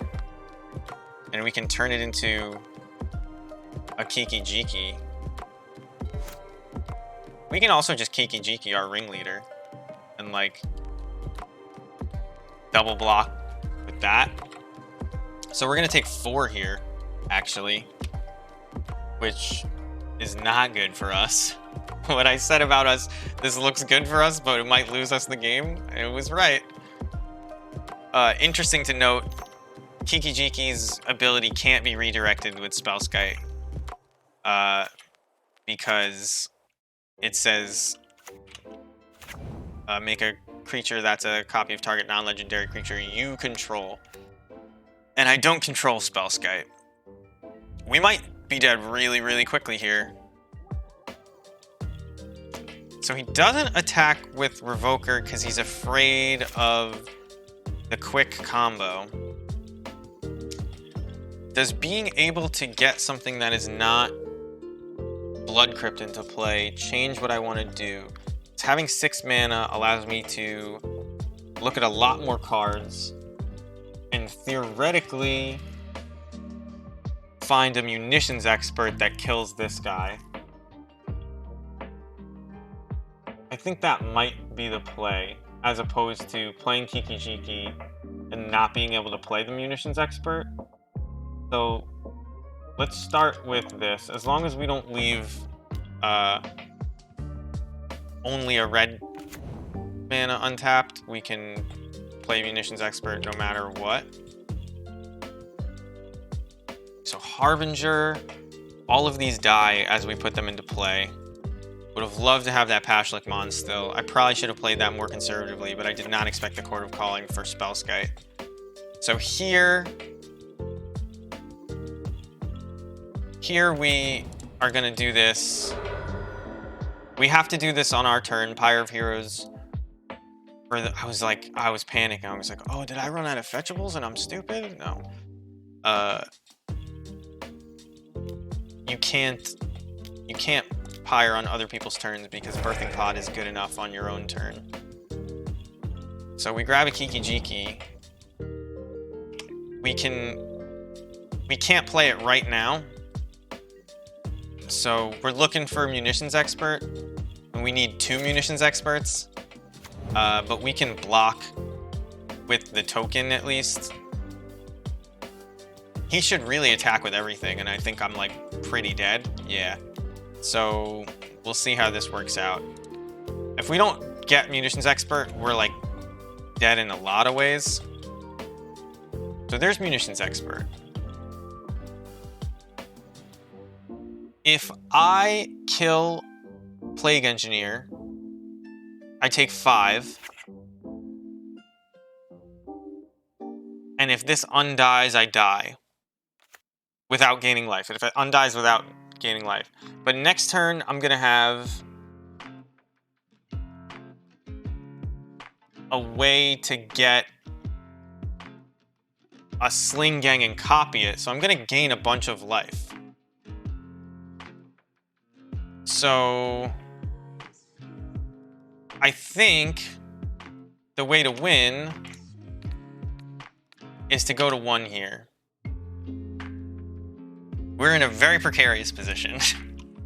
Blood Crypt's coming into play. Notice how relevant the fetching for Basic Mountain was instead of playing Blood Crypt untapped. Oh, okay. So he just has the Undying to kill us. I don't know if there was a way around that, but we'll go to game 3. So he has a bunch of Undying creatures that we knew about, but we didn't really care enough to bring in Relic. I still don't think we do. Like, you're gonna get 1 Undying trigger? That sounds crappy. Oh yeah, Crater Maker for sure. I know. I was going right to left. So, Terminate's fine. War Marshal, not great. I mean, if you get Pashlik Mons in play, War Marshal becomes a bougie munitions expert for their stuff. The combo is not very likely. I mean, all this stuff is fine. The question is, what is good? I think it shut off Yawgmoth, which gave us 1,000 turns. So I think the bougie expert is. We'll cut one of them. This is not a good hand. All the hands with many spells and no lands look good. This is also not a good hand. I don't think you can keep this, and there's much better 5s than this. I mean, what are we playing? We're playing turn 2 Pyre into turn 3 Matron into Pyre away Matron for Ringleader, and then we're playing the game. Maybe this is good enough against a slow deck like his. I mean, we don't have a way to stop I never know if ship it means keep it or throw it away, because in real life, ship it means we're doing it. And then in Magic, it means the opposite, usually. Yeah. It's not, it's a value hand. Pyre is really good in this matchup. Pyre is really, really good in this matchup. And this is what you want to have, and this fights against Plague Engineer. And what's he gonna do? Like Yawgmoth our Goblin Matron? That's okay. And we can get Chieftain in play to make these Sling Gang Lieutenant tokens stick. And then you have Agadeem's Awakening, but that sucks. What did he do? Let me see. I'm 1 second from keeping this. He began with 7. I think we keep this and we can work our way out of this. Oh, I forgot I had to throw back one. I mean, you have to throw back Sling Gang.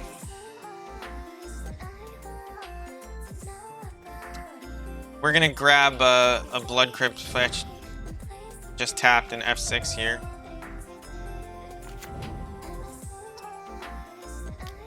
This might be a loose keep, but I don't know. It's Friday night. It's 2:30 a.m. I don't want to mull the 5 for the millionth time, and I don't think mulling the 5 is like as good when you board out a lot of the combo. That's obviously one of the worst draws in the deck. In case you couldn't tell by the mana cost in this garbage land that's in our hand, it's one of the worst draws in the deck. But we're gonna Matron next turn, and we have value in play. And he didn't have a way to destroy Pyre. That was a big part of last game. Now, is that gonna be true this game? I don't know. But this start from him is not impressive. And I'm at the point where I'm like, if I untap with this, I'm in great shape. It is gonna cost me a bunch of life. But I'm liking my position, to be perfectly honest. This protects against Plague Engineer, right? So it's good. Do we just kill his little shithead? Do I get a Munitions Expert? Because next turn, I'm going to be pyring this. If it survives, I'm going to be pyring this into a Ringleader, and then the game is hard to lose from there. But I think because we don't know if it survives, I'll just grab my first Ringleader, and we'll see how it goes. We have, like, because we already have the answer, it's going to be tough for him to Plague Engineer and get Spellskite to protect it. So we'll see.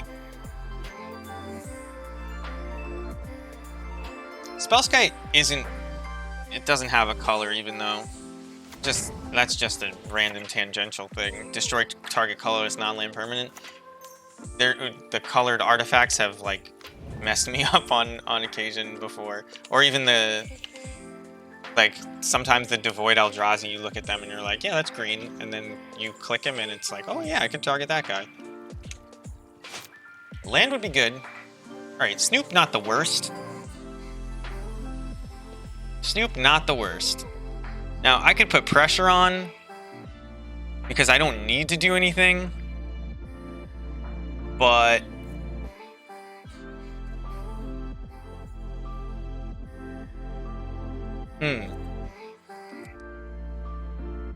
he can't chord for anything relevant. Can't flash in anything relevant. I'm gonna take my 1 damage where I can get it because Yawgmoth costs him life, so it's like relevant damage. I can't, in good conscience, not turn this into a Ringleader. Maybe I just turn it into a Krenko? Call it a day? I don't think so. We turned it into a Ringleader. I guess I should have taken my 2 damage. That was dumb. Alright, well. That was stupid. But it's late, guys. Give me some credit. Cut me some slack. I'm the best Goblin streamer on Twitch because I'm the only Goblin streamer on Twitch. So, what I say goes. Alright, so his hand must be... This has got to be a chord. It's a chord for 3. Chord for 3 is Plague Engineer. I can like totally induce the Plague Engineer by sacking this ringleader, like by attacking with it. We're not gonna do it, but we can do it. It's good to know that, you know, you have the power. I think we just play Snoop here, especially since we have 2, and we are like pretty much guaranteed that he's cording out Plague Engineer. It stays in play. So we'll be fine. Wow, he doesn't even have cord? What is that? What is going on? Alright, you can undie me. I'll block.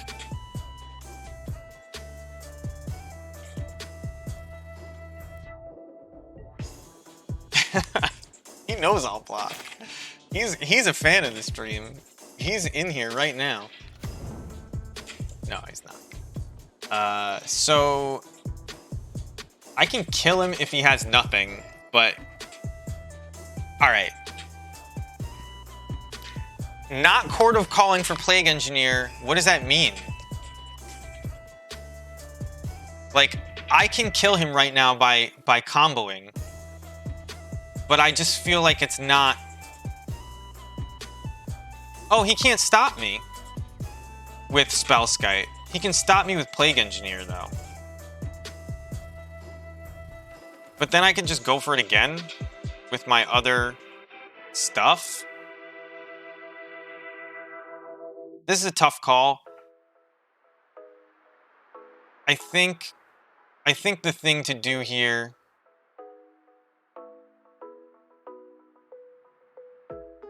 We don't want to draw this Pyre at all.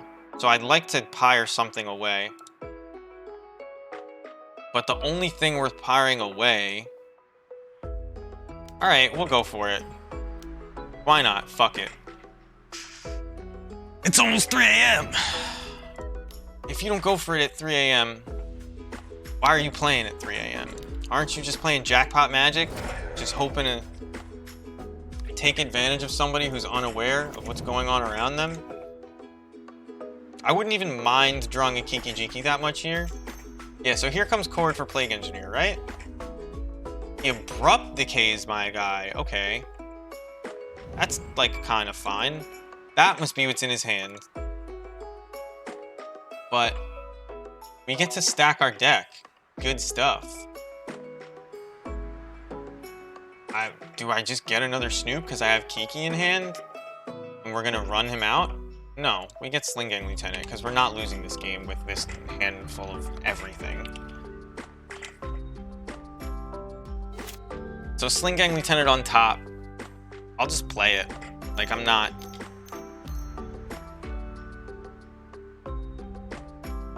Okay, so there's Yawgmoth. We can kill Yawgmoth. Actually, Yawgmoth might be a big deal for us. That might be bad news for us with this board. Is this an infinite combo that he's about to do? He's putting -1/-1 counters on his own creatures? No, he's just making them bigger? Again, I'll block. Like, I draw way more cards than this guy. And it doesn't cost me life to draw cards. I'll block with both my guys. What?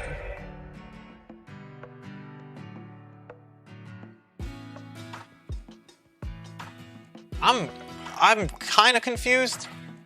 Why do you do that and not target my guy? Is there something going on here that I'm missing? Did he just accidentally target that? I think he did. I think he just accidentally targeted it.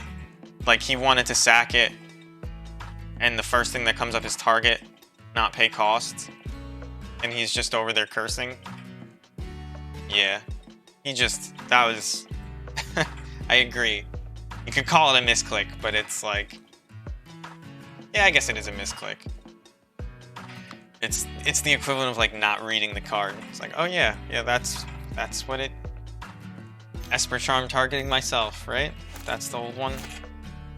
So, I don't, he did it in the reverse order. He targeted that, and yeah, I didn't even realize that he sacked the other guy. Like, he clearly did it in the wrong order. It's 3 a.m. It's okay. I forgive him. I just hope he forgives himself. We don't have that much time on our clock. I should just obviously be F6'd here. There's no reason for me to want to see what the hell he's doing. So he's got 2 Undyers, which means he can like kill my whole board for life.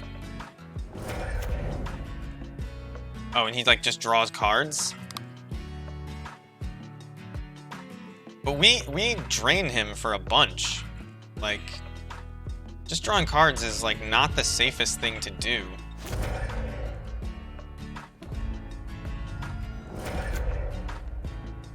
You're at 10. I'm about to put a guy in play that, you know,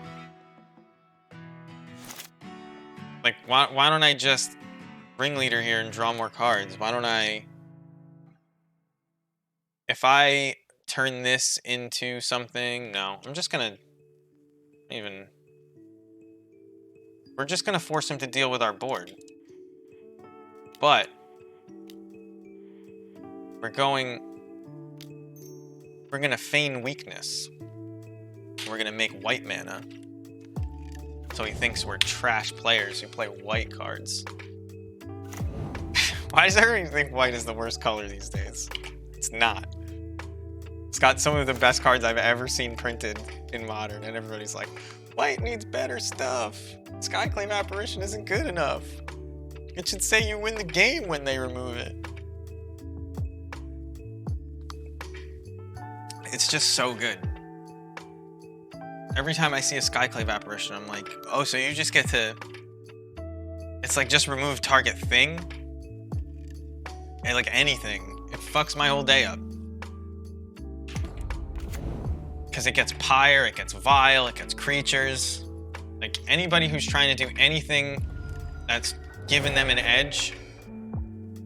So he's targeting his guy, not ours. So he's at 9 life, virtual 6.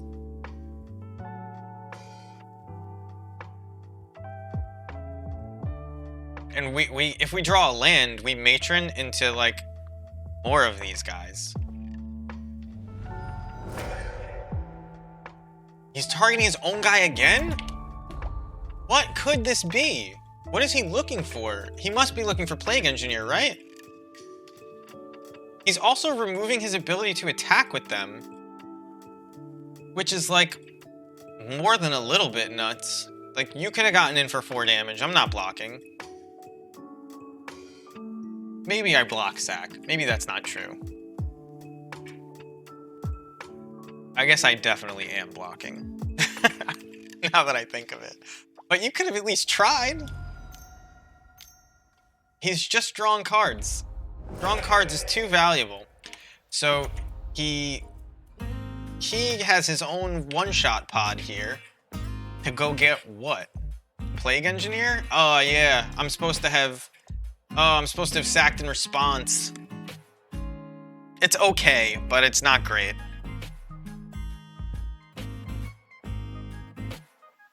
I wish Plague Engineer was a trigger.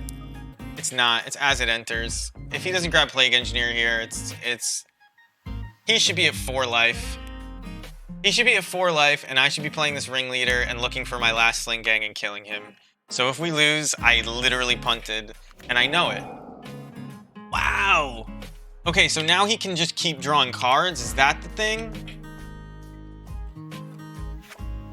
Like, I don't know if he knows that he's dead. Now, so now he can pay 1 life, sacrifice one of these guys, and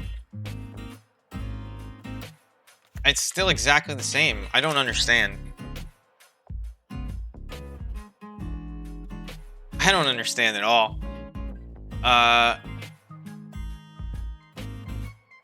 He's got to kill this if I play Kiki-Jiki, right? So, like, it can't be right to play Kiki-Jiki, is the thing. But playing Matron and then getting another one puts him at 1, which I don't like. So maybe I just play Crater Maker to break his thing up.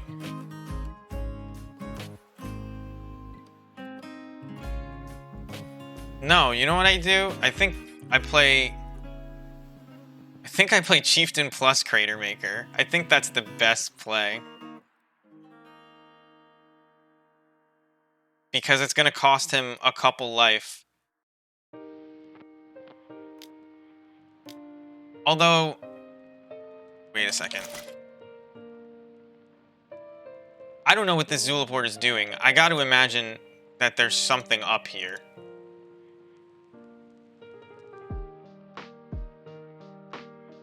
This Yawgmoth is really annoying. Something must be up, right? This is gonna trigger something out of him. Maybe I shouldn't have... maybe I could have got him by playing Chieftain first. If I'm playing both of them even. He has to pay life, right?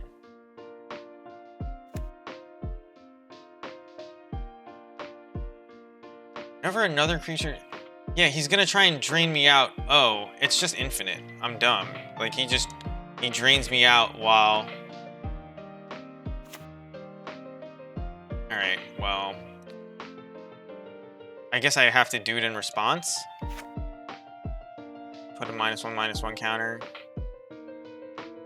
Oh no, right now if he sacks it, he doesn't get it back? Is that what's going on? This is complicated.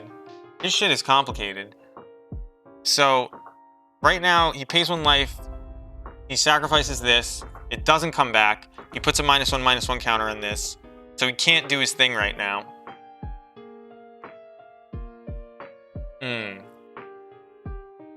But he can do it once. So he doesn't have the combo, but he went for it. And he could have more undying creatures in hand. So I just have to do this. And now it's not there. I don't like that I fucked up like that, but it is what it is. I think had I known that was his plan, you just put another Sling Gang into play. No, they have Court available. They actually have Court available for 2. But if I wait any longer... Oh, that's what you're saying. Do you have to remember that Court for spell is a thing? He can cast Court. Oh no, he doesn't have the 3 green. He doesn't have the 3 green, you're right. Well, he put his shields down and he like kind of telegraphed it and he was hoping that we didn't understand it. I have never seen it before, so like, while I've seen Tom Ross play this, oh, I shouldn't have hit okay. So he's targeting this. Obviously we sack this. Do we sack anything else? No. Because we can get another one.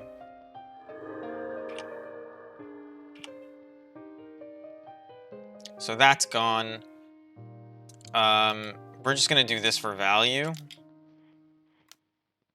We don't like, Oh, did I play the only Skirk? No, thank God. If I went down to 1 Skirk, so like, I was concerned. This is close. We can turn our Matron into a Sling Gang. But yeah, he courts for whatever you want. Yeah, he has a full hand.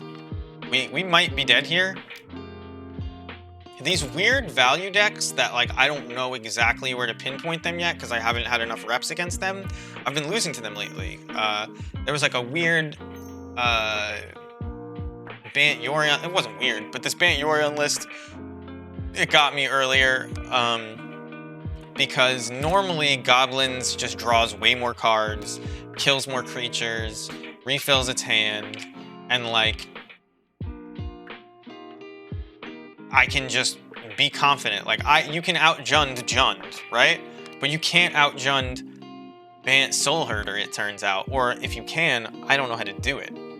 I gotta learn how to do it. X equals 1? What could this be? Another Young Wolf? So that he can do his thing? If he has another Zulaport Cutthroat and he gets another Young Wolf, we're just dead, right? I think that's the combo, but he doesn't have the Zulaport. This doesn't matter. Because if we're dead, we're dead.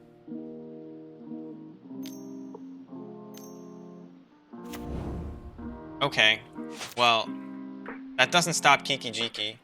And he's at 6. So he's not quite dead, actually, from 6. He can't activate Yawgmoth anymore, but we kind of just have to go.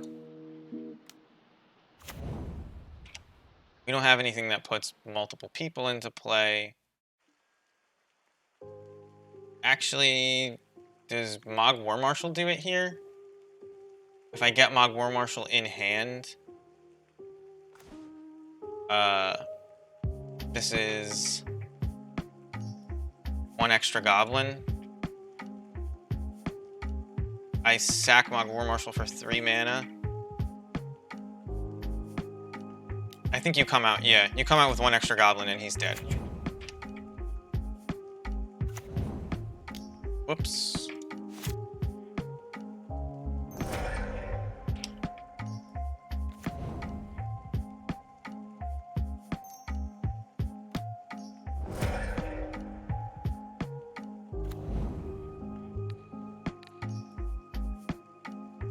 We have to let this trigger resolve, but he's dead.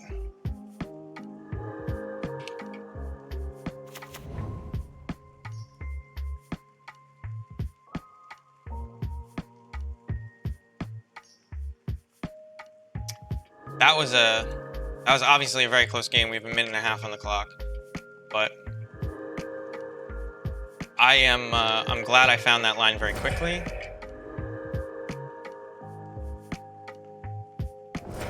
Let me give him the GG, even though he didn't say it, because that was a legitimately good game. We're both at a minute and a half.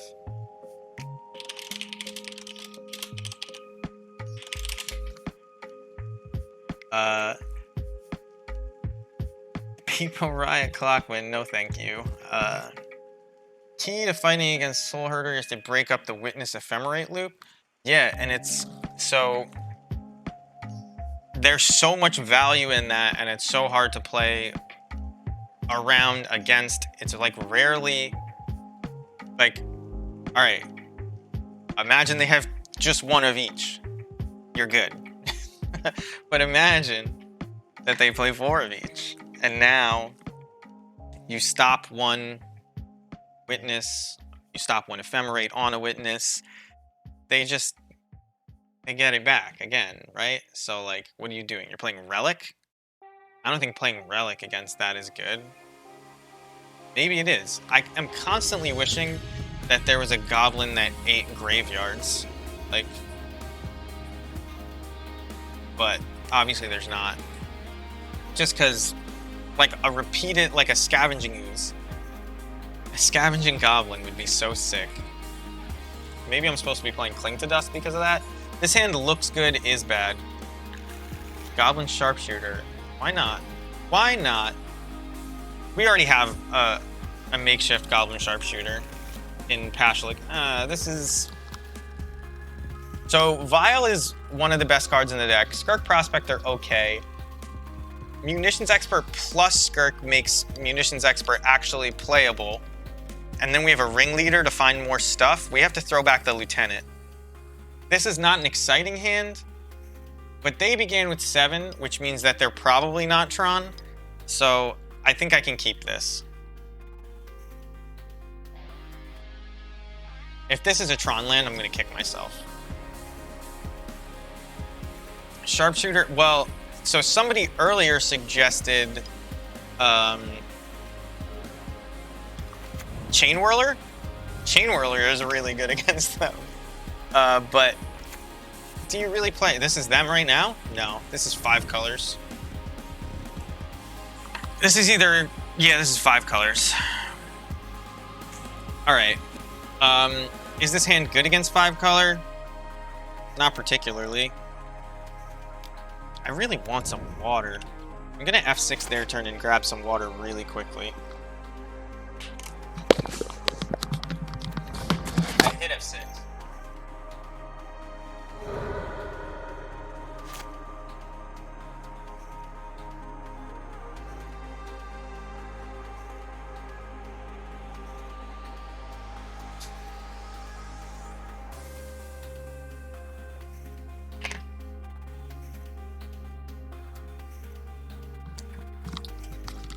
Yo, that legit makes me mad. What? Why no 1080p? They don't allow it. And when I say they don't allow it, I mean they don't allow me.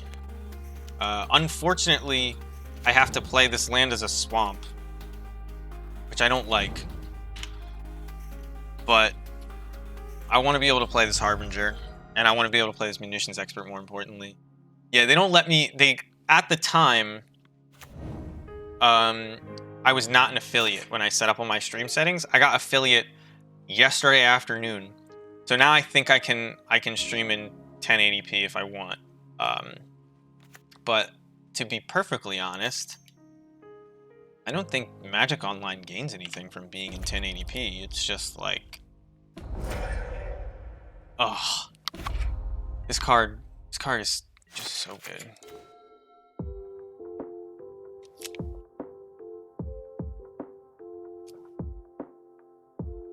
So here's a catch-22. If I play Boggart Harbinger, I know I don't draw a land, so I know I can't kill their Renin 6 with my Goblin Ringleader the next turn. So I have to play Boggart Harbinger and say no. Actually, no. We play Boggart Harbinger. We put something good on top that we can play. Maybe like, I guess Chieftain like guarantees. Yeah, Chieftain guarantees that Renin 6 dies. Normally putting Chieftain on top is terrible, but I find myself doing it more and more against Renin 6. So they -1 here, which means we can actually kill Renin 6 with Munitions Expert. But had they plussed it, the Chieftain would have allowed us to attack it with both. Both are bad against... both are bad against Lightning Helix. So they have Lightning Helix mana open, Plain Swamp, Forest, Mountain. Yeah. So I think... because this allows us to kill it next turn if we don't draw a land, because they'll like Lightning Helix in response here, and Ren won't die. Okay, it's Abrupt Decay. It's 3 or less, right? So we were getting got by that no matter what. But next turn we can attack it, assuming he doesn't end the game by playing like Niv Mizzet or Omnath or something that we just currently can't beat because we didn't get enough pressure in play because Renin 6 is so fucking good. So who thinks, raise your hand if you think Renin 6 plus Omnath is a fun play pattern. And I saw that coming, but if you think getting a fetch land into play and then having 10 mana because you played a fetch land that you pulled out of your graveyard, and all colors of mana too, even though it's so dumb. It is so dumb. How do I win this game? I mean, Omnath is going to slowly pick us apart, and he's probably going to cast a huge Bring to Light if he's got it. Next turn, he can play Yorion.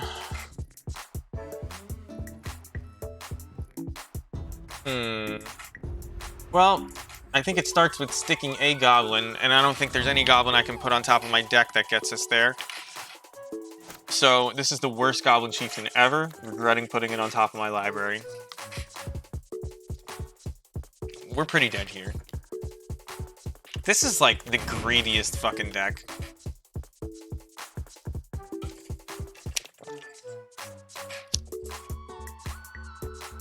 I used to play 4 Cleansing Wildfires in my sideboard just to, like, hedge against this deck. And then I didn't play against it for 2 weeks, so I took them out. It's like, it was so good. I brought in all the hate for it because I hated it. I just wanted to beat it. I have no good answers. Like, Engrath's Rampage I should play. Because it's so good here, right? I could kill whichever one I wanted to kill, whichever one I had the most trouble with. What did he just do? He dreadboarded me? Got 4 cards in hand, 1 million mana. Yorion, bounce Omnath, draw a card, because it says that on it. I can't win from here. Yup. Alright, so he got a Ren and 6 in play early, and fucked our day up. So Boyle actually isn't good against them. They like are aware of it, and they seem to have like fixed themselves against it. Ren and 6 is so bad for us that I'm thinking about bringing these Pithing Needles in. Omnath, I don't care as much about. Like Omnath without perfect mana and Ren and 6 to keep getting them cards and stuff. Yeah, well, that's not cards, but life, mana, whatever. Probably. But can you really side in 8 cards? Do I need Crater Maker? I don't need Crater Maker. We want to get pressure into play. We want to be able to land a turn 2 Blood Moon. Blocking likely doesn't mean anything. The game... I think Ringleader is necessary. I don't think the combo is very likely given the amount of removal they play. Unfortunately, I think Chieftain is necessary. I don't think Kiki Jiki, we need both copies, although you draw 1 and you're just screwed and you can't combo anymore, so I usually don't like boarding them out. War Marshal is not good. Crater Maker is very not good. And maybe I don't care about the Terminate. Maybe I do care about the Terminate. Maybe I like put 1 of each. That sounds bad, right? I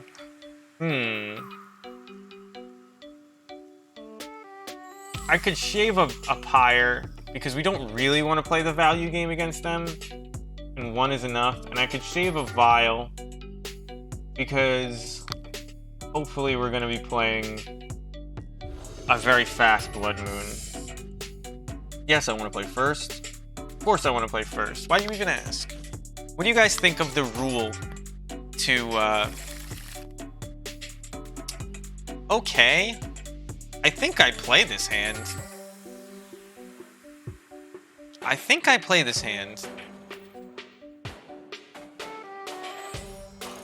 Somebody's gonna, like, Abrupt Decay, but we get to fill up. Like, we don't have a turn 3 play right now, but this is like a pretty solid curve, and you don't need to combo them to win. You're probably not gonna combo them to win, and this guy draws cards.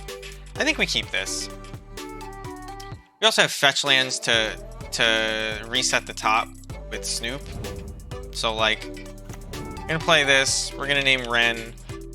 It's obviously better to try and get them, like, after they play a Ren, but any amount of value is too much value.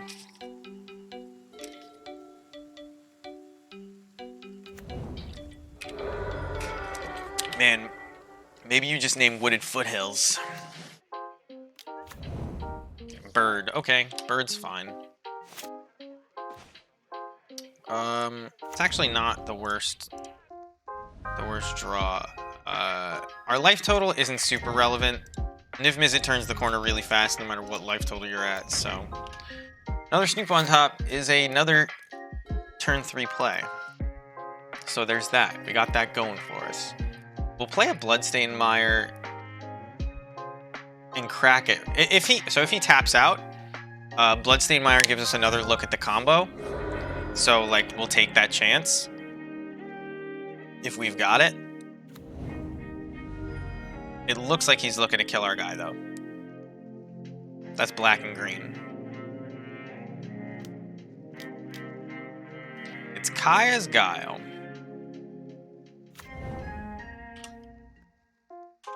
So, here we're going to get decent value off of the Snoop because we will get to shuffle away that land before we draw it.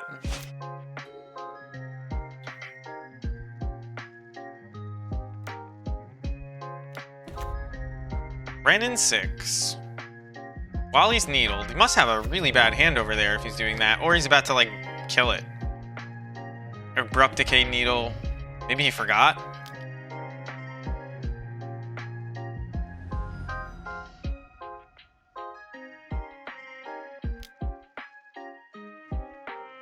I mean, while that's obviously not great for us, I didn't really expect it to live. The reason you play your Snoops out like that, even though it's like a combo piece,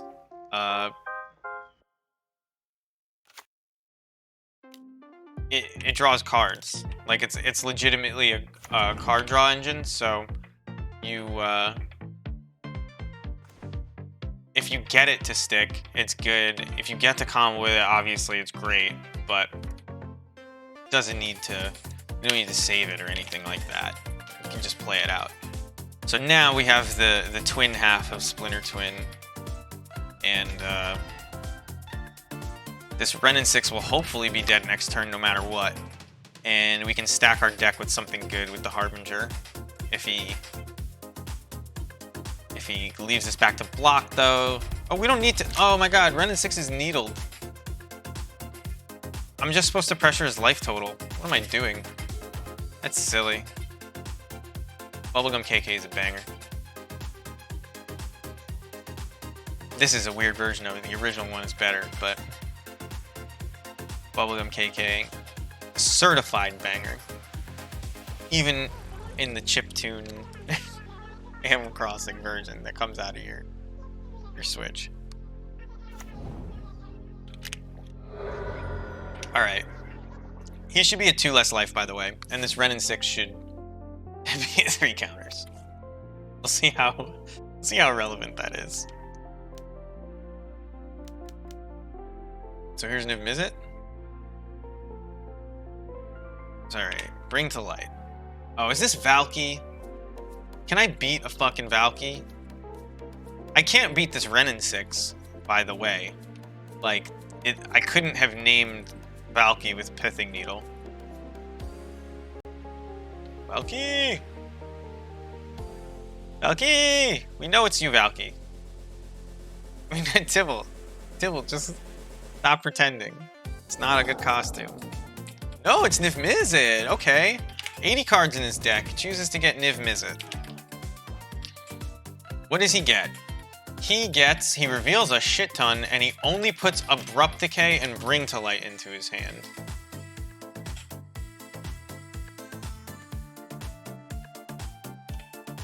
Okay. I mean, this Niv Mizzet isn't dying, is it?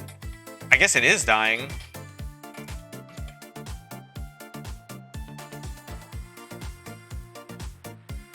But I have to play both of my munitions experts targeting it. Do I care though? Bring to Light for like a board wipe, and then I stack my deck with Harbinger again. I think I'm fine with that. So I'm holding control. I'm announcing it so that Wizards of the Coast knows that I'm holding control this entire time. I'm not stopping holding control. I actually stopped holding control to do it again because I felt I needed to reset it.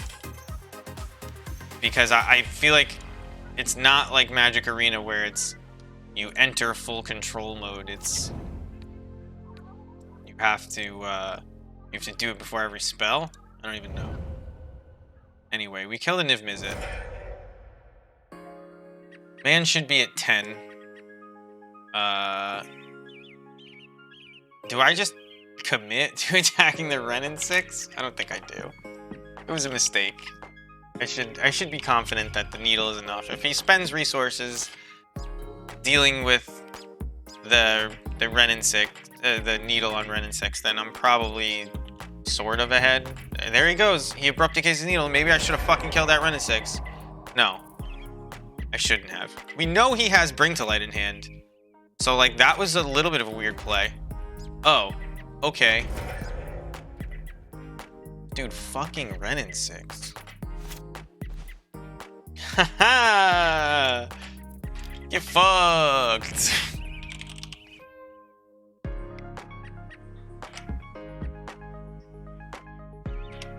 He should be at 8. In case you were wondering. I don't... We know we're not drawing a land next turn, so there's no reason to play this fetch land and tell him. I guess you just gotta get a ringleader here. But Bring to Light for Valky is gonna fuck us. I would have loved...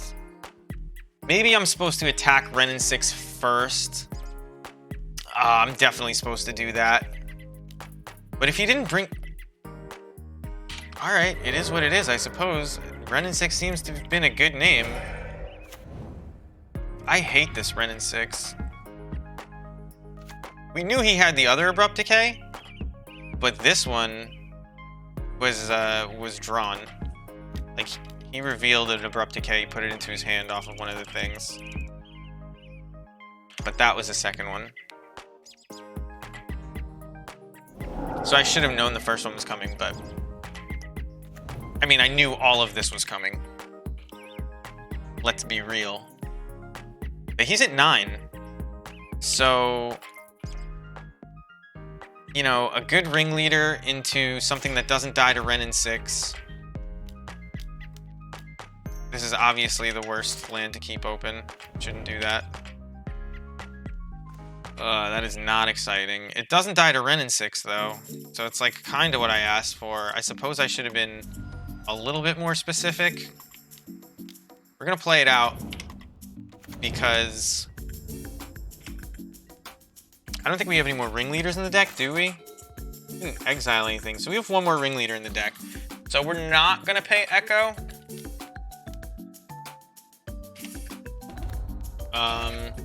This is a weird build. I don't know if... I didn't know that they were doing this.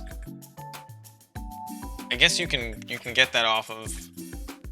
Yeah. It's like interesting. He cashes in Ren in 6. He doesn't like me having that many things in play. Does he attack with Niv Mizzet?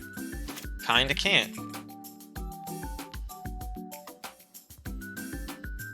He's gonna try to kill me with an Emrakul? Is that what's going on here? And I need to attack past this? But I'm not gonna do it this turn, so whatever. I kinda need to draw well. That is why you pay Echo. That specific card. 1, 2, 3, 4, 5, 6, 7. He would be at 2 life, and he would just be dead. Well, I mean, now we have to wait till next turn, because we can't get the extra damage in. Would one damage would have put him to 8, then we sack these two, he goes to 7, 6, 5, 4, 3. No, okay, so he's not dead. 2. He would go to 2.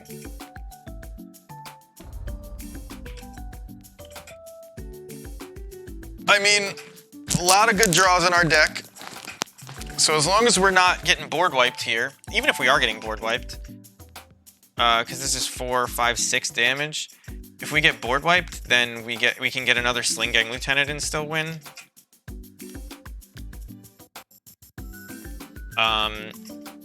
Believe it or not, Yorion is not the worst card that could have been played against us here.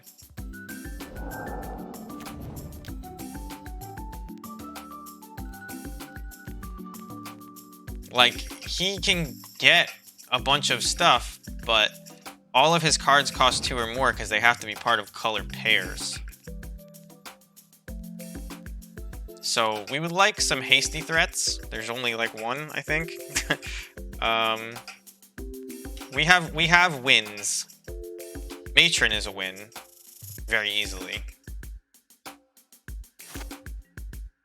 And we get a Cliffs. He has 1, 2, 3, 4 blockers. We have 5 attackers. We can hit him for 1. We sack the rest. He goes to 4. That is not good enough. What did he put into his hand? Now it matters. He put everything you could imagine. We're dead. We're dead 6 ways to Sunday. Lightning Helix, Kaya's Guile, Bring to Light. Assassin's Trophy. Just gonna concede. No way.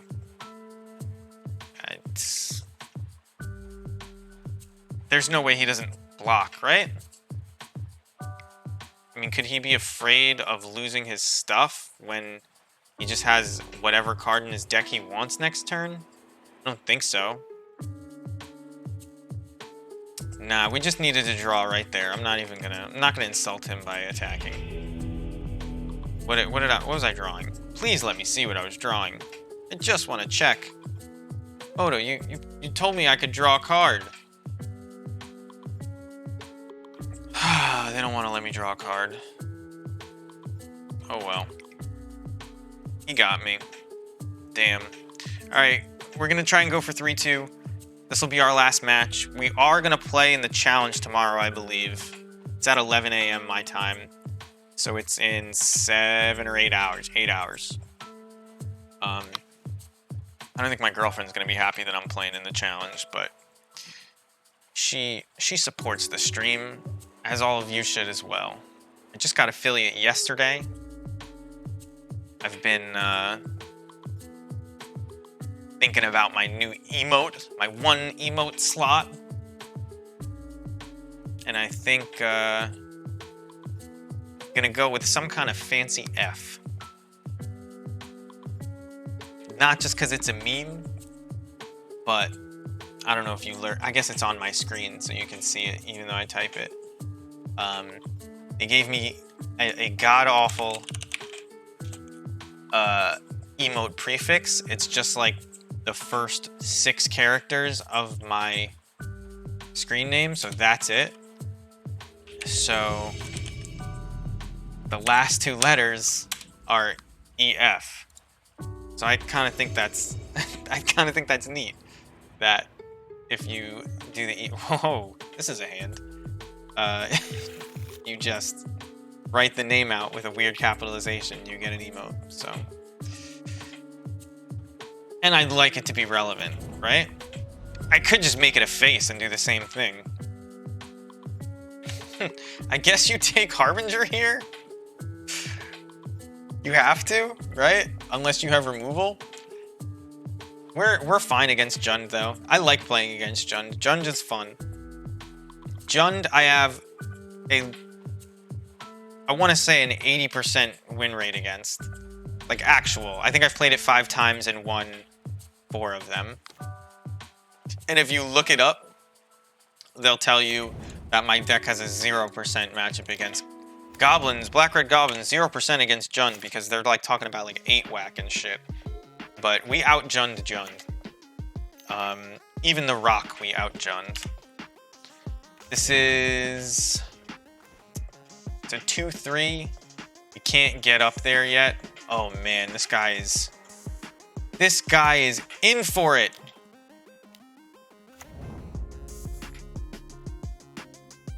You don't even know. I could have, if I if I didn't draw that, I could have swung with the Skirk Prospector, hit him with the Munitions Expert if he blocked. Yo, dude, you're dead. Way to go. Good play. Strong play. I think I would have played a little bit differently. I would have not died. I would have not put myself dead to the combo. But then again, I did rip it off the top. But isn't that what the rock is all about? So I don't know if he's seen it before. I don't know if you've seen it before, but here's the combo. Snoop gets all the abilities of goblins on the top of your deck. You use Boggart Harbinger to place Kiki Jiki on the top of your deck.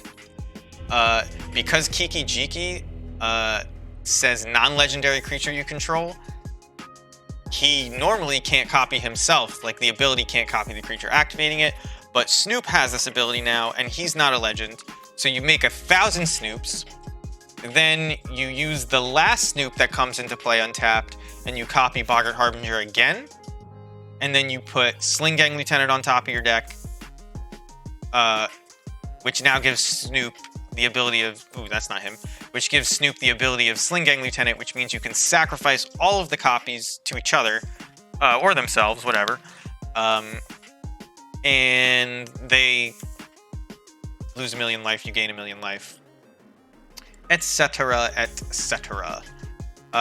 So I made the mistake the other day of not boarding in Fatal Pushes against the Rock. It's actually,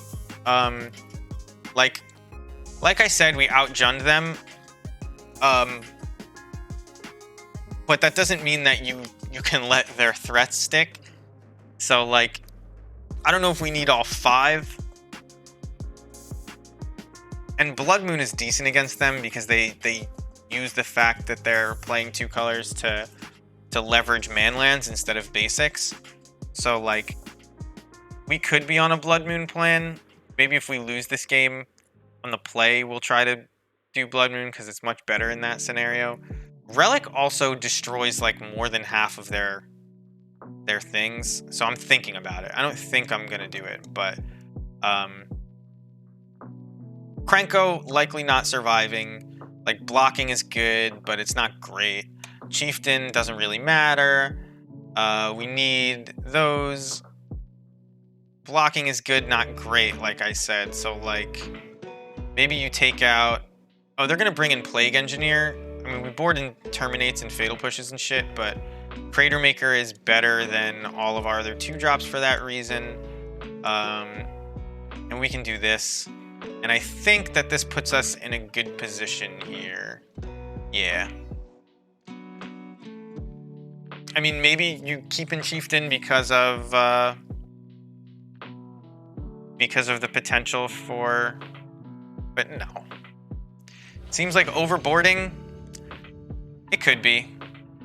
Like I said, we would be fine with a lot less, but we are just better equipped for the matchup than them, so it's not a big deal. Like, Bubble Tea, thank you for following. That was you. Yeah, it's so we're boarding in. Oh, did I board in those relics? I didn't even mean to board in those relics. I just saw cards that were like, you know, halfway decent, and I was like, Skirk's not that good, and I took it out. I don't think the relics are really even that good. This is real Jund. This isn't the Rock, even though he looked like it last game. So this could... They've been playing all sorts of nonsense in Jund the last couple days. So, like, well, I don't want him to know I drew it, even though it's the best one to play. What are the chances? If we draw 2 more Blackleaf Cliffs in a row, we're in trouble no matter what, so I don't need to play this one. I just need to remind myself to play it before it's the 4th land. Maybe I don't. But Agadim is good in this matchup if we get 3 black mana. Rarely does Agadim do anything, though. I fucking hate Renin 6. Could this be a Dreadbore? Oh my god. Renin 6 is bad for me here. Them landing that threat early, not good. And they took the one thing that stays in play to pressure it. But Pyre of Heroes, very good. This is one of the reasons we can out-Jun Jun.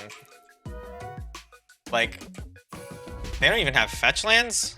So, like, this Ren and 6 is just ticking up. Now he takes my Matron. But,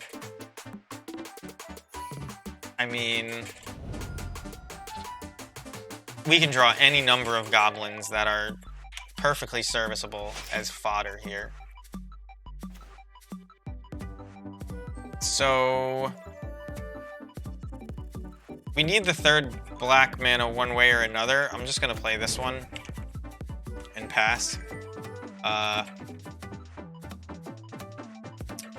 Man, do I wish I could kill planeswalkers with this. I wish it was an Angrath's Rampage. It's just that Angrath's Rampage is so much worse against Blitz that I play these Terminates. Because these are really here to kill big birds, the Stormwing entity. And Jund is a fine matchup, so I even if I lose this game, it's a fine matchup. I thought it was the Rock, so I was less likely to side in Blood Moon.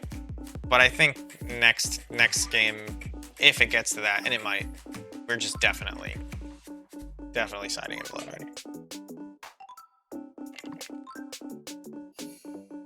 Especially on the play where they can't Ren and 6 away my Skirk Prospector for the turn 2 Blood Moon, our board is going to look way different next game. Which I kind of like. So we're just going to yield until end step. If he Kolaghan's commands this, I mean, good for him, bad for us.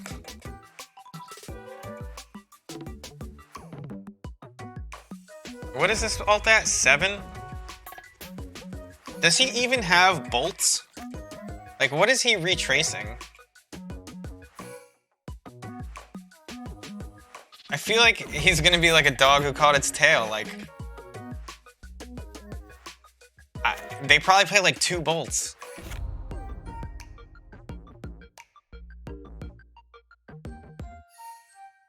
I guess Abrupt Decay is like, he can just always keep my board clear.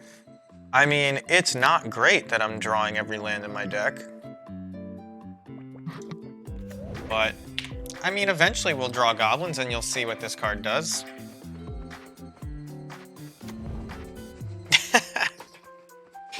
One goblin, it could be 2, 3, or 4 CMC. Actually, yeah, 2, 3, or 4. I'll take a 4. Oh, wait. Do I kill this? Why not, right? Like, I can play Agadeem next turn for just a Snoop. He's got Fatal Push, though, and he's gonna ult this Ren and 6 if I don't, like, get a Munitions Expert to knock it down a peg. I think one of the only ways that I win this game involves doing this. Land! Well, it's not a land, but it's not a great draw either. It might have been overboarding, but no, all the goblins that I could have drawn instead of this are bad here. Not great. We're not doing good. So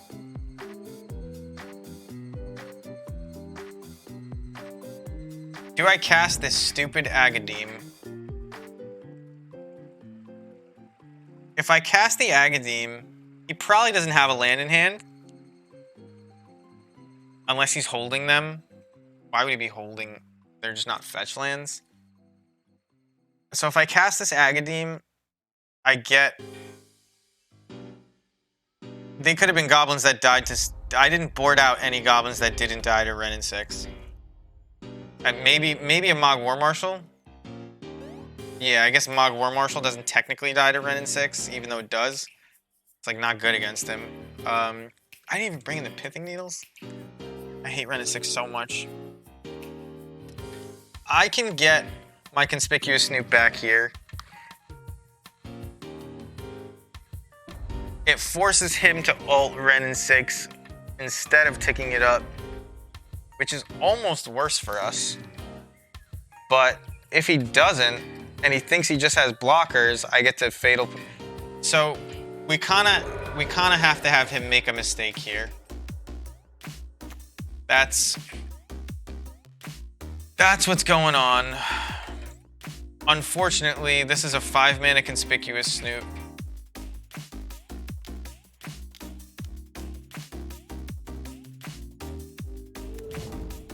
Oh my god, and we're just drawing more lands.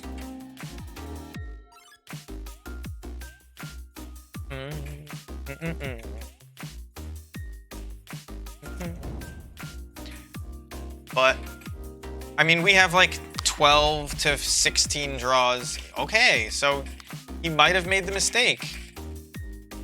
I mean, he likely has kill spells in hand, right? But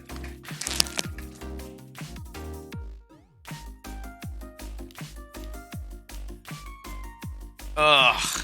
Alright. Well, yeah, we're drawing a land.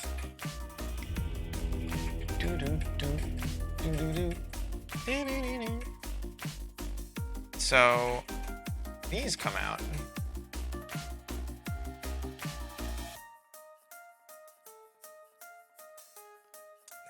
Now that we know he's...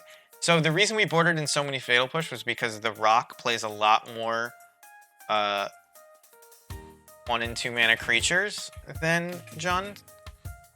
But against just Tarmogoyfs,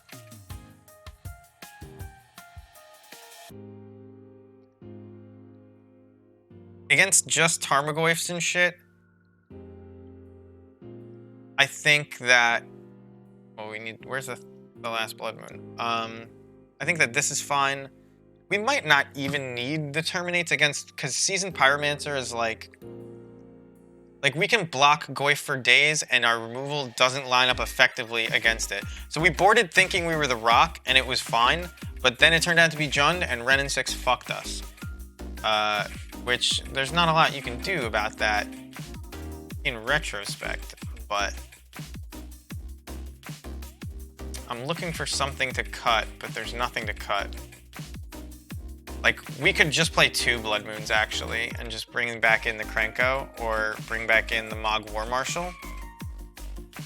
Krenko is a 1-card win con. And Blood Moon is good against them, but not that good. Yes, I'd like to play first. Like, I don't even think you keep this hand. They'll have... Will they fetch basics?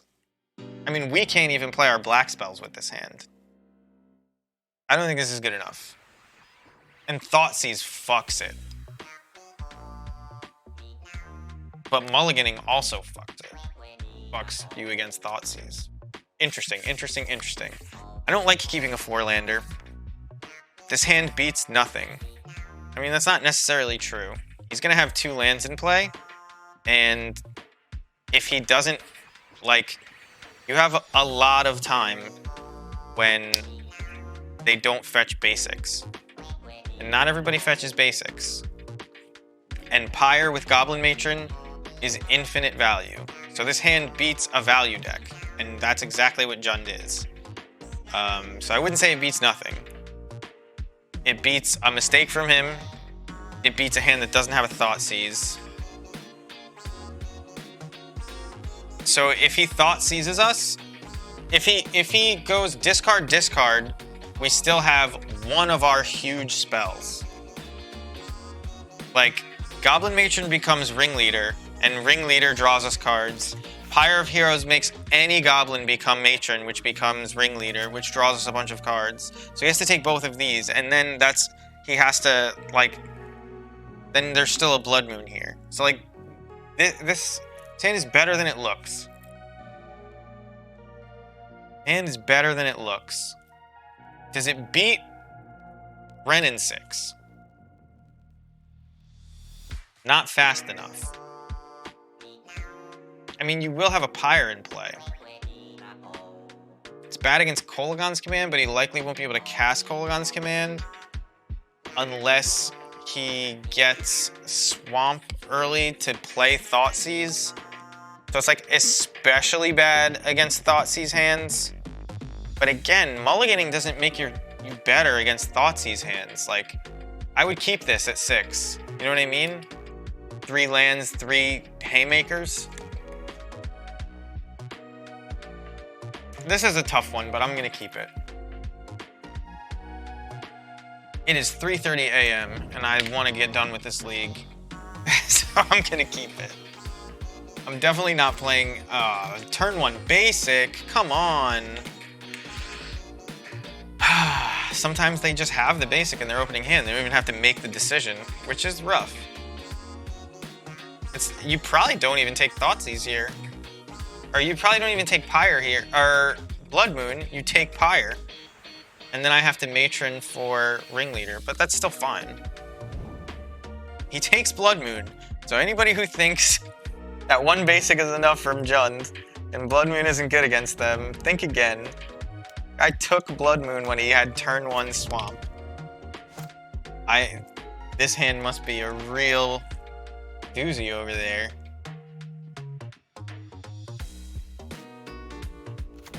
I mean, he probably just has Abrupt Decay plus whatever, but that was a good draw.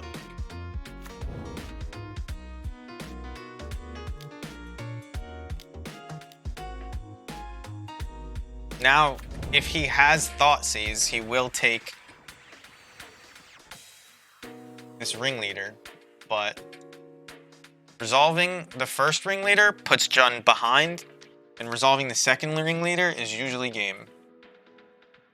So, this must be like a Lily over there, I would imagine, if he's taking Blood Moon and not playing anything on turn 2.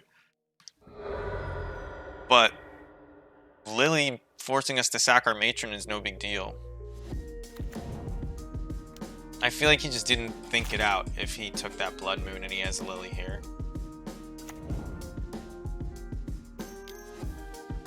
It's feeling like Lily. Collective Brutality.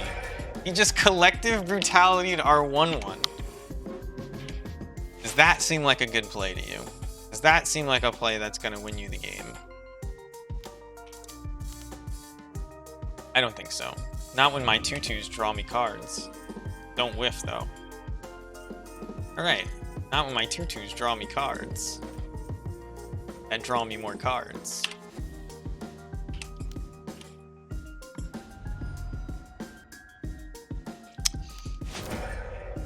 You can bolt me.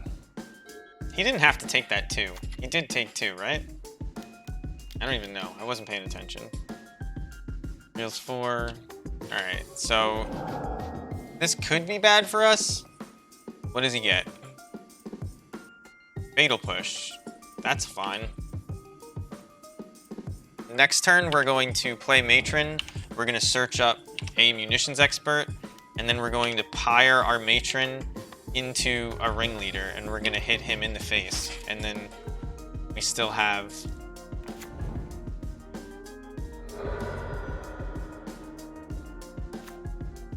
Is there a better play than that? We can... If we get a Snoop out, if we Skirk and then Violet for a Snoop, we don't have haste. So if we draw a land next turn, we can do the combo like all quick, like I think, but I'm not sure. No, probably not. But we're gonna Matron, like I said. We're gonna grab Munitions Expert. We're gonna Pyre this Matron. Actually, do we Pyre the Matron?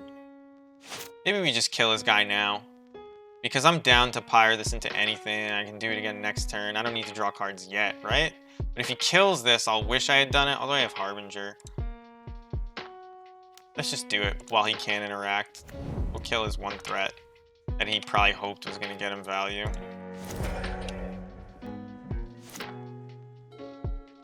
Protect this Matron against Lily. though it doesn't matter. He could, like... Ooh, Plague Engineer. So, I have to go get Crater Maker now. Which, like, obviously sucks a little bit.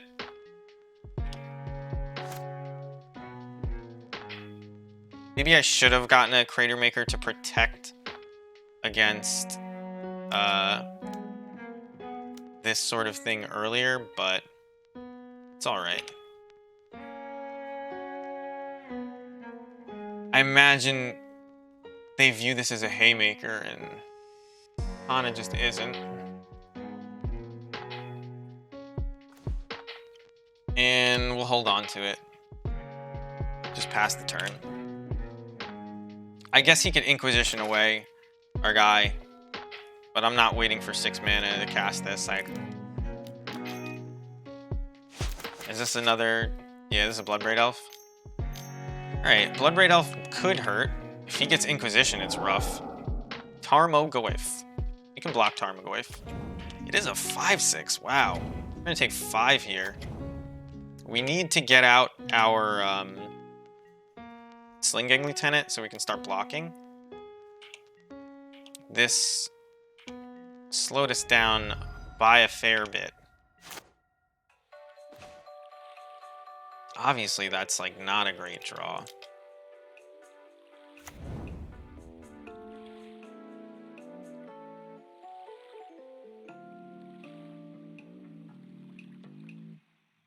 So he has 5/10 damage next turn. If I don't block.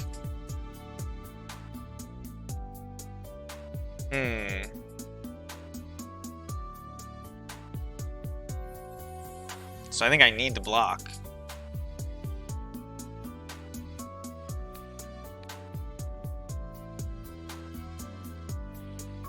Which means I need to play Skirk Prospectors.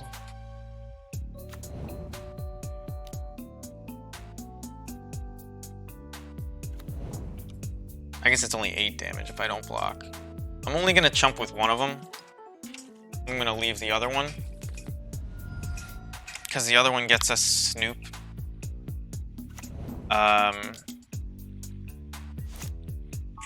And then there's like...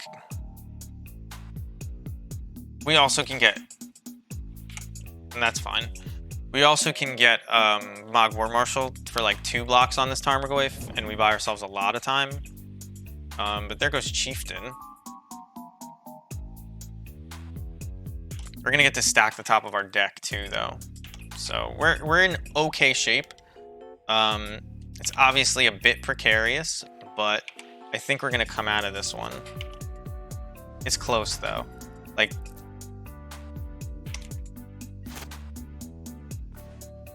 not the worst draw. So we can actually pyre away the Harbinger instead and get Sling Gang Lieutenant instead of Snoop. How does that look?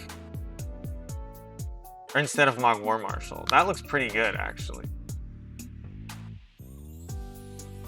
Although we can also just pyre it away for a Ringleader. And then what do we chump with, though? I don't want to chump with the Ringleader. Although we'll have a lot more cards in hand at that point, right? Hopefully.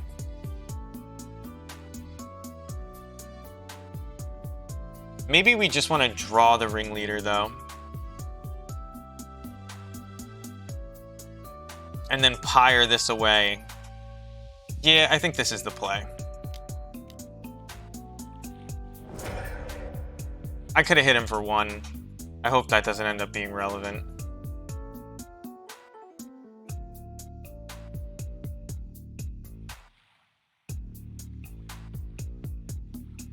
Although, like, if we just survive, but we don't survive, do we? Yeah, so we have to...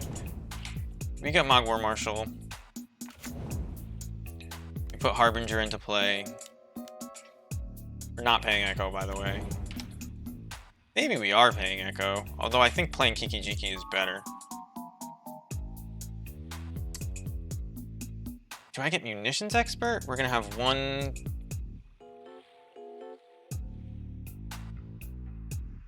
think it just can't be wrong to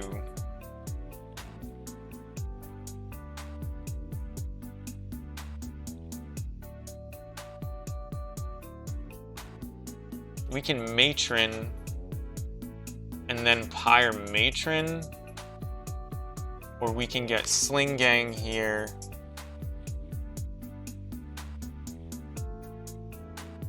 Like, we have so many ways to draw cards, we just need to survive. And like, we can play Kiki Jiki even to copy whatever we get. I think we're gonna have plenty of turns if we land this guy. And because we know we're drawing that, I think we can afford to pay Echo, because we're definitely paying it, and that gives us another blocker. That is, if he doesn't attack here. I expect him to attack. I really would like to save this, if I can. Ugh, it doesn't look like I can. If this is Maelstrom Pulse, I'm dead.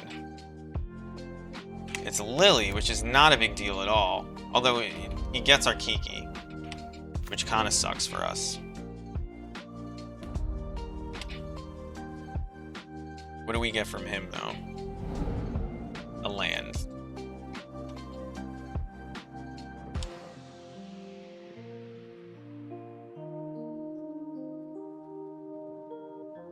Does he leave one back? Alright, I would have been surprised. That would have been a weird play.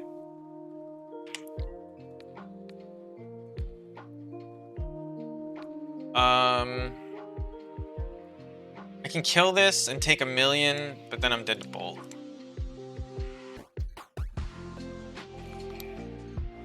Do I want to pyre this bad enough? I think I do. And I'm dead to bolt for a turn.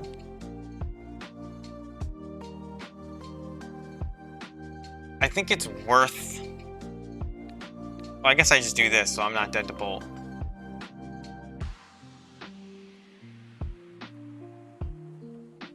Yeah. You're just gonna do this.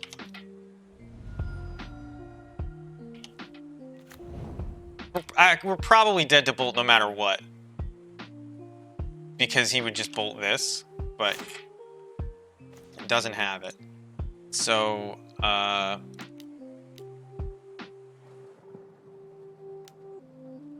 we're gonna play this first.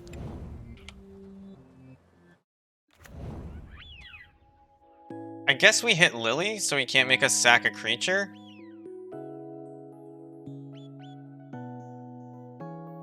If we hit him for 3, we pyre this into another Sling Gang Lieutenant, and it's not enough. So, like, let's just hit Lily.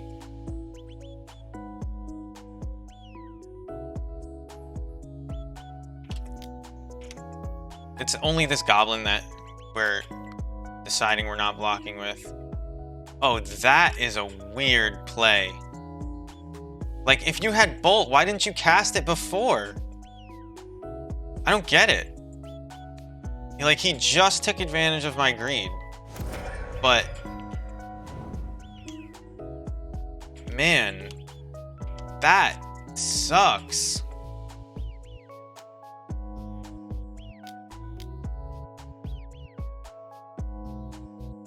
That's like so lame.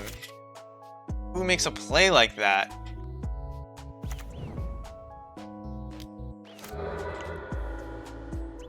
Ah, that might have been just enough to hook me and knock us out of 3-2 here. We block sack. We go to 4. We have to save this Sling Gang Lieutenant. We have we have draws that win us the game, or not win us the game, but keep us alive. Are we just so dead to bolt that I don't block with this and just gain 1?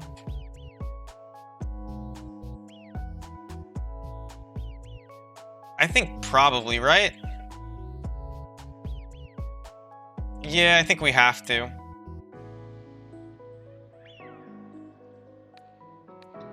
That was a crazy time for him to hold bolt like that.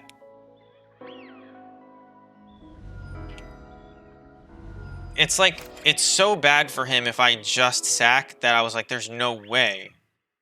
So now we can't get...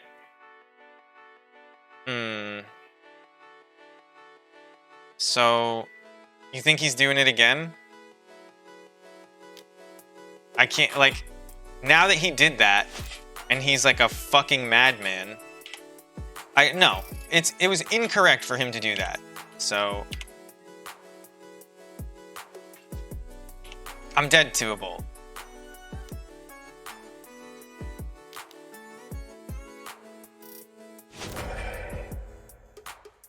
So I can kill something. I have to block. I have to block, though. This gives me one more turn, but it's not likely enough, right? Damn. I have to draw like some kind of... I have to draw like it's Easter Sunday. I have to draw like I'm the second coming if I'm gonna win this. I don't even know. You have to peel a bunch of stuff.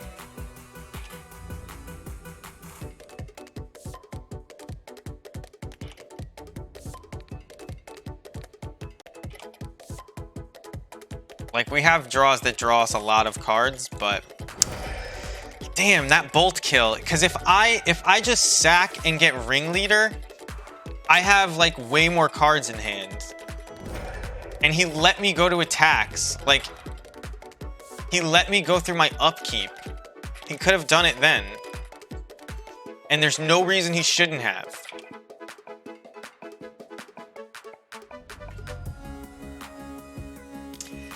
Ugh. It's like, I guess he just made a mistake and I punted it away. Damn, that's a rough way to lose, but whatever. It is what it is. In reality, he should have bolted it at the upkeep, so we're just like, we would have been like, oh shit, he had the bolt. We're probably dead here, and it would have been fair. But it was just so confusing that we could have gotten out of it by not playing greedy, even though it was just playing correctly, that it's like upsetting. But anyway, it's almost 4 a.m., which means I'm calling it. I'm gonna try to wake up for this thing tomorrow. We'll see how that goes. We're tied here with Elemental Maddie for the trophies. We're at 4-4. 4 trophies. We only play goblins, so they're all 4 goblins trophies, and I don't know. It's got some rough matchups in the meta, but it's still really good. I love it. I wouldn't play any other deck right now, just because I'm committed. And I enjoy it. It's a ton of fun. Let's pull up the deck one last time before. Whoa, that's me. I'm trying to find somebody to host. Let's pull up the deck one last time before... What was my stream title today that got the host from Strifo, I wonder? I don't know. Here's the deck. It's great. The tweaks that I want to make are little. I need to re-examine the mana base, even though it's fine. Maybe you cut a Krenko for a 4th munitions expert, because Krenko doesn't do enough. Maybe you know, I went back and forth between 3 Fatal Push or 3 Terminate, like, between this split here. But everything else performs great. Although, it seems like Boil has been less good lately, and I never like playing Pithing Needle because I'm bad at it, but I just gotta get better at it. That's the thing. So, anyway, we'll be playing again tomorrow. We'll be playing again. I play weeknights at 9 p.m. my time, usually. So you can catch me on then. Follow. You don't have to subscribe. Trust me, I have 0 subscribers. I don't really want any. But you can be the first. to have 0 emotes. So yeah, thank you for watching. I am going to host somebody else playing Modern. Yeah, it's not a prelim anymore, sorry. There wasn't a prelim on. I never changed my title. Is nobody else playing Modern? Is that what happened? Is that why Strifo hosted me? I think everything's coming together. It now makes sense. And the ham's not even on. It's too late for that. Somebody must be playing Modern. I cannot not. Cat Rock Modern. Alright. AJV20. I've never seen him stream. I don't know. But he's a Modern stream. So hopefully you guys are into that. Thank you for sticking around with me. I hope you have a good night. Follow to get notified when I go live. It's usually 9 p.m. And I'm always playing Goblins. So stick around. See you next time.